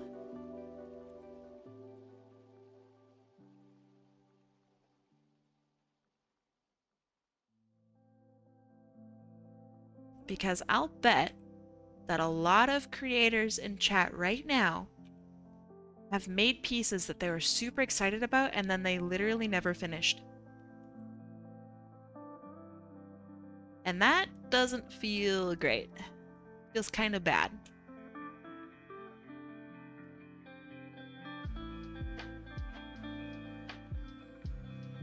Yeah.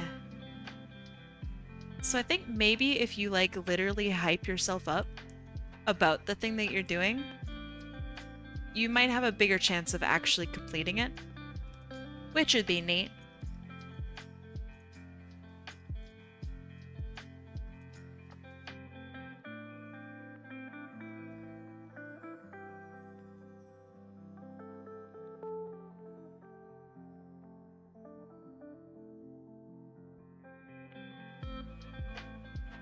$19 Thank you. Fortnite card. Who wants it? I want it. But also, aren't they more expensive than that now? Like the $19 Fortnite card literally just doesn't exist anymore? Yeah, yeah. That's so sad. They killed a meme, and for what? And for what?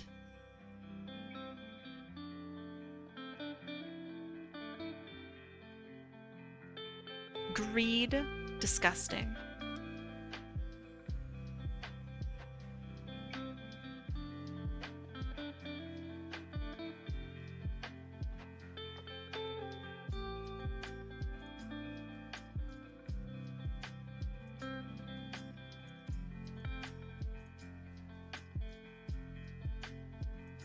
Okay, so now I go in. I know I have 35 seconds left, but so now I go in and I very roughly add a little bit of, oh, X. Nice overtime, Ned. Yeah, thank you, Ned. So now I just take this and I go into all of the areas where I feel like there was a little bit of overlap or overhang, like this. Thank you, cat, thank you, X. And I'm going to highlight those, because I don't want to have to deal with coloring in each and every little thing. That sucks. So I'm going to highlight it. So I'm going to go like this. So this has cast shadow, and I'm going to highlight the edges of it, because I know that the edges are going to have a little bit of that subsurface scattering. And subsurface scattering is where in art you have a little bit of lighting that will increase in like chroma or in saturation before you hit your core shadow. And that happens when you have cast shadow. So this is me doing all of that. I'm going to lighten this in here as well. I'll work on his face later.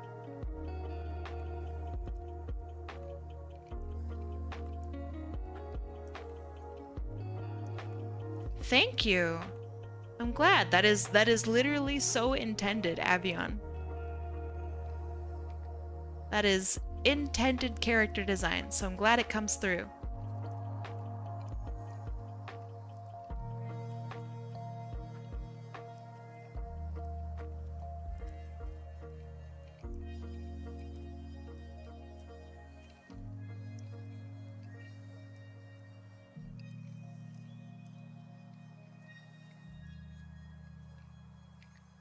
Okay, and a little bit here. There's gonna be a little bit there where we have reflected light. We're gonna have reflected light.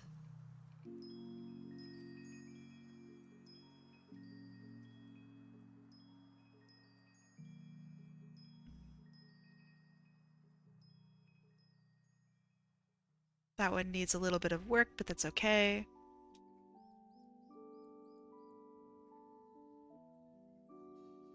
I feel like the Eastern depiction of dragons as bringers of wealth and wisdom is super underrated too. It's weird that Western and Eastern myths just have the opposite outlooks on them. There's a whole when I was younger, I read this book about the differing definitions of dragon. It's such a nerd thing to fucking read, but it was really cool about how like one side of the world sees dragons as like the harbingers of death and destruction, whereas the other side feels that dragons are lucky and are really, I don't know, they're like friends. If you see a dragon, then you're in luck and your family will live forever. And it was like immortality, you know, like shit like that. That's really interesting. Why are they so different? And the idea of dragons came around at the same time. Like, the whole world seemed to have come up with the idea of dragons at about the same time. So the Eastern dragon was around the same time as the Western dragon, and depictions of them were similar as well. I thought that was really interesting. Why is that? There's the conspiracy out there. I say conspiracy probably incorrectly, but there's the conspiracy that they were not at the same time.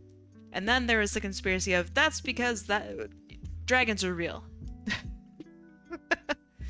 That's because they were actually real dragons, and dragons are lore accurate to the world.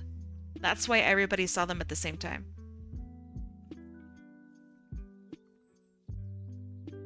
Which I thought was funny.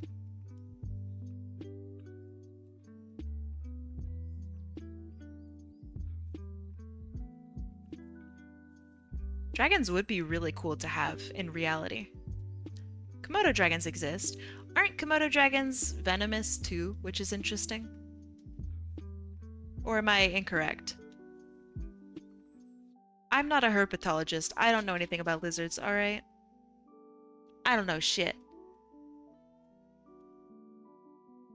I'll be done soon. Chill out. I'm right? Nice. Sick. Alright, I'm getting funny looks, so I'll end stream soon. Bearded dragons also exist. Bearded dragons are really sweet. They're horribly stupid. And I think if you lay them on their side, they die. Or maybe if you lay them on their back, they die. Bearded dragons are wildly, horribly made. But they're awfully cute. They're very, very cute. Look at Jigs. I'm not a herpetologist. I know nothing of STDs. I remember when I was a little kid, I wanted to be a herpetologist, which is the study of amphibians and lizards. Steve Irwin was my idol. But when I was a little kid and I said I wanted to be a herpetologist, people gave me the craziest of looks. Like, you want to be a what, honey? It's apparently not a common term.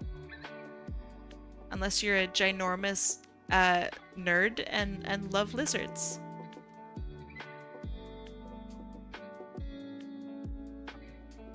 Okay, so I have a ways more to go in this, but now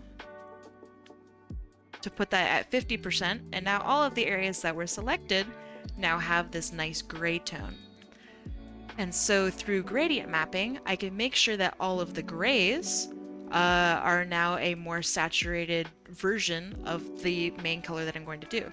So if I turn this to 100%, you can see that I'm missing a little bit of reflection here and here in the face. I don't care about the chair, but this is a really good way to look at your overall composition. Milka Driggs. I'm a derpatologist, which is a fancy way of saying I'm a dumbass. A derpatologist. But yeah, so if I go and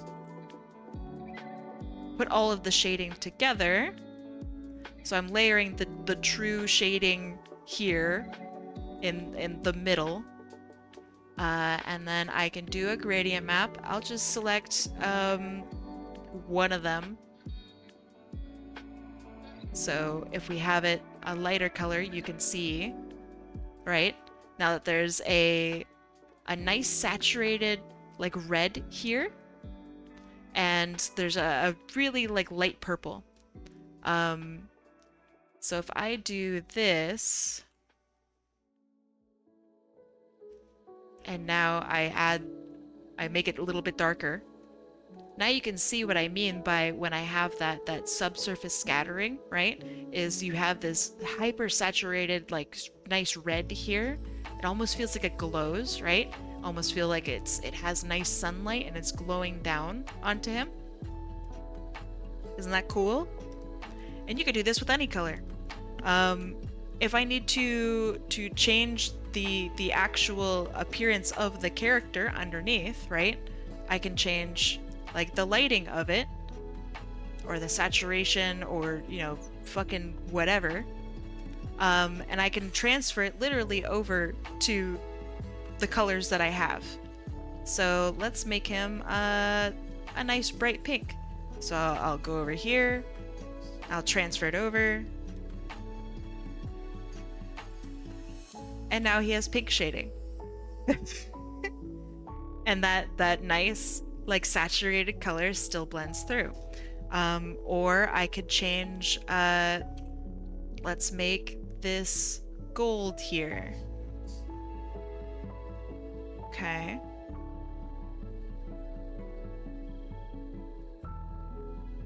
All right, so now I just transfer it over. And now the gold has its own appropriate shading too. So I love this technique. I think it's really quite clever. It's super versatile. But yeah. Let me go back.